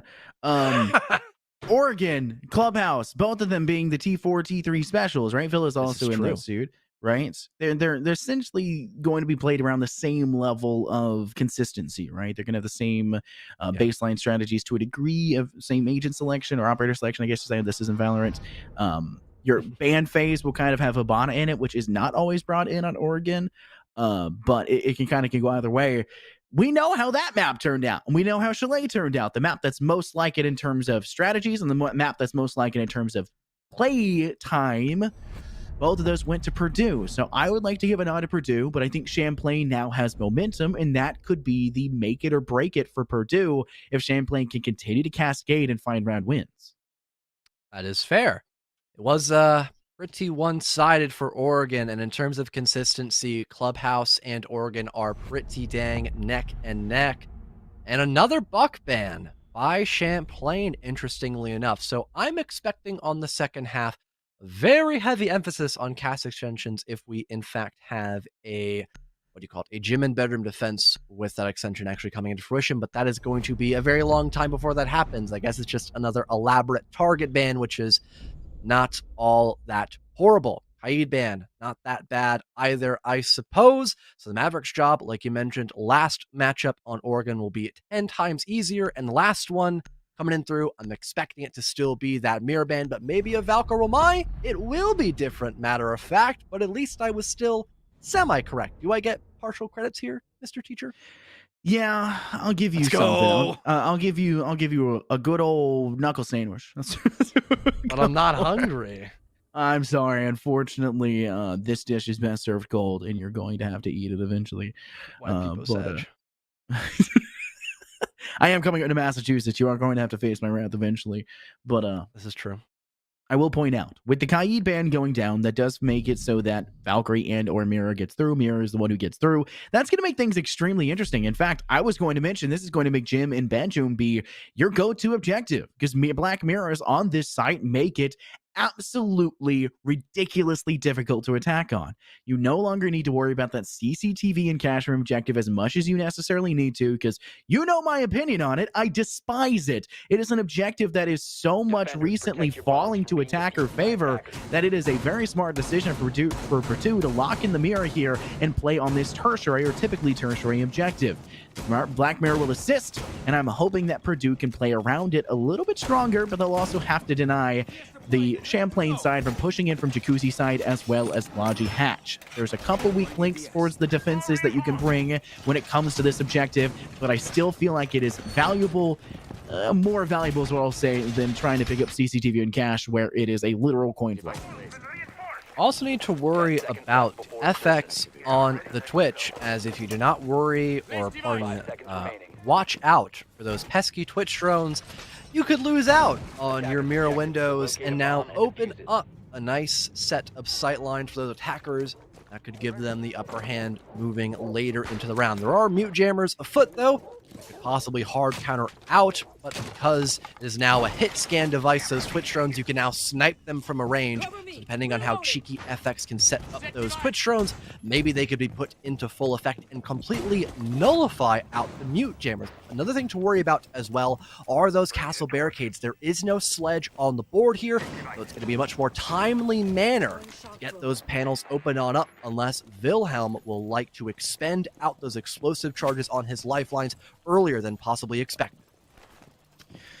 It's a bit of a methodical start. That's typically how you want to say for an attacking team. There is a little bit less of an emphasis towards control over the garage side, which will allow for Champlain to get a quick entry, but they still have to worry about getting into cash room, and that's where Purdue can put a very strong defensive grip on this position. They've got the castle barricades, they've got the hard wall, just completely violating that wall connecting over to CCTV, and of course there's also that red wall connecting over towards the red staircase. There's a lot of viable options available for Champlain, but they have to commit to the one doorway available, and they'll find success off of it with the F2 in hand, removing Marcato from the engagement, and will now flesh out with Purdue a man down and questions that need to be answered as they'll send their Twitch drone into construction, trying to get any pieces of information and maybe destroy the utility that's available.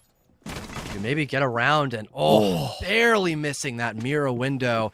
You can get someone to go around and open up that Logi hatch. A Twitch drone could most certainly snipe out that black mirror window, but Feeling Good Inc. will snipe out Zernex, and now a second down goes Wilhelm as well. Great shots landed by Feeling Good to open things up for Purdue, and they still have control of Logi for the time being. No one's pushed out on that hatch. They've got the mirror window destroyed, but FX will find one for themselves onto yellow. Now opening up a small avenue of approach.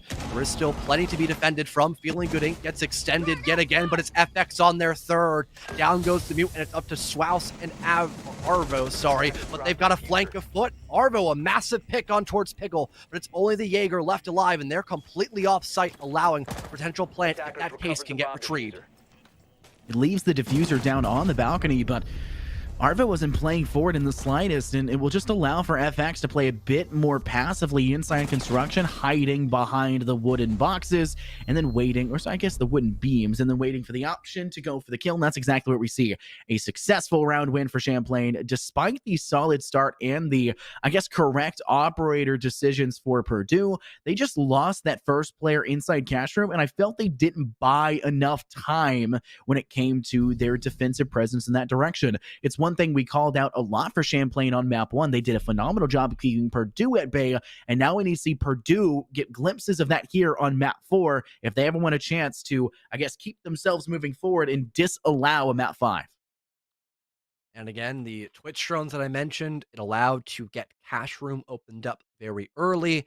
And although Feeling Good Inc. was really feeling himself on that round, he definitely got a little bit too close for comfort right around construction room and got ripped to shreds by that F2, which is an amazing gun, despite a couple of its nerfs in the past. But we're going to see the other top floor of CCTV and cash room now in play for Purdue with a relatively different lineup. No mirror on the board this time around. Instead, they are emphasizing quite heavily on the double denial combination of that Jaeger and Romai. You know what they say, apes together strong, so having the double util in play could really waste a lot of time when a Raptors clear could be attempted by CCE, as a lot of teams are really, honestly, ignoring that presence inside of the construction room nowadays, Scott. It does feel that way, right? I mean, yeah, it just kind of depends on what you want to work for. Obviously, we had a slight change to this map. There was nothing really major. Construction was one of those key points that did get changed, and it was interesting because for like a week, 2 weeks, maybe a month after the change came through, construction was a key point of entry for a lot of attacking teams, but now, you know, you can see it, you know, take it or leave it. It can just really depend on what's going on, but majority-wise, you'll see a very aggressive approach towards that garage side. And for most teams, if they feel that they can't gain entry, they'll typically claymore up and attempt to push a different direction. You can see that Wilhelm will do just that. Places down the claymore outside that garage door. And now Purdue, if they choose to get cheeky with it, will possibly lose their life in the process. But you can see Champlain still systematically, methodically trying to work their way through the second floor, giving them any sort of spacing they can get as they map trick out this east... Oh, it's the wrong utility there, Wilhelm, as they map trick out this eastern suburb hard wall and finally clear it out with the impact utility of the lifeline. And unfortunately, that because of lifeline could have been used to help clear out that player and Rafters, disorientate them a little bit, and could allow for an easier lineup when securing that first initial pick. Still that 5-on-5 with Purdue able to control Garage for a little while longer, some drones being destroyed, but now they're aware of Lamai's position. He still wins that first gunfight though, and can now reposition, locking down one doorway leading in through the garage itself. Maybe waste a little bit more time here. This is massive for Purdue. There's only a minute 20 left, and all that Champlain really has in their back pocket is just that plat control. The FX runs into sight, finds one, looks for a second, and he'll down Swouse in the process. All of a sudden, a massive opening has been found, and Champlain has been able to capitalize. Now officially a 3-on-2, as FX will secure his second kill on the round. And a third! He runs inside a cash room, swings for a fourth, and it's clean! Champlain, they steal away round number 2, and it's 2 instant back-to-back wins for the attacking side. What is going on right now? You're seeing Champlain come alive as they're victimizing Purdue's defense. They're not able to find any sort of solidarity in their collection of utility. They're finding each and every corner falling in favor of Champlain. It's not just the ego peaks we talked about in map 1. Champlain are getting crossfires. They're giving themselves good positions for utility. They're dumping correctly besides the one concussive blast. Each and every piece of this is just absolutely piecing together like a puzzle. And this is not some Lego piece that you're talking about. You pulled off as your, what is it, the Playmobil? The old off-brand kids Legos that you see as kids? No. This is the Lego AT 2020 right now, where you're seeing it's $800 and it takes you a month to put it together, and then your kid drops it off your shelf, and then you cry for the rest of your life because you don't have time to do it again. That's what it's looking like. And Champlain have made Purdue, with nothing they're capable of doing so. They now have to head down to the basement as they're like, nothing's worked so far. What do we do to change this? And they're not even bringing a Mira at this point in time, which I think is a solid decision. Just because she's available does not mean you need to utilize her. I think the Thunderbird is a solid decision, and I think that that's going to be the play that they need to give the defensive rotations necessary HP to stay alive, because Champlain has been sniffing them out and shutting them down. If you're going to 5 anchor, seconds remaining. I would definitely agree Mira can be pretty helpful, especially to deny that main stairwell. You could allow for some pretty easy funnels depending on how well and how long you can play in those Mira windows, which for a basement anchor could be throughout pretty much the entire round, depending on how many grenades on the board, which are very few right now for Champlain. But it looks like they'll opt to go for a mostly anchor-based setup, maybe having 1 or 2 roamers on the prowl. And then when needed to, they'll drop back down into sight and play for those anchor rolls, which on your first defense here of basement of Church and Arsenal, I'm not a big fan of, because you can waste a lot of time with that SSG-based roam, despite the fact that there is a Jackal on the board by FX, which will not be as effective because there is no roam game, but it still wastes plenty of time and potentially wastes a couple of early players by giving yourself that early man advantage for Purdue. Once you've guaranteed safety on the second floor, you can start to work your way downward. It's a slow game, and it's something you have to be very wary about as an attacker, but it's better to play it a little bit slower and guarantee that you have everyone than it is to just go in, rush in, and die. And right now, we're seeing the reason why Habana is typically banned out. Hatch game very strong when it comes to that kitchen window break. You just rappel on in, go for these X-Kairos pellets, double swing them in, and there's just not enough impacts available for the defensive side to really deny them one way or another, as your Habana and X-Kairos pellets systematically, as they've got, what, 24 to start with? That's 12 attempts to go for and break out that hatch. It just doesn't seem a likely chance. We're seeing exactly that. It'll finally be breached open, and Purdue have lost their first player already, taking Arvo out for the fight, and that's one of their top fraggers in this game, and that's something that they desperately need, as they've been failing to find kills in and out of this one. In Swouse, you see the legs. They've now moved as they stood up. They're constantly going. Swouse, please! It's, oh my goodness. Unfortunate to see, but you still will see Champlain with a man up start to push down that central staircase. FX has been a massive part of all of these round wins for Champlain. He's got 9 kills in the first 3 rounds, and he's looking to find more, perhaps. 50 seconds remain. Champlain, they're just about ready to start this execution. It's the calm before the storm, really, and Purdue really need to find these key positions to make sure that won't be a third round here for Champlain. There's one pushing out in the back of blue, but Pickle up above will silence out Swouse. Yellow from behind, though, shuts down FX, that key fragger, and Maracado responds on towards Kernex. The Mossberg gets popped out in the background. It's Maracado with a second here, and now it's evened up again, 2v2. Ben rushes down main to finish off feeling good. Even footing here, but very limited time. Not enough to drone, and you have to drop down that main hatch. A plant will have to go down, essentially, as there's no time left to find both of these picks onto Yellow and Maricado, but they have no denial. Maricado, you need to push it forward. Your toxic babes are futile if you're nowhere left to place them. He swings on out, finds a third, and Ben is the last one left alive, deep inside of Arsenal. Finds the first one, but needs one more to win this one out in the post-plant situation. Spots out the Aruni, but runs out of ammo. You need to whip with the pistol here in this position, but has just enough time to reload. It's a second confrontation now as the Aruni steps up above, but Ben with a massive clutch. It's 3 for Champlain as they are unstoppable on the attack, Scott. How do you call this out? Where is this coming from? Where has Champlain pulled this out? Purdue have found nothing. It is a desolate 0 on the scoreboard. They'd have to find any and everything, and it is absolutely, without a doubt, not there. Champlain has denied every instance of play. That round, that entire post-plant situation was disgustingly one-sided for Champlain. Yeah, Ben was put into a 1v2, but it was a easy cleanup for him. Pick up the first kill. Why is your Rooney jumping in and around? Just reload at that point in time. Play with the gun you have in hand, not the pistol to the side. You needed a better spot. 20 seconds still in the diffuser, and you're playing in a desperation state. Play smart.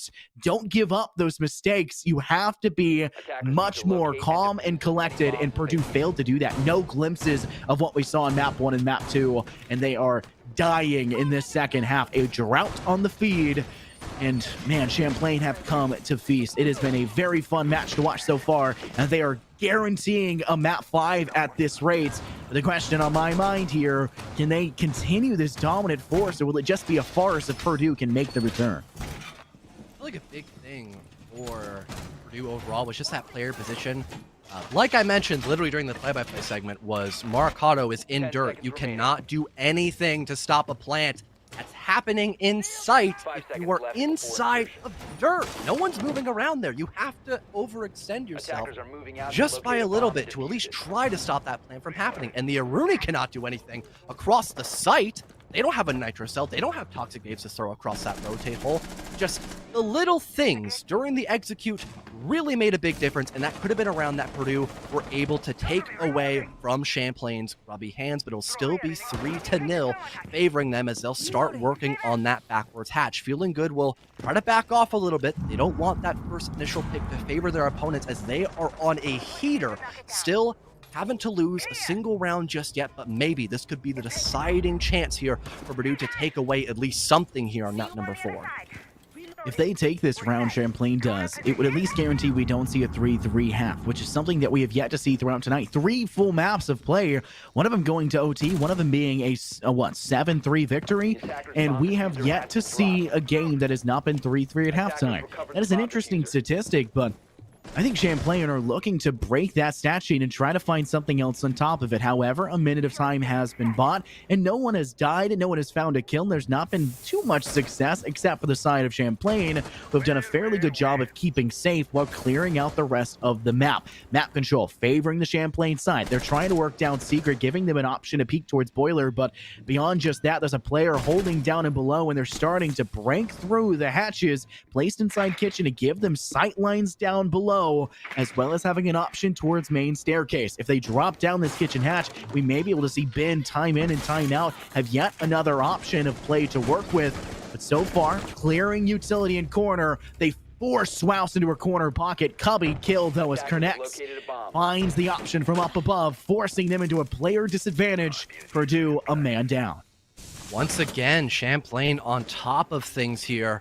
They still haven't cleared out a lot of this map. They haven't gotten blue control just yet. It's a soft ping to get Yell. That first initial pick, we're on even footing yet again as Ben opens up in towards main, but will have to fall back. That position inside a Memo has not been cleared out just yet. It's still going to be Feeling Good Inc. waiting patiently for that push inside of main. And also, no one's taking care of Maricado yet. He's still inside of Dirt Tunnel with toxic canisters at the ready, forcing Wilhelm to possibly make a play sooner rather than later. Just about 30 seconds remain here in Champlain. They've lost that initial lead and have to still gain a little bit more map control unless they want to go in towards the funnel down on that hatch drop, Scott.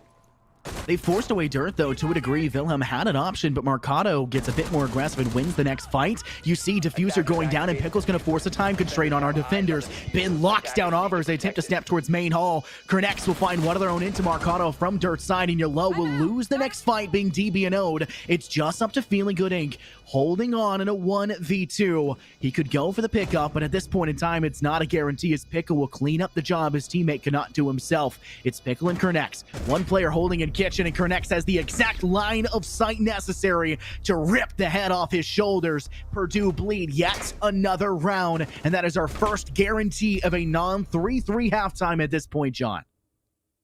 Really, Champlain just know their stuff on Clubhouse. Despite how well Purdue was keeping them back, they still managed to find a slight opening and get enough picks to allow for a plant to go down. Yet again, nothing being done on Purdue's side to really force out the attacking side of Champlain, and they're going to try to reattempt going up and towards CCTV and Cash Room.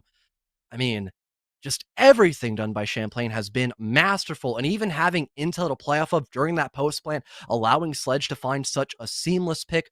Really great stuff by Champlain. And Purdue, you were doing so well in the first 3 maps, and you're really dropping the ball. I want to know how you got to this juncture in the road.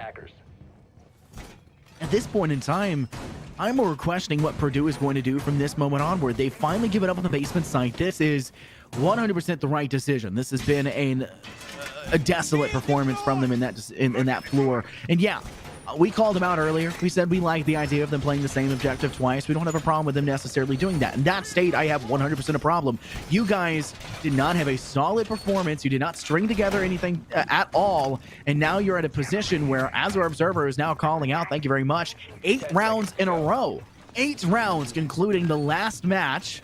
The last map, I guess I should say, Purdue have failed to do it. And this is what I mentioned last map as well. The second we see Champlain put a damper on Purdue's string of round wins and start to get momentum behind themselves, this is where we'll start to see the change of pace and the tempo go in favor of Champlain. And it's only cascading ever onward as we're seeing Champlain in a dominant 4-0 start of this map. The wound is definitely getting deeper and deeper in the cut. Purdue is still not been able to finish off this balancing act against Champlain just yet. A little bit of stop destruction working out.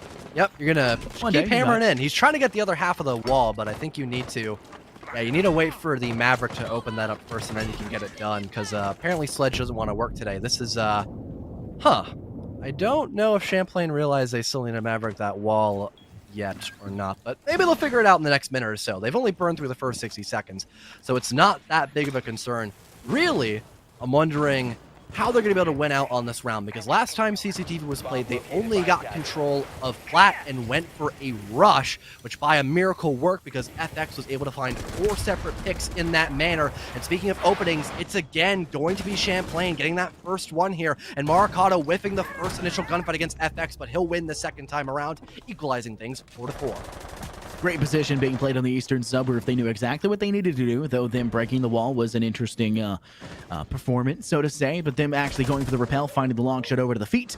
And now a cheeky shot from Wilhelm to finish off Marcado, what FX could not do, but they lose Kernex in a firefight with Feeling Good Inc. Now they're in a spot where it's tied 3v3, and they need to gain entry into the CCTV side, and they have the option to do so with that eastern suburb being absolutely opened wide and shut for the Purdue side. They need to stop them early. They'll try to hold on to the red staircase. It does not work out. Feeling Good Inc. will take out Pickle, though. It takes things a little bit closer, but Ben swings in and removes Swouse just as quickly. It's just up to Feeling Good Inc. He'll have to have a 4K in this round if he wants any chance to give Purdue a glimpse of victory. Ben is teasing the diffuser placement. Lunchbox going down ever so slightly. Maybe we're seeing Feeling Good Inc. get a little bit hungry, hunting for this at the point in time, but a time constraint will be forced now on our defenders, and it doesn't even need more than 3 seconds of it as Ben swings through towards that cash room door and removes him just as quickly. I mean, again, and CCE not really rushing the movement that they were attempting on that round. They took their time for droning in those last 50 seconds. They were able to annihilate and finish off out the smoke of Arvo, which was your only main way of stopping a default plant because you had nobody playing underneath. after it was, I believe it was the Mute who got finished off by Wilhelm after already taking a fair amount of damage against FX. 5 in a row for Champlain as they are playing a majority of these rounds to a perfect T in an instance. And honestly, it would not shock me, Scott, if we perhaps see match point after this 6th round, because Purdue, they haven't felt comfortable on this map the entire time, and it's just been constant adaptation and improvement by Champlain throughout this 4th map, and it really feels like they've got the endurance game top notch against Purdue here in this grand final. Ugh, man, it is a marathon right now. We are 1 round away from a flawless half for Champlain. The possibility of them doing so is definitely available. I want to bring something out, a statistic here for you. We guaranteed early. We talked about it previously in the last map. We saw how the previous game for one of the games of the night, I'm trying to scroll back up to where it necessarily was. St. John's defeated Southern Miss, stopping the full reverse sweep, and they won 3-2. The last map going 8-7 score. This one here, we have another game that's completed within the Navigators division. Rio Grande defeat Murray State Blue 3-2. Every single one of these finals has gone to all 5, and Champlain are looking to make this one just the same, despite a very swift 2-0 start from Purdue. And again, I'm really having my doubts here if Purdue can bring this one back. Oh no, that's not a good start. Feeling good, Inc. That's unfortunate. And he was a key player last time Jim was in play as well, Scott. He found 2 picks to keep Champlain at a distance for a little while, but so is FX. He's dead off the rip as well. Your top fragger now gone, but it looks like Ben has been taking that role quite comfortably, as it's only been those first 3 rounds where FX has found any picks for his team. And all of a sudden, things are taking a turn for the better, I suppose, at least for Champlain, because they found that refrag, but this cache extension still needs to be dealt with here and has not come into full effect just yet. We saw this previously as well. Purdue did a okay job of holding on to cash, but Mercado lost his life a little bit too quickly, and then Champlain just swung in and had no problem whatsoever taking control of construction and moving onward, and that's exactly what I'm fearing we're going to see happen again. However, Pickle will take out 1, it's going to take out Feel Good, and there's going to be more options than just that, and they'll just full commit into pushing that direction. It's just 1 player left standing for Champlain. It's all cleaned up by Smouse and Mercado. There's a player down to the southern suburb, a secondary player down as they entered into the room, and then of course cleaned off as your Habana is felled in the last few stages of that round. Purdue will deny a flawless half. They will deny a flawless half in the first half of our map 4. But Champlain have so many rounds of wiggle room. They have 4 more rounds they can bleed to at least pick up 2 rounds, John. That is a huge statistic and a statistical anomaly, so to say. And now CCE is heading to the defensive side of this map. Definitely begs a lot of questions here for Purdue, but maybe this will end up being a very attacker-favorited matchup here overall in Clubhouse. It definitely has happened in the past before, Scott, and with Maverick being allowed, it can allow for a couple of sites in particular to be attacked a bit easier, one of them being CCTV. And I think Champlain are opting to go here first to kind of test the waters and, again, see what they could perhaps get away with. I'm not too sure if it would be a necessity when you only need 2 rounds to win overall, so maybe going gym and bedroom, and on top of that, following up with a basement floor pick could have been the better option. But if this works, I'm only picking at straws in all honesty, so everything is on the shoulders of Purdue yet again to deny match point and make sure they can have a little more to contend with here on map number 4. Purdue is going to have an interesting start too. Look at the lineup that they're bringing to the table. They're bringing a Jackal, which will allow for them to deal with the Champlain extended roam when it does come through and if it is available. And I do think that there is, viability for there to be a player down below. You can see Current X actually hanging out there themselves. FX is hanging down below in first floor garage. Whether or not Mercado will be close enough to actually get those footsteps and use the Inox efficiently, or he'll be able to survive long enough to utilize that is another question. But they'll start slowly but surely breaking down that eastern covering Raw and giving them sight lanes into CCTV. They can always work in from the kill side, go down below into supply, and start to clear out the player that's down there instead, because when you look at the defensive side, there's 2 nitro cells they'll have to be very wary of when they try to go for the default placement. The second they hear that diffuser go down, it's going to be up to Purdue to clear away again and deny Champlain for going for the nitro cell kill. But they're start off strong. Marcado with the Inox doesn't even need it to find the kill. Removes one. That's Kernex, and that is one of the players hanging out on the first floor. And there was chances there as we saw another player get up to the doorway leading into garage. Would have been another chance for a kill for Purdue. Fortunately, Arvo has the Nomad. Maybe that roam by Wilhelm could be denied quite well, depending on if Arvo can place those air jabs in the right direction in just the nick of time. He's already extended up in towards Secret Stairs, that Wilhelm player on the Jaeger. Able to catch one off guard, perhaps, if anyone wraps around underneath.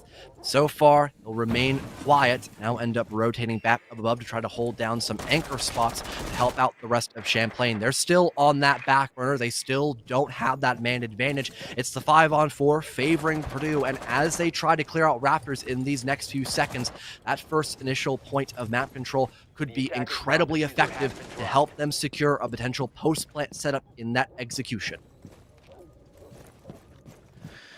They still have the man count advantage, and Purdue have to actually push forward. They've gone 2 minutes, and after the first 30 seconds, we really haven't seen much change beyond this. It feels like they've hit a bit of a filter at this point in time and have yet to be able to grow beyond it and overcome the challenges. But they'll start to work multiple directions. Trying to go through that garage hardball, they'll start to get something going forward, but Ben snuffs out yellow, and you'll see drones going up the garage staircase leading up into rafters. Clear out for Arvo, realizes the defensive utility is in place, and he'll be up to Swouse to find the next kill. The LMGE swings in from garage door, not just takes 1, but 2, and Marcado will fall suit for their own double kill in the process. 1 player left standing, it's Wilhelm, and he's got a massive hill to climb. He'll have to find 4 in the process. An air jab sent. They have a huge mindset now for Purdue as they lock down the CCTV site, begin to look for the option to go for the diffuser placement. Wilhelm has an option to swing both directions, will start to head towards that red staircase. He's aware that a defensive presence is there, clears out the air jab, but gets swung by Arvo, somehow lives from the engagement from below as well, eats up a gumball, but has had their retinas systematically dismantled by the flash nade. They still have to deal with the rest of the 4 players of Purdue, and there's nothing they can do. First round in the books on the second half for Purdue. They did spend a lot of time really just manipulating out that garage control, but in the end it worked out. They got the picks necessary and went in towards site and had those air jabs to play with during the push altogether. It really did force the Jaeger in an unwinnable position with everything on lockdown by Purdue. It will net them another round here overall on map number 4, but it is still a pretty hefty deficit that they're going to need to try to topple over. And again, Champlain, why are you going here exactly? I really want to figure this one out. Are they trying to prove a point against Purdue? Because honestly, I feel like it's not worth it. In theory, Purdue could win this, and there would be no chance of you bringing that one back if they take the entire matchup here. That'd be a 3-1 victory for them. So I feel like just, getting Clubhouse over and done with quicker than probably expected by most, I feel like that's the better call rather than trying to prolong the inevitable, because you guys really didn't do that well on this middle ground site, to be honest with you, Scott. Yeah, Purdue played the same objective time in and time out, trying to go for the basement too many times in a row, like we've mentioned. Now Champlain attempting to do so? Is this an ego thing, like you mentioned? I don't know. We'll move beyond it. I'm not going to prod at them for too long, but when you're talking about their defensive setup, one of the things that we need to take a keynote over is going to be their cash room setup. Obviously, we saw little to no presence on the red stairs. There was no shield on top of stairs. There was still no shield available to their side either. I don't think they have a proper defensive setup when it comes to these red staircases. At best, they're using barbed wire to slow down a push. And guess what? If you're Zofia, you can impact nade out that barbed wire and get both of them in the same exact utility usage. And guess what? Swow swung in from garage door, took out 2, had the option to swing in from below as well, stepping into that rec room, and we did not see the option. Purdue have what it takes to clear this out, and Champlain are struggling to deny. However, it's only the second round in. Maybe last round was a fluke. Maybe there is still chances for Champlain. They obviously have a lot of rounds of wiggle room that we've talked about previously.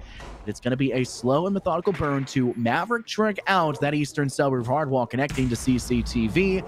And they're going to have that sight lane open quite quickly, gaining them entry and also gaining the intel as Marcado sparks out. By the opposition, it'll be Malusi out for the count, FX out, and Marcado finding the frag. It's a great start here for Purdue. Unfortunately, FX not being able to have that hindsight as to where exactly the Jackal was in play. Wilhelm dealing a bit of damage towards Feeling Good Inc. Not getting that equalizing pick, though. It'll still be the lead up for Purdue. The default cam, shockingly enough, not being destroyed just yet. Ben is able to utilize that to gather some last-second intel before it finally will get destroyed. I hope.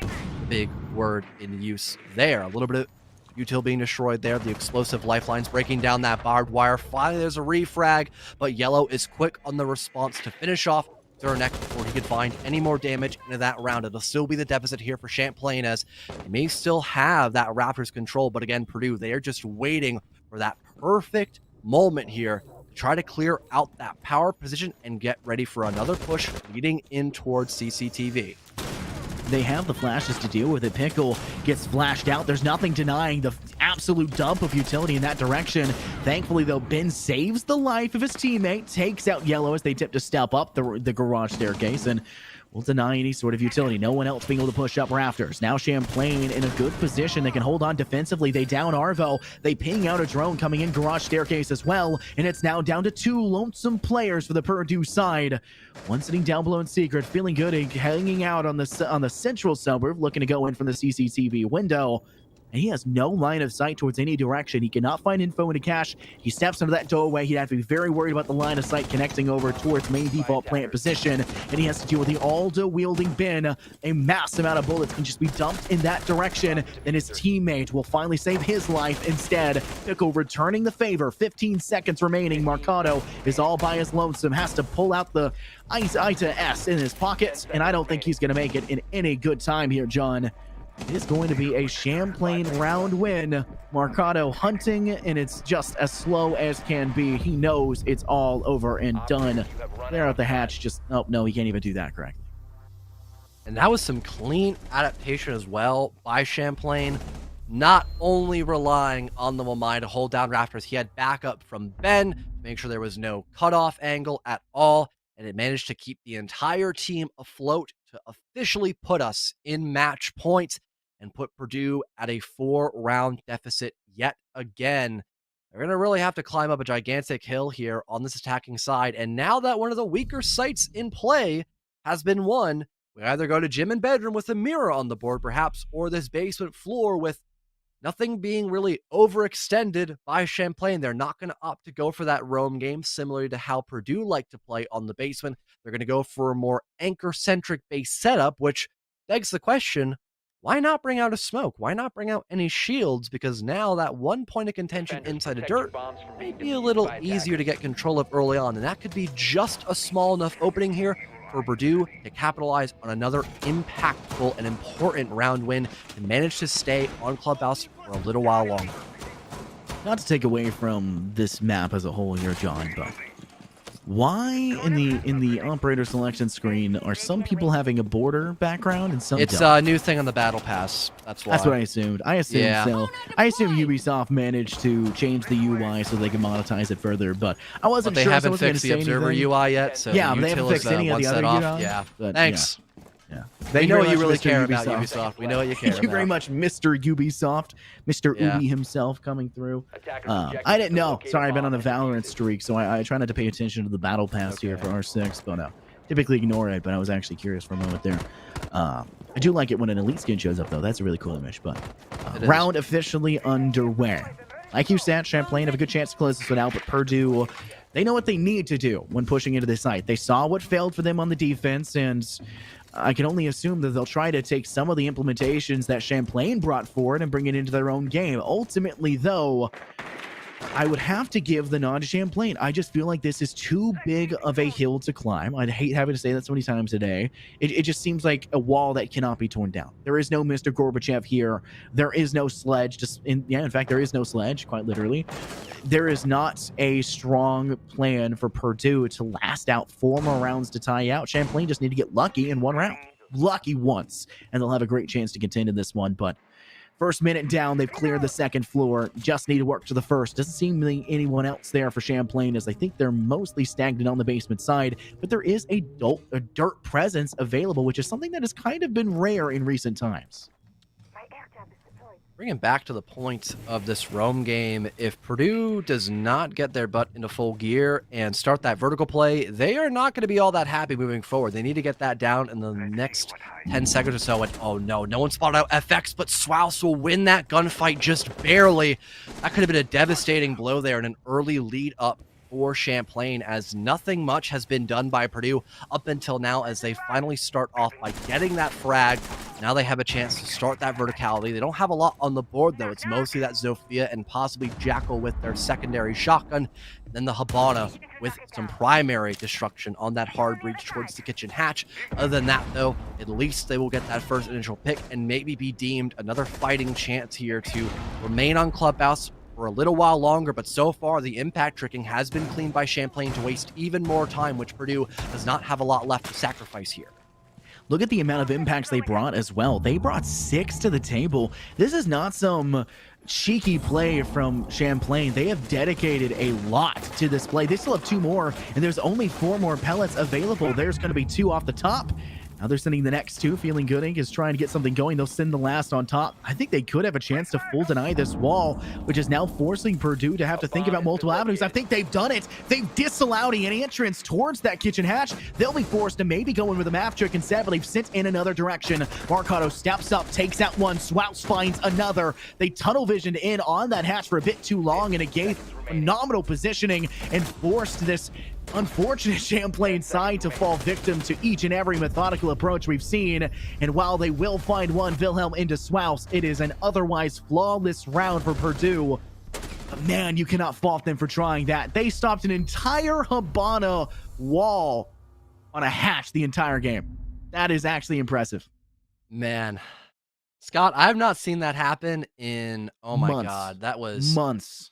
more than months, almost a year. Yeah, I have seen 4 sets. January. Do you know the story I'm about to tell? So I brought it the up old from before. SFCL? No. Oh. Further back, we're going to Oh. AGL, a console Oh. league I used to cast for. A team literally brought 8 to 10 impact grenades to counteract the Habana play, which was recently new because a bullet change happened during that season, and it worked.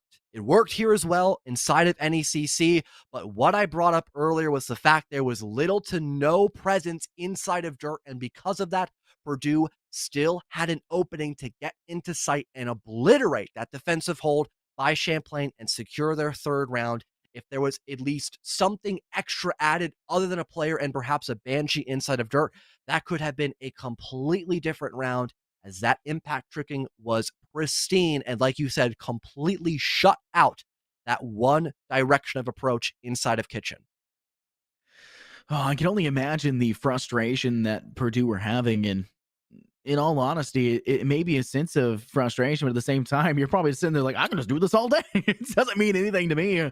When my team steps up, knows exactly where they need to place themselves, that central staircase, first 2 picks, was pivotal to them. They also managed to get pretty darn close through Secret and give themselves a chance over towards Maintenance and Boiler side, but I will give the full nod over to Purdue. It was very cool what Champlain did, and the last time I saw a very successful full hold for impact nade tricking out Habana on that hatch for Kitchen was way back in, I think, early season 2 or ending season 1 for SFCL. It's been a long time for me as well, John. It has been an extremely interesting time, to say the least, but Purdue, dominant performance. Unfortunately, they still have a large amount of rounds to come back, but they are climbing it, man. They are climbing that hill. They are on their heelys and they are sliding. This is not a simple jog or sprint. They're looking cool while doing it. Yeah, it could be possible, but it is a 3-round deficit. Still a little bit tricky, but definitely much better when we had to consider a 5-1 first half split after all. So I guess things are turning towards greener pastures for at least a little while. But before we get this pause fully finished up, we will go into a short little break as there is 6 minutes max. So we don't want to be sitting here and staring at the camera for that long. So we'll go into a short little break and be back once the pause is finally finished off.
John, I think we're back. I think we're officially back into this one. I'm not sure exactly what the Nah. plan is just yet. No, not at all. It's not it. No, All right, I this give up. gameplay is just a lie. It's been pre-recorded. We're all on a script. Yeah, this here. is all We know who's already going to pre-recorded. win. Yeah, speaking of pre-recorded, make sure everyone's mics are active, make sure everything's working, and we'll just keep everything coordinated. We'll check all the stats For and once, stuff. Scott, my internet is actually working because I got that thing hardwired like a few weeks ago. Oh shoot! Well, I forgot to DDoS you today. My bad. Here, let me. Dang it, I didn't change my IP. Sending extra RAM. Let me go ahead and change your I IP need to address. download more RAM. Stat. Stat. The only thing that can hold you at bay. What's that old TV show that like came out in like the 90s where he was like hacking something? He goes, "Oh, it's a 37 stage encrypted password. I'll just dedicate 2 gigs of RAM to do that. Should be enough." And we're in. I went, "Oh my god." Oh, it's a classic. I'll try to find it afterwards and show it out. It is so funny. But you know what's also really funny? Champlain being a bit of a sleeping dragon, a sleeping giant. They have been the dark horse, so to say, a bit of a expected team to make the return, and yet Purdue are struggling here and are facing once again match point to lead us into the full BO5 of that map 5. And they took a timeout as well. I feel like they really want to bite back here on Clubhouse, and they have a very good chance of doing that. However, it's a single round that Champlain needs to make sure that comeback story does not happen, and we see a full 5-map rotation here, bringing us all the way to the Russian cafe of Cafe Dostoevsky. Funny enough, and Champlain will lead off with that initiating frag. Down goes Yellow, one of your main sets of frag grenades, and one of your main hard breachers as well. Only Habana remains on the board now, and this will force a lot of time to be spent. And so far, Cash Room, it's not been cleared out just yet. Swaus was close in doing that, but will miss out on a very vital shot there to keep things in the lead for Champlain. I like the team play that's going on here for Kernex. He's holding a great position to assist his teammate actually deep inside Cash, and unfortunately, Spouse almost had their headlock clean on, but it doesn't seemingly work out that direction. They'll clear out the Banshee placed inside corner, and now FX needs to watch their rear as that red wall has started to be toppled open. But they also have the teammate assistance of, once again, Kernex to help them out. But there's too many avenues of approach right now for Purdue. It just seems like they were doomed to lose FX eventually, and this is exactly what we see. Now tied in a 4v4. Nades in hand, you can see he's looking to toss it over the top. It does not seemingly hit its target as Kernex gets up and close to the window and starts to head back to the objective itself. Pickle, that is an enemy you could have shot at the opportunity. Crouch and then take the shot. The mirror window will block the opportunity first, but Kernex will not miss the next one. Takes out Marcado as they attempt to swing in towards that side, and now down to the 3v4 with only 48 seconds remaining. Flashbangs playoff up, that could be big. Nice wall bang by Feeling Good Inc. to now equalize yet again. Purdue still have a great chance here at remaining on Clubhouse for a few more rounds or so. And they'll start on that drone game too. They want to pinpoint these last couple of locations, and Kernex is already low as well. This could easily turn into a 3 versus 2 favoring Purdue if we have Champlain mess this one up, go for a little bit too much trolling here. This could turn into a 4 versus 6 round differential. Kernex still playing aggro, such little HP, but Feeling Good Inc. will not extend until now. Down goes Elysian, and the main advantage is back in the favor of Purdue. 10 seconds left, though. You have to play for that denial here, CCE. Swing comes in through, Pickle's now down. It's only Wilhelm left alive, Pistols out 1, but can't drop the hatch in time. Purdue will take round number 10, and we're still in Clubhouse as long as Purdue can keep making these miraculous comebacks here in the matchup. What was that word, John? What was that word? I'm sorry. I think I'm lagging here. Michael, I can't hear Scott right now. Strange. It's fine. Just mute him. Just mute him until his internet seems to come back into play, Michael. I tried saying miraculous, Scott, but but I think my tongue got caught on the roof of my mouth, and I went like Just miraculous. That sounds exactly like how CC is playing right now, because they are not doing too hot. Right yeah, I mean, it's weird to think that this map has been attacker favored, right? I mean, a 5-1 halftime, And now we're seeing 4 rounds in for Purdue, and they have taken, or sorry, 3 rounds in the attack, and they've taken a good job. I guess it's 4 rounds total in the attack, because we did see Champlain win one of those attacking rounds, or defensive rounds, I guess I should say. But Purdue have had a really good string of rounds. They just need to continue to find these. It's very important that they keep the momentum on their side. I talked about Champlain keeping the momentum, where they won, what, 8, 9 rounds, I think, by the end of it, total in a row, as they'd obviously ended off that last map in a very dominant spree.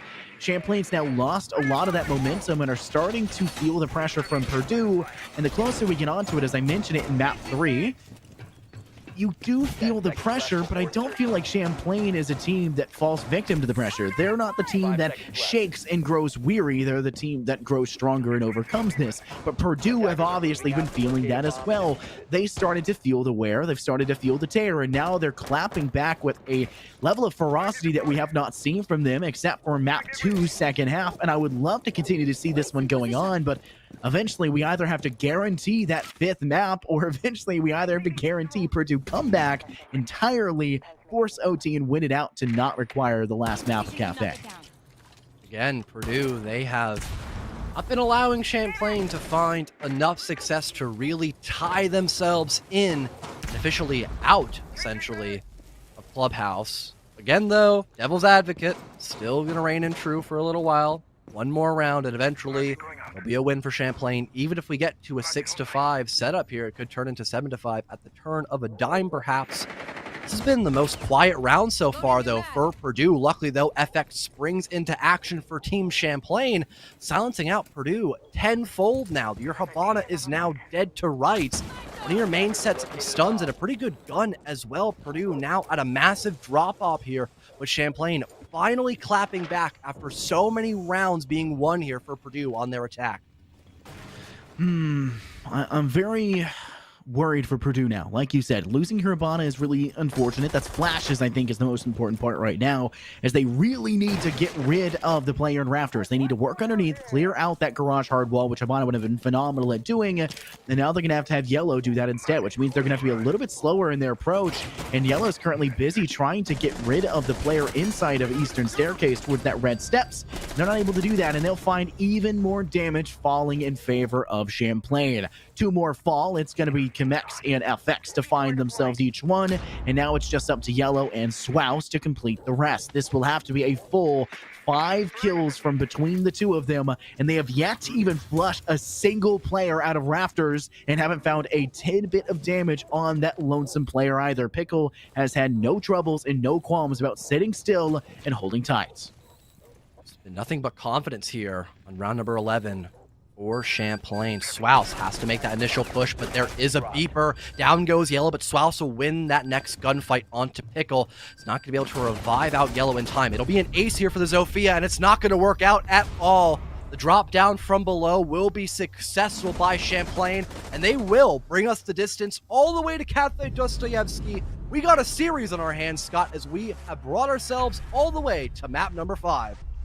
Well, guys, it's time. We'll have to take a quick little break. We're not going to jump just yet. We'll talk a little bit more about this for a second longer, but make sure to grab coffee, because you're desperately going to need it in between this, because the game is ever onward, and it has been a very fun night so far. We're nearing 5-hour plus territories. We've gone to OT. Yeah, there was a quick map, but the OTs have evened this one out, and this one getting close as well to OT makes it even harder. John, it has been a fun night so far, and the action can only continue, unfortunately, on the map of Cafe, but it'll have to come at you after a quick little break. Make sure to stay tuned. Don't go anywhere. We'll be right back with more NECC.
Unfortunately, we are back, and unfortunately, that means Cafe has to come up next in our map 5 of our BO5.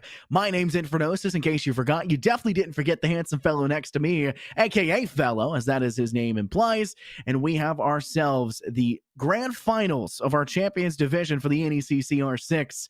And it has been a thorough and rough slugfest through and through. A little bit of back and forth action, both teams winning out map after map after map after map. So 2-2, and now one of these two are going to have to bring this one back all the way through with the decider of Cafe, a map that I know you're not a big fan of. It's definitely grown on me by probably like that much, like a very tiny amount, but it is still a little bit more enjoyable for me nowadays. I feel like it can be really well played depending on who's actually on the matchup at the time. It really comes down to basics overall because you do a little bit of everything on Cafe.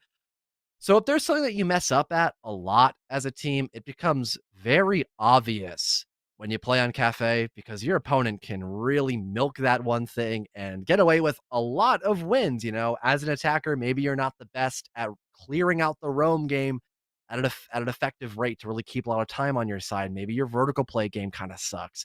It just, again, it becomes very obvious when you go on Cafe because you do literally everything on that map. And hey, now we're on the map of Cafe, so not only can we talk about the gameplay in these next few minutes, but also talk about the bans that are happening here. I think the question that is in my mind is, will Champlain opt to ban out the Buck? Because this is probably one of the best maps for him in play. However, if that happens, we'll have a Thatcher on the board and also a Flores, which might be a lot and could possibly make this a very attacker-favored side of Cafe, Scott.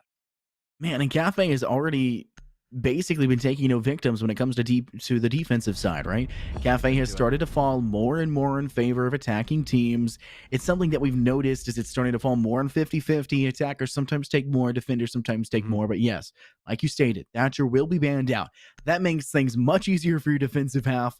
And I think that's a solid decision for them to ban that one out, even though Champlain knows they're starting off on the attack. I think this is the right choice for them. However, Kaid will be the first defensive ban.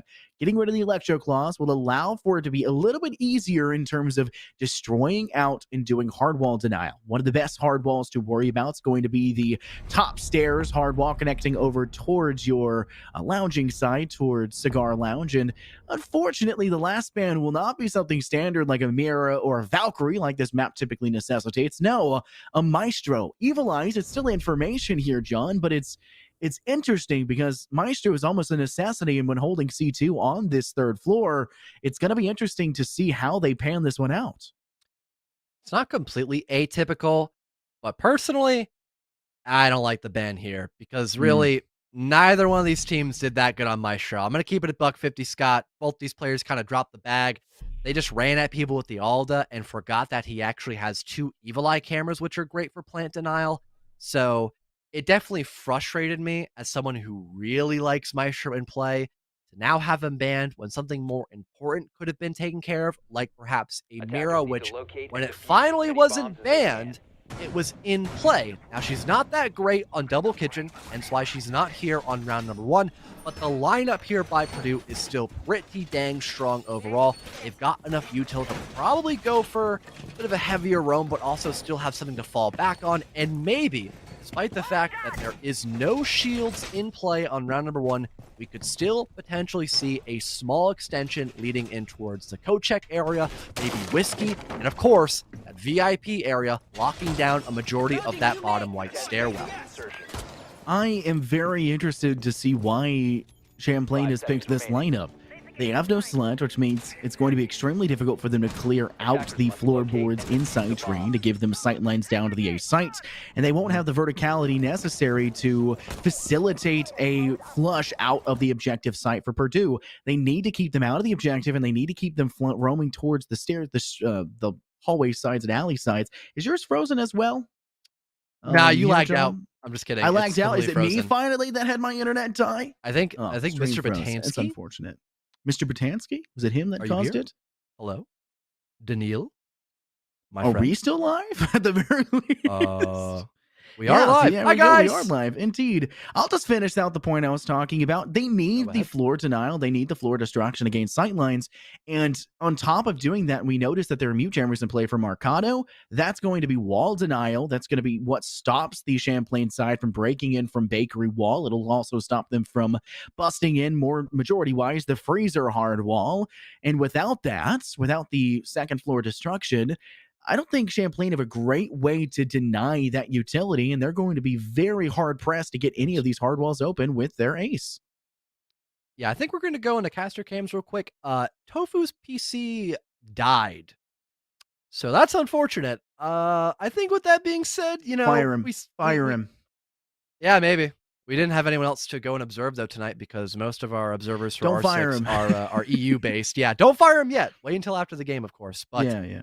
with that being said, I'd love to talk and, chat for a bit, but we literally just got round number 1 started, so there isn't a lot to really discuss as of right now. So we'll go into a quick little break, get our observer back online and into the matchup so we can continue talking about the last map here of Cafe in a few short moments. Don't go anywhere as we'll be right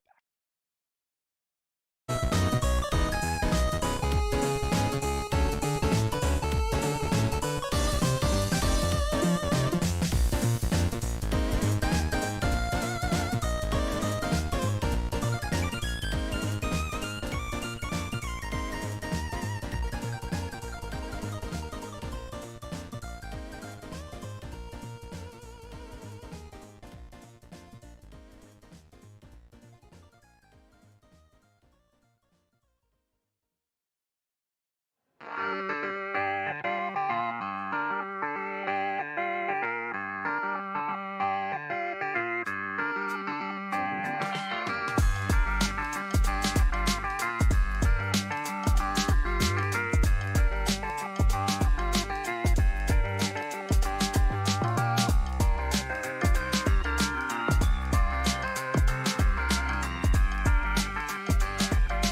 Oh, sorry, John. I think I'm allergic to technical errors and faults of our observer. Strange. Oh no. It is what it is. It's fine to a certain degree. I will go ahead and say we forgot to put Please. the bans in. That's the observer's fault again. I think the Please, players gents. are agreeing right now to do a gentleman's agreement. But round 1 dropped to Champlain. Not only did it drop to them, but FX cleaned up for a 3K within the round, which is what guaranteed them that round 1 win. Now, did I actually watch what happened? You can actually deep dive what happened? No, not at all. The players had to tell us, and they don't necessarily give us every tiny nitpicky detail. But John, let's get it going. Round 2 in the books. Let's see what goes down.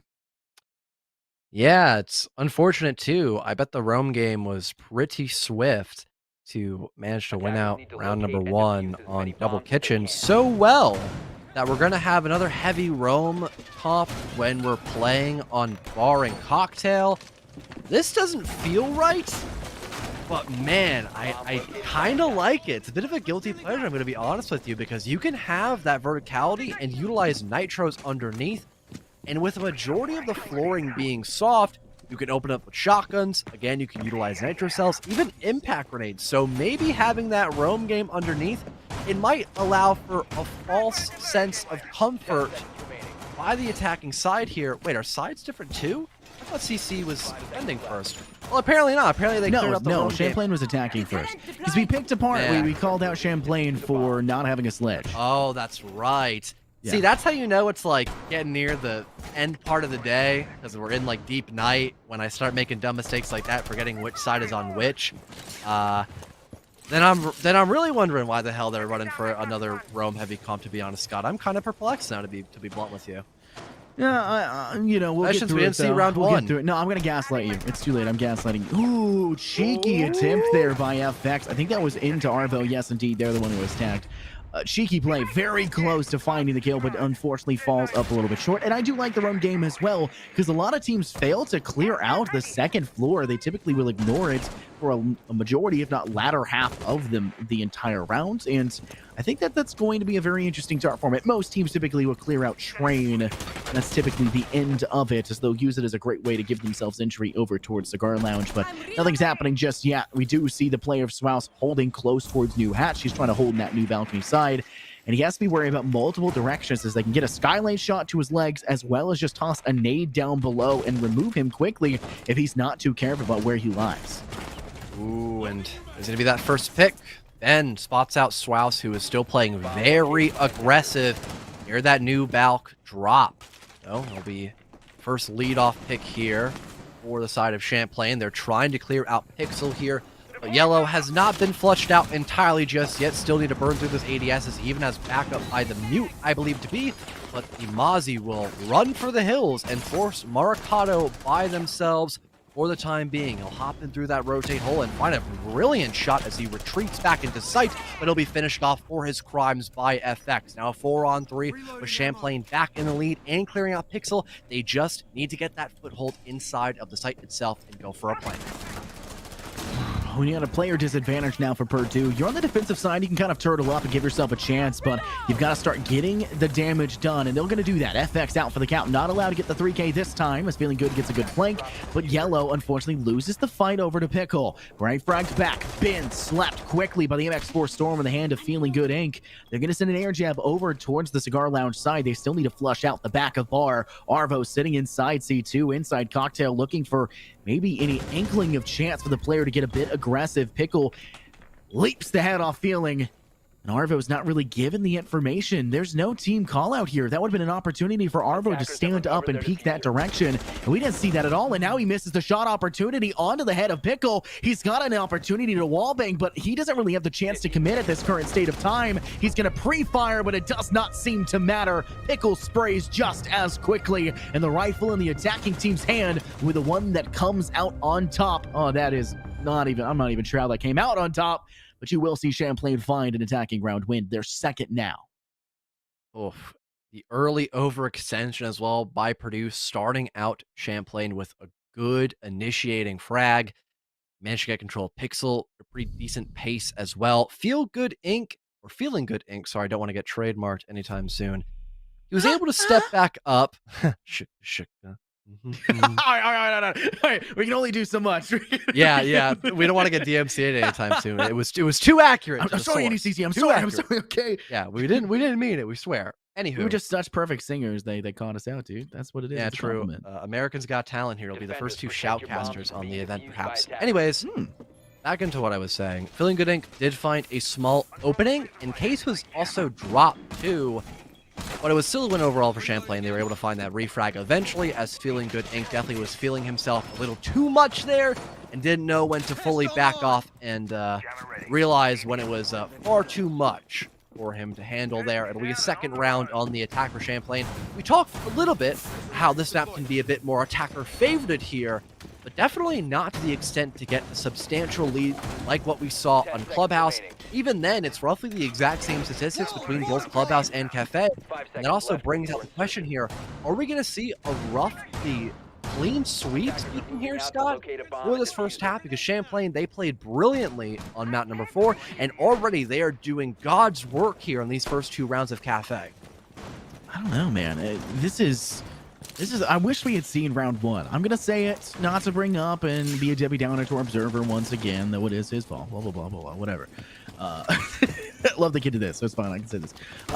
No hard feelings. I really wish we saw how round 1 went. I know that obviously there was a 3K for FX, but really beyond that, we don't really have anything else. So it's a little unfortunate to not know how close it was, what exactly went down, the strategy that we saw on Brett Ford. I only thought that maybe it was a bakery-sided push, considering that they didn't really have a great second floor plan. But ultimately, we'll never find out, so I might as well move beyond it. But with that last round, we obviously saw what the Champlain side are bringing to the table, and Purdue is going to opt to go back to this third floor, which is an interesting decision. While it did come down to the 2v2 at a point in time, it ends as in 2v0 as the Champlain side cleans up. Purdue are once again possibly shooting themselves in the foot as they're playing an objective that they've already lost once, and I'm not seeing a huge inkling of change for their side. They're not allowed to have that all for the Maestro, as that was technically banned out in the ban phase, though that was not selected in this. They are going to honor rule that one up, the gentleman's agreement, and so they don't really have a phenomenal long-range weapon to hold out in C2, and they're fulfilling that role with Arvo with the 416C, and it's not the same thing. It doesn't fulfill the same role as strong as it should. That managed to bounce got the shield. past. It pounced back the ADS. It denied it of actually catching the grenade. That's massive. A swing comes in thhrou by FX. He'll win the first bout, but Mercado is there for a quick trade. Here comes the drop, though, by Twitch, eliminating out Swouse. 3 versus 3. The down is confirmed, though, inside of Bathroom. CCE reclaim the lead, but Yellow is there to strike. Now Champlain will have to work for this execute a little bit more than anticipated. ADS gets burned, the air jab being denied for a little while longer. Arvo holds up the aggressive stance here, but is on very little HP. 1 to 2 shots could finish him off here and bring back that advantage here for Champlain. They still have more than enough time to flush out these last 2 defenders that are deep and padded inside of sight, but the melee hole has not been spotted out. Yellow finds a second, leaving just Pickle, the last one alive here for Champlain. This could be the first round win for Purdue, so long as they do not allow Pickle to clutch this one out. 30 seconds left. Tension is huge here for Pickle. He looks away at just the wrong time, but will not get taken care of just yet. Can now pivot around and try to get a second opportunity to win out these next couple of gunfights. But again, has no clue where Yellow's playing at. They're so close to one another. This might be make or break here for Purdue if he wins that gunfight, but he's caught out sprinting. Yellow heard the audible cue and will find their third on the round. It'll be Purdue to take their first one here on Cafe. It's these slight audio cues that you're able to key in on as Purdue. You hear Pickles going around the corner, you hear him trying to step over towards Freezer Hall, and you get the rotation, you peek over to check your rear, and you find them. Now you turn the other direction, and you start to flood in over towards Cigar Shop. You know you've dropped the diffuser in that direction, you know they were killed over there, and you just need to hold that. They, with a major misplay for the Champlain side, there wasn't much they could necessarily do, so I don't want to fault Pickle in any way whatsoever. It just was an unfortunate situation to overcome, and smart decision making by Purdue. They do kind of force the one-on-one, which does make it a bit scary, but they had a secondary player that was available that they could keep alive and play for the time, and that's exactly what worked. It's essentially a third player on the field, as Father Time will assist you quite handily, and that's what defense typically is all about. Now, with this round officially getting ready to start underway, and round 4 now being our tertiary objective of Fireplace and Reading, there are a couple mainline strategies you'll see be brought forward. One is a heavy-handed emphasis towards that train museum and train side, mining side, I guess I should say. Another one would be a heavy-handed emphasis to take control over reading room door and just swiftly step in from the outside veranda. And then I guess the third option would be to take control over hatch above laundry room, have a swift drop, get control of white staircase, which is your typical attacking strategy, and then work your way downwards slowly and methodically. Whatever approach we do see being employed here by the Champlain side, they're going to need to make sure that they commit and do not falter as they progress onwards. And with no sledge, it's going to make it really difficult here, John, for the Champlain side to use that third floor strategy of breaking the floorboards out on C2. I think because of that, they're going to opt to maybe only get control of cigar / piano and then basically just rotate all the way down and try to go for a plant inside of that dining / fireplace area, perhaps, because they don't really have a lot to play with up above. They could definitely clear out this mild amount of util up above, but after that, they don't have a lot in terms of stop destruction. So the best option here, like I said, just go for only a little bit of control up above and then rotate on down to go for that plant leading in towards the fireplace area. Maybe deploy some of those air jabs as well to make sure no one pushes frontward facing. It has to be that bottom push coming through by Purdue. So far, though, it appears that Champlain is still opting to find at least some sort of initial fight here down in towards the bar area itself. Yellow, the same dastardly angle, and he gets away as well from the confrontation. He'll finally be punished by Wilhelm, but it's still a pick nonetheless for Purdue in that first minute and a half. That's such an unfortunate spot as well. Yellow's like, uh-oh, castle barricade. Where do I go from here? Oh, yeah, straight to the afterlife. It's unfortunate, but it is what it is. But you can also tell as a player in Cigar Lounge, you see the nitro cell being prepped to be ripped and dipped. But unfortunately, so far, not being expended. You'll still have to worry about this C2 hold. Swals will say, I want none of it. We'll give up cocktail. And unfortunately for the Champlain attack, they'll lose FX in the process with a 416C and the hand of Arvo. The flashes ring out towards this White Hall. Hernex works their way over to White Staircase, has an opportunity to go for the refrag back as Ben has been down, but Mercado takes 0 damage in the process, brings out the Super Shorty as well to make matters even worse. A bit of a, I guess, toying with your opponent when they're already down situation, but there's still plenty of time. 45 seconds is a lot of time to work with here, John. They still have some smokes to work with, the cut sightlines, as well as the Twitch, X-Kairos pellets, and Lifeline utility. It looks like they're going to have to end up funneling in towards reading room, perhaps. And there is a castle barricade still impeding them from getting in towards that key part of the map. They only have this top floor control, and a hatch drop might be important, but Swaus is waiting for that drop to eventually come into fruition, waiting so patiently as there's little to no time left on this round. Twitch will try to spot out this Malusi inside of Laundry, but cannot do it in time. It's a clean sweep so far. Purdue, the 3-1 lead. Only Wilhelm is left alive, and he's out inside a Z hallway. Cannot land the shots despite how much ammo he has in that magazine, and Swaus will be there to finish it out and give Purdue their second round win and bringing us into 50-50 standpoints moving into round number 5. Ooh, what a solid start right now. This is going to be an interesting game to say the least. It's Cafe, so there's obviously some negatives to it, but they've definitely know how to make it interesting, especially with the fact that Mozzie just looks so handsome in the screen, right?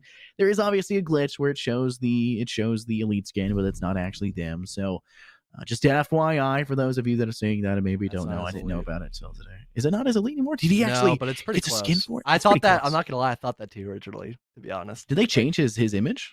It's just one of those player card things. Remember what I was talking about? It's a battle. Oh yeah, it's a battle pass thing. Thanks, Ubisoft. I hate you guys. This is so unfortunate. Just blame it on I hate Ubi. I hate it. I absolutely despise it. Don't worry, I Small will indie too. company, they make mistakes. Small indie company, they make mistakes.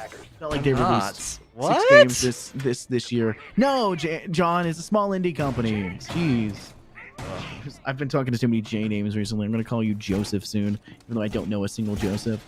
That last round was a fairly interesting return there for Purdue, now tied 2-2. I do think Purdue have started to get a little bit of pacing underneath them and have started to understand what Champlain are bringing to the map when it comes to their attack.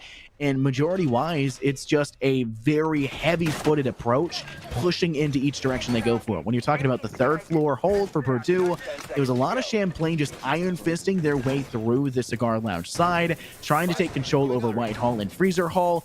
And majority-wise, it was pretty dominant performance there by Yellow to make that melee hole and go for the kill long range. That's ultimately what shut down Champlain. And we saw that again the last round, though he got refragged back, and then they lost their heavy-handed focus that they were going towards, and Purdue just had to slowly but surely pick them apart. So it's like a picked apart a pack of pickled Champlains. Is that good? Is that a good segue? Yeah. Thank you. You're welcome. I was going to say, I want to kind of try to do a bit of a tongue twister because my tongue has definitely been caught out several times here. Maybe I'll do it later, though. There might be a little bit of action going in underway. That first minute, you can only find out drones and maybe find out some roamers that are a little bit too far extended. In particular, that will be Yellow, someone who was able to find a lot of opening picks for their team, but unfortunately will be relegated to camera duty on round number 5. Purdue not having that advantage here. That's going to allow Champlain to have a little bit of an easier time when it comes to clearing out this top floor, but there is still a whole another floor they have to worry about. Luckily, though, no one's actually playing there, but they still have to remember that nitro cells are on the board, in particular by Morikato, and that could end up landing onto someone and allowing for a refrag to come in through and deny that advantage that Champlain has well earned in the beginning of round number 5. When you're talking about this defensive stronghold that has to be set forward, you can't allow yourself to fall victim to in your roam game to just kills that shouldn't be dropping, right? Champlain, yeah, they did a good job to get the first kill. The second one, I'm not sure why he was necessarily peeking there. He should have been playing for information. I think this is a recurring problem we're seeing right now for Purdue. A lot of their roaming players are thinking, hey, I'm roaming to kill, I'm roaming to die, and instead of thinking, hey, I'm roaming for information and then retreating back. That's something we saw really well on Coastline for Champlain if they had lost one round really poorly and then came back and had their roam game be almost impossible to overcome. But ultimately, with only 55 seconds truly remaining in this round and only 3 players for Purdue available, this seems like a very, very rough situation to overcome. Champlain have control over Hatch. They've given themselves an insight into its freezer as well, and they're starting to give themselves multiple outlooks, a varied avenue of approach as they start to peek over towards the bakery wall as well. And they've still got control of second floor. Wilhelm takes out one more. Swaus and Feeling Good Inc. last 2 left standing. Feeling Good Inc. will headshot one tap out Kern, but it does not seem to matter as Ben swings out to find Swaus. Feeling Good Inc. will not survive their escapade over towards Fraser. A dominant performance there from our Champlain College side. The roam being dealt the very beginning of that round there for Champlain, and there was no reattempt at recontrolling that top floor, so the vertical play was a problem throughout the rest of that round. And then the push in towards site happened through. It was already a 5-on-2, and there just wasn't anything left for Purdue to try and establish on round number 5. They'll have to re-attempt their luck here on the 6th one. They're not going to be going towards the basement. Instead, it's all the way up on floor number 3 with Bar and Cocktail now in play, which they've won once, but also have lost. Their lineup, though, is still the exact same. They're not changing a single thing except bringing out the Mira here, which is not banned. You might have not remembered that because the bans are not on the screen, but that is okay. We have them written down. The teams know what they can and cannot play in here. Yes, I believe we heard the Wind trying to relay that. Jackal, Thatcher, Aid, and the Maestro in that order. So Mira can be in play respectively, and that can help with the anchor game, which is something that Purdue has not been that strong in for the most part. If their roam kind of falls to the wayside, then their anchor game will tend to follow suit. So having a bit of a stronger setup there in the back line could be a key thing to make sure they've got a backup plan to slow down Champlain and possibly keep things on an instant back and forth here and make it that 50-50 split going in the second half. I think a lot of what Purdue have been doing on the defense as well when it comes to this third floor is they lose a couple players over towards that cigar lounge side when they sit inside close cubby. You saw that nade that went previously that actually cleared shields. They also have players in back bar that lose their life. C2 doesn't really give them a lot of success. It's been hit or miss for Arvo to find impact in that direction. It's really been up to Yellow with that Roni, typically speaking, now rocking the Vector in that Mira, but it's been typically up to Yellow holding that melee peak angle from behind one of those short bars. Purdue need to stop playing to die. We mentioned that previously, at least I did. Their roam game seems like they're just walking in, not playing for the information and to make it back and just trying to continue to get an early pick. It's not always about the first frag, and for Champlain, their players are fairly, I guess stagnant is not really the word I want to say because that kind of is a negative connotation. They are duetting very well. They're pushing in locations, never solo, typically having an outstanding player next to them. So if there is a frag, there's a refrag. If there's not a frag, you both can pounce on the player. There is a much more plausible approach available for Champlain to make a return in finding that roaming player if they bring in a double player to do so. And they've been doing that, and they've been shutting down Purdue. That's what's been giving them a high level of success for the roam game in this third, second. Now it's going to have to start doing it in the second to third as they start to drop down these hatches and push on to the objective. Roam game will begin to crumble, only slightly though. Arvo off camera will get rid of Ben from the picture, your only hard destructor. There is still a bit of a presence here on that middle floor. Maybe you could wait for a hatch drop in towards new balcony and catch somebody off guard, as there are bound to be air jabs waiting for you at the top of red and maybe potentially some of the other parts of the map as well. FX, beginning of white here, will get rid of Maracado, bringing back that man advantage. Down goes yellow as well. It's just a cascade of orange here for Champlain to bring it 4-2 in their favor here. Moving into this second half, Scott, man, what an impressive execute at the very end. Is this the possibility?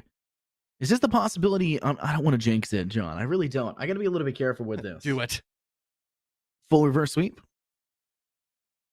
Full reverse sweep? Is this what we're possibly seeing? No? Okay, all right, shut it down. No, Purdue Purdue now win. I'm sorry. Purdue now win. Sorry. Bias Caster will end things out, unfortunately. We don't even need to stream. Hey, they called us biased earlier honestly. for Purdue. Now I'm saying Champlain. Yeah, now we're Champlain believers. Yeah. Oh my goodness. Any believers in chat? I mean, their team chat? starts with Champ, right? I mean, like, isn't that like the whole thing? I don't know what the copy pastas have been. I've been trying to ignore the chat. It's been pretty hectic. I'm sure there's something there. Caster's Curse will rear its ugly head, though.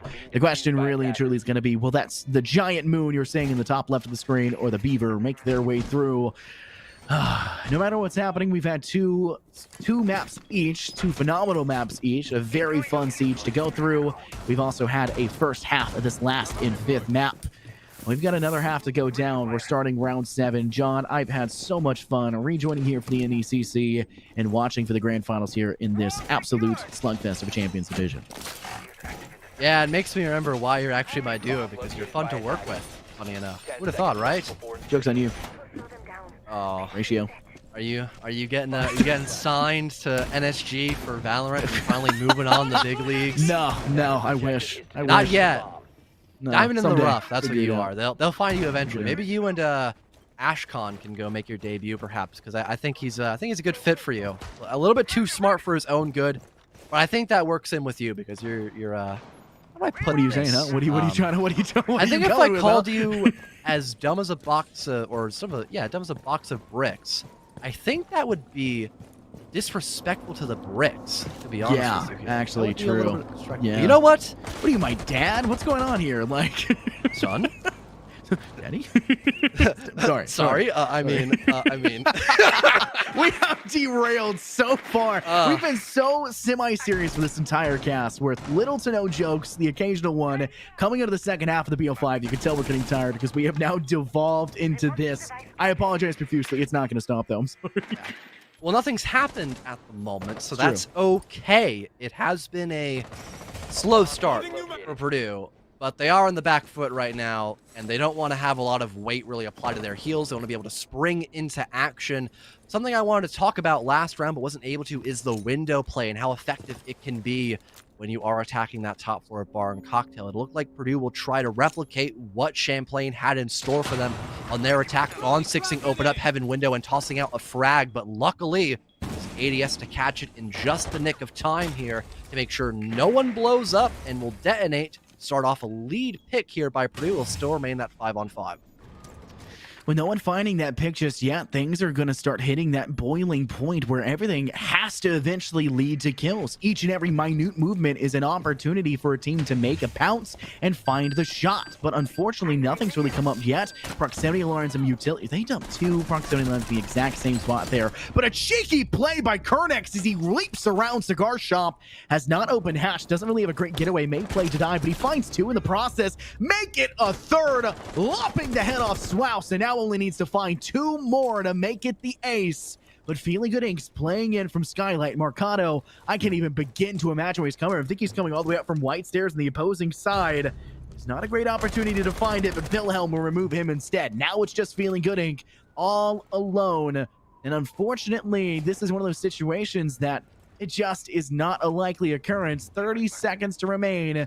And I don't even think there's enough ammo to spray and pray your way to victory here. Tossing the drone seems to be just a bit of a relegation of a distraction, and it does not matter. Kern finds for the 4K, and a flawless round will drop for Champlain. I think the key words there, Scott, tunnel vision. Purdue wasted far too much time, which is something that's been common for Purdue on their attacks. That's completely fine depending on how well you can play underneath that pressure. However, I feel like the fact we've been here for well over 5 hours, I feel like it's kind of sat in the mind of Purdue for a while, and it's kind of weakening them by a little bit. And they just forgot that you can play inside of the humidor in Cigar Shop. Zernex went nuclear on that last round and did a majority of that heavy lifting for his team, but Purdue never spotted him out. They weren't aware of his intentions nor his location. It allowed for a pretty straightforward round win for Champlain. Now they can play double kitchen with a interesting lineup. I think they're playing more or less to deny a bakery push overall because they could potentially bandit trick. But Thatcher is does not facilitate that, bro. I don't know. Yeah, I don't know why. Look at what Purdue's bringing. Why would you... No 6-pick, right? You don't switch to something else to help you out after seeing a buck and a sledge go down? And a lion? This is just Nade City. This is just dump nades. Dump nades. Clear the floorboards. Dump nades. Yeah, this is a weird lineup by Champlain, I'm not going to lie. And then Purdue is like double downing on everything they want to try to work on too. It's a little odd, but all right. It is late at night. I can understand, I suppose. Oh well. There must be some great team chemistry, though, between Yellow and Arvo, though. If they're going to drop the E1 and then throw the nades, because they only brought 2 nades. They're not bringing a Yana or anything or a Maverick, so they only have 2 nades to work with. And that's their own real explosive damage utility. It's going to have to bring a lot of coordination between the 2 of them to have that work out for them. If that's what they're using the nades for. Yeah, I'd hope so. There's not a lot of util to break but ADSs, so this could be a pretty easy way for Yellow to find some picks of those grenades. And he has been doing relatively all right, but not a lot to highlight. It has been a lot of team play overall, like you mentioned, Scott, with Champlain just slightly having that leeway, explaining also why they have the better round advantage here. E1D gets popped. There was a pre-placed nitro cell near the chandelier, the drop down near Cigar Balcony. This could be huge if detonated at the right time, and goodbye, Yellow. Your only set of frags is already gone, but at least you have Marcado to play off of for that soft destruction attempt. Let's just hope he does not meet the same fate as his sledge did.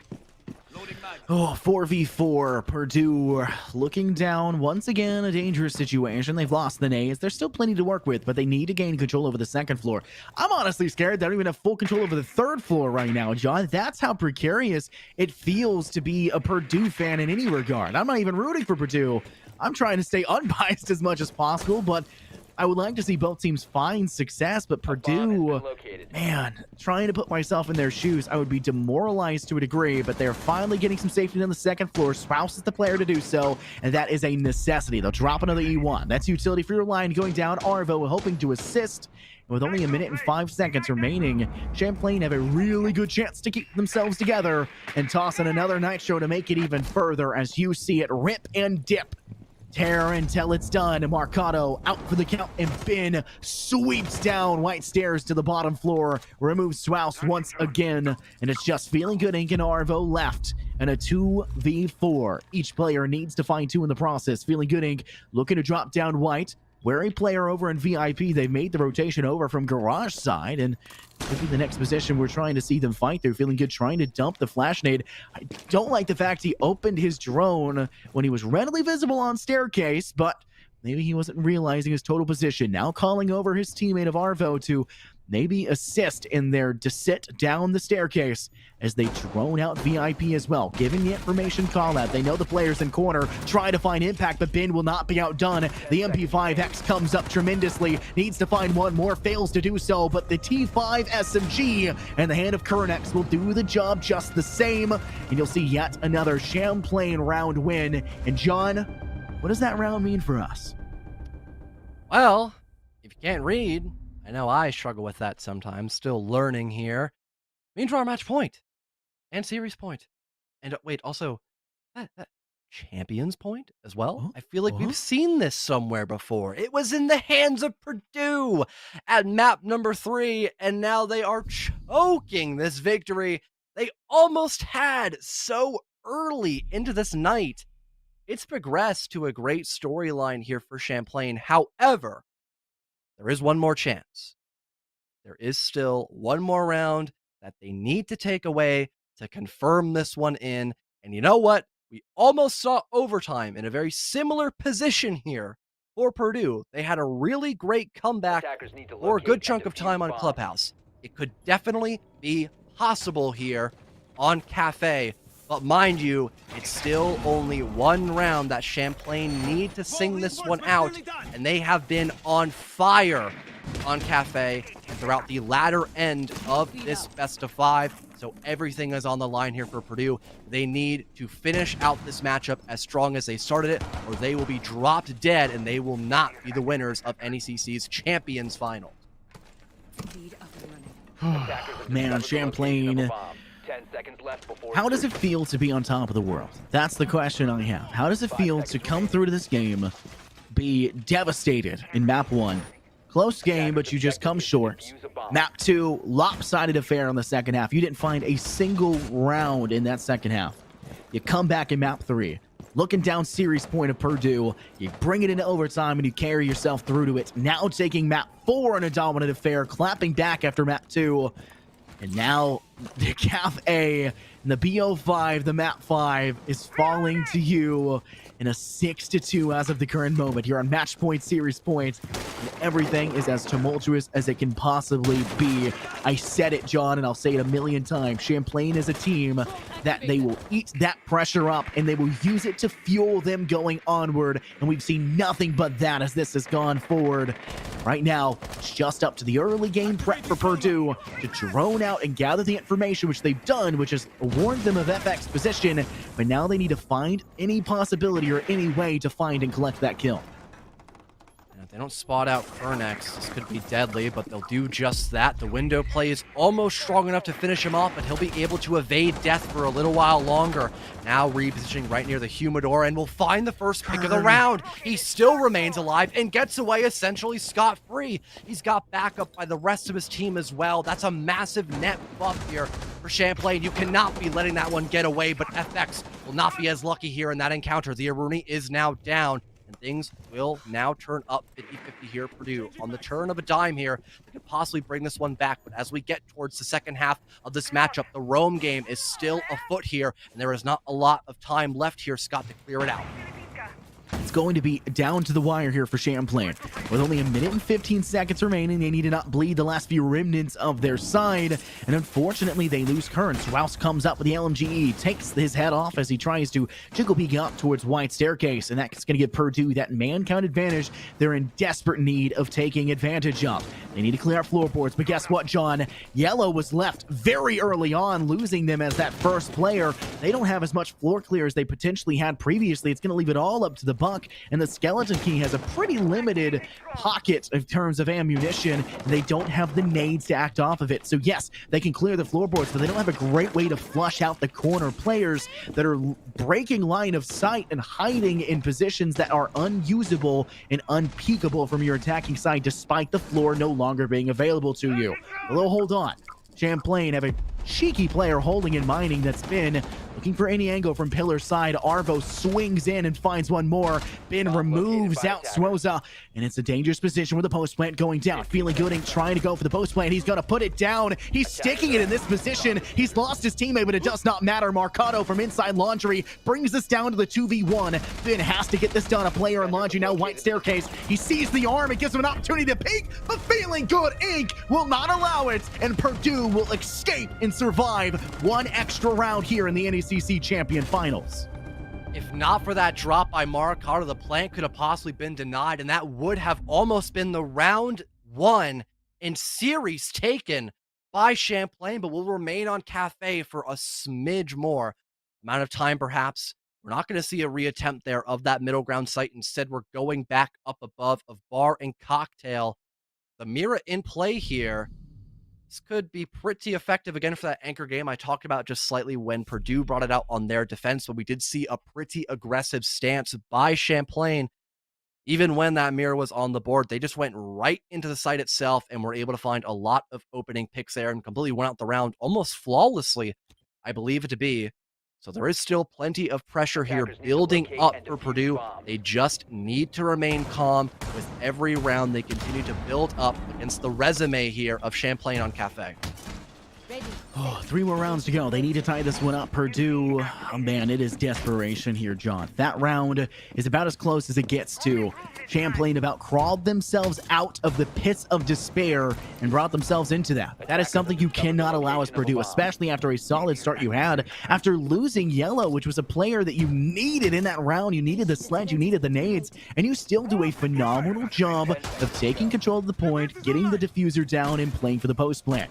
I love to say it. You force the time constraint on the defenders, and they have to funnel to you. You are essentially flipping the map on its head, and that's the most important part and the most important thing you can do as an attacker. However, the next round officially starting, they're going to switch up a little bit. Yellow now will be on the Ayana, guaranteeing them nades no matter what, as well as having Marcado switch over to the sledge, therefore going the buck this time around and instead opting for the hammer and having an extra set of nades in the back pocket to hopefully allow for them to gain information with the Gemini Replicator, which I don't know why they're not clearing first before having Yellow run in face checking normally. Use the Replicator, please. And also having extra nades to maybe funnel out some of these players and throw those from below to make it difficult for the defenders to sit still. Well, they're running out Yellow. Not going to be able to utilize those replicators just yet. Plenty of intel still being gathered. Hard ping comes in through. Yellow not going to go for the wall bang, though. He's very limited on that ARX clip. Spots out Pickle, but cannot swing in time. The Valkyrie remains alive and will evade the Lion scan for a few more moments. Gets a soft ping. Not finish off Sophia just yet, and the swing is not going to work out. There's a drop down by the Wamai, though. Sophia doesn't know what hit him. It's a freebie there for the Wamai, and FX follows suit. Down goes Yellow. All of a sudden, we have a resurgence by Champlain, and they'll reclaim the lead here. All of a sudden, Purdue have been caught with their pants down, but all of a sudden, it's a moment of silence. Final Lion scan of this round comes into play, and now it's all going to be up to the drone game, as the Ayana has already been dropped dead as well. Things are looking desperate here for Purdue as they're at the disadvantage. Oh, time is running out, though. They have a minute and a half, and they're still trying to make their way forward, but they lose Feeling Good Inc. in the process. No ace in play. And that's a solid start once again for Champlain to continue to dig the graves thoroughly for this Purdue side. They are saying, in effectuality, saying, out, we're done. The Champions Finals will drop to us, and there's nothing you can do about it. But I don't think Marcado and Avra will go down without the fight. The minute remaining on the board. They can play this one as slow as they can. There's plenty of time to work with and build that pressure to assist your side. But eventually you will start to run into problems. The defensive utility players on white stairs, and that's exactly what we have. Arvo attempts to find one, will trade with FX, but it trades the exact opposite of what Purdue needs. It still favors the Champlain side, and it's just Marcado left standing. 2 nades in the pocket and 22 swings of his hammer, and he's being spotted out constantly by these default cams on the map that have yet to be cleared out, despite the fact his teammates were there earlier. Shots coming in from C1, trying to contend. He's got to get the fight going in the opposing direction, but he's taking too much damage. Needs to pick back up the diffuser. He's wary if a defender is watching it as of the current moment, but it doesn't seem to necessarily be the case. He's trying to go to pick it back up. He has no opportunity to do so. He's just deciding to full swing in this direction. He's got to come up through white stairs. He's left the diffuser on the floor below, I think. I think that's what's happening. There's no time to do it. This round will drop to Champlain, and Champlain will be your champions, as we will see a finale finally for our Champions Division here in the NECC here, John. They've done it, Scott. They made the return of the season. 2-0, swept back 3-2. My God, what an impressive showing by Champlain, the second seed. They've beat Purdue White once, and they'll beat them a second time to make everything matter for them at the very end of NECC. What an amazing performance there, and I cannot believe we just saw that comeback you witnessed right before our eyes, and the rest of chat as well that have been watching this throughout the entire night. It surely means a lot to me, and I bet it does to you as well, Scott. It absolutely does. This being my second season here for the NECC. Didn't get to spend as much time here this semester, but being able to come back for the finals and enjoy it here with you and watch these two teams slug it out, a Purdue side that I've known for a couple of their teams play out, as well as having Champlain College, who I know a ton of people who attend that university that I work with here as well. This was a game that it's impossible to pick a side, and I'm like, Purdue, Champlain, Purdue, and it's just back and forth. And every single game tonight, if I remember correctly here, for the NECC's R6 has gone to a full BO5. There were no games that were blowouts. This was the day, the game in the NECC that is as close as it can get. And that is the exact statistic I love to see. However, ultimately, it does have to come to an end. A victor has to be crowned, and that champion will be Champlain, as they will take it in the full BO5 in a full reverse fashion. And I can't wait for the interview we're about to have here, John. Yeah, we're making sure that not all 10 players have left, so we actually get to interview first, and yes, it will be confirmed. So, going to a short little break, get that interview readied on up. Again, congrats to Champlain, and we get to go and interview one of their players. So stick around if you're interested, and if not, we hope you all have a great rest of your night, and to see you all again next semester. We'll be back in a few short minutes with that interview.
Welcome back, everybody, to the NECC. My name is Infernosis, joined here by the handsome fellow himself, aka Fellow, and we've got ourselves another handsome fellow ready and rating to go. It's Jacob, aka Zabek. I can call by his first name. I know him like that. We're just cool. I know professional players. It's not a big deal. Don't talk about it. Jacob, how you doing tonight? Hey, I mean, I'm doing pretty good. Let's say, what are we at right now? We're 5 hours and 20 minutes in. It is currently 2:05 in the morning during basically finals week for our college, and we came out with the dub. So, feeling pretty great right now. Man, I'm so glad to hear that. How does it feel after the victory? I'm sure you're tired and everything works, and I'm sure the night's been rough, especially after almost losing in 3 maps and making the full reverse sweep. How does the return, the triumph behind it, what fueled you, and how do you feel after all of that burning out? Yeah, absolutely. So let's first of all talk about what we do best at Champlain College. We love coming from behind, and that may sound a little bad, but at the end of the day, what we do the best is when we're down, we can make it and come back. And especially when we go to the distance in the games, we're coming out with that dub. And that was when, our player Ben said, he was like, this is going to be a reverse sweep game. We knew right then and there that, if we could keep the game going, be able to get coastline was huge. Definitely losing the first 2 is pretty tough being down, but it's all about that mental game in the end. And just knowing that, once you get those games and you can continue on. It was good, too, that we were able to have a couple subs to rotate it out, get some people in there, make it fresh. But at the end of the day, man, I mean, we're pretty excited. I wouldn't even say that any of us are tired right now. We're just ready to go. Man, that's absolutely great to hear. John, I'm sure you got some questions, too. Yeah, I bet you got the adrenaline pumping up now since you guys are not tired. You'll be able to crank out some last-minute papers since you were like, oh, yeah, we'll finish when we're done with the game, and then you spend 5 hours playing R6 Siege. So I bet that was a whole lot of fun for a majority of you guys. You talked about the 2-0 lead up by Purdue. So losing out on your map pick of Oregon, what was the key thing to help you guys remain afloat moving in forward on coastline? Because I bet that was a pretty upsetting loss there on your map pick of Oregon. Yeah, for sure. I think, going into Chalet, we were a little bit, I guess, not as confident per se. I haven't really played that map too much. When we have played it, did not go well. Oregon is definitely one of our better maps, and we beat this team on it in the past. So, definitely losing that map was a little bit of a bummer. Just towards that, we just got to focus on the next map, keep the morale high, and just know that if we're able to take it on that next one, that we're gonna be coasting clear to the final. And with that too, just played a little bit of Doja Cat in between, get a little hyped up, and there's nothing else to do. I literally think just say in so. between the finals for, was it SOCO? One of the teams, they got all the same call and they started playing Kanye West's new album. It was like 2 days after it had released. Yeah, that's funny. That's really funny. You mentioned just jamming out to music in between. There's a lot of teams that will do that just to like de-stress. So I'll bring up a question because I'm genuinely curious. You guys having a close victory and Purdue White being an extremely strong team. Obviously, there were some scary moments, but I want to talk about who you thought were the scariest players to be on the other side of the barrel against, on the other side of that reticle. Who gave you the biggest fear? Yeah, for sure. I mean, I think, at least for myself, I'm not sure about other players. We don't really focus too much on the good players on the other team. We just honestly just play for picks at the end of the day. And just trying to kind of stick with our roles, stick with who we go for, and just knowing that as long as we're able to get the trades that we need, that we'll win the game. I mean, there was definitely a heart attack moment for me on coastline when it was 5-6, and I started hiding under some wood and just kind of praying that everything would work out there. Especially, I don't think you guys caught it, but it was a 3v3. Kern was in there, and I actually team killed. I downed him on accident. I don't think we caught that. I was like, oh my god! I was like, if we lost that game, I would have felt so bad about it. Oh my god! So luckily, you guys didn't see anything on that one, and I'll have to look back. I'll look back. Put it on the Twitter. Not. Sorry, you're about to get absolutely destroyed on the timeline. I'm sorry to break it. John, you got something? I really was wondering how that first player got down in sight too, because I was like, didn't see him trap any opponents. It all makes sense now. Definitely makes sense. Not to toot my own that's horn all or that matters. anything, but still won the round. To take the round. That's what matters. And then from there, yeah, and he got the reverse sweep. Good winning streak, so that was good. And I think it's we're the only team, at least at our college, to win a championship this year, which is pretty good, and hopefully continue on getting going, and we'll see what happens in the future. Yeah, can only hope for the best outcome for you, I suppose. One thing in particular I really wanted to note, I don't know who exactly left, probably Danny. Yeah, Danny left the call. Okay, just making sure that there was no technical difficulties. The Buck ban, I really want to deep dive on that one for you because you guys banned it on Coastline, then you banned it on Club, but then on a map where he's really good, Cafe, you decide to keep him on the board and opting for instead a default ban. What was the thought process behind banning him overall, but then also not on the very final map of Cafe? That's definitely good. So I mean, he was kind of a nuisance, obviously on Oregon. Became an issue. Just kind of breaking out those head holes, and that caused a lot of an issue. Seems like he was pretty confident on playing, on playing that character as well. And then for that, just kind of on Cafe with the nitro denial that you can kind of play, especially in basement. It's really the only site that you really have to worry about on it down there, and I think that's where the guys were thinking about in that scenario. And definitely, I mean, kind of the right call. But they had a couple guys, that I kept shooting those alibis every single time, so that was really annoying. But in terms of the Buck, I think it wasn't obviously didn't seem to be too much of a problem, especially as the night gets later and people start making mistakes and getting sloppy. Then you don't really need to worry about it too much. Fair enough. It's been such a fun night, John. It's been such a fun experience to finish off the series here for the NECC. And unfortunately, that also means that R6 closes out for us for this semester for at least a little while. I'm sure there's something. I think there's something that goes on afterwards. I'm fairly disconnected from it. I don't know what happens. I think all the winners go into some other thing or something else. I don't know. But no matter what it is, I look forward to hearing what more success you guys have. You guys making a return. I'll bring a personal question. You just answer this quickly. Will you be back next semester? Are you graduating? Are you staying? Yeah. So this team, we've actually been playing together since not all of us obviously, but Wilhelm and myself are the two captains on the team. Wilhelm leads this one. I lead the basic league. We're both seniors, and we're gonna be heading out after next semester. So we got one more to go, but we started at the first semester of CR6, and from there just been grinding it out. Had some really bad bad seasons. It's kind of been turning around towards the end. So we'll be back, and we'll be looking for some more money in the end. I'm really glad to hear that. But unfortunately, we're running short on time, or maybe we're just going way beyond our time. Who necessarily knows? I won't keep everyone awake trying to hear your beautiful voice for much longer. I'll give you a moment here, Jacob, to shout out anyone behind you, whether it's your family, friends, fellow teammates, whatever it is. I'll give you your moment. Feel free to call them out. Yeah, you know what? I think I'm gonna, for these two, obviously shout out the team. They played their heart out tonight. Played through adversity. I mean, we're at like 5.5 hours of playtime. Not take that lightly, and also shout out Champlain and just hope that they recognize some of our achievements that we have and continue giving us some of the support towards the future. So with that being said, man, I appreciate you guys for casting for this long and doing what you do. I appreciate that. Thank you very much, man. We will see you off, and we will see you hopefully in another semester. Thank you for joining us. Thank you, guys. Oh, my goodness. John, that is going to be all she wrote. We were here till the very last minutes, 5.5 hours later. You have any final words you want to depart with? Man, I'm glad we get paid by the hour. Anyways, with all that being said, though, I'd also like to give a big shout out for NECC to let us do this. We've been around here for well over a year now, so it's glad to be here and get to experience everything.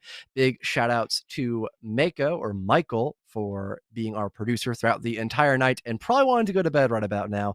Danny as well for last minute stepping up to do some observation as well. It was pretty good throughout the night considering the fact that we've been here for well over 5 hours. And also shouts to Caroline as well for just sitting in the background of the Discord call and kind of being our moral support without saying a single word. So shouts to her as well. Yeah, and also doing a little bit of adminning as well. But luckily, it wasn't that needed as everyone was being pretty dang respectful towards one another. Also, shouts to you as well, Scott, my best friend and my favorite here. Ooh, yeah. Also the mods as well. We had a lot of funny spam. Sadly, though, sometimes it is too much. We apologize for having to time out some of you because of that spam, but it can be funny at certain points, but not too much. It can be a little overkill at points. But with all that being said, hope you'll have a great rest of your night and to see you guys all again next semester where we hopefully have just as much excitement here at NECC as we did in this past semester. And one more thing, check out our Twitters. They're at the very bottom here. Infernosis at INFERNOS1S. And for me, Fellow at Fellow the Caster. We would appreciate the follow to get a little bit more, that internet clout. The funny number does in fact go up at some point. And with all that being said as well, hope you have a great rest of your night and to see you all again very, very soon in next semester near you. Much love, everybody. Great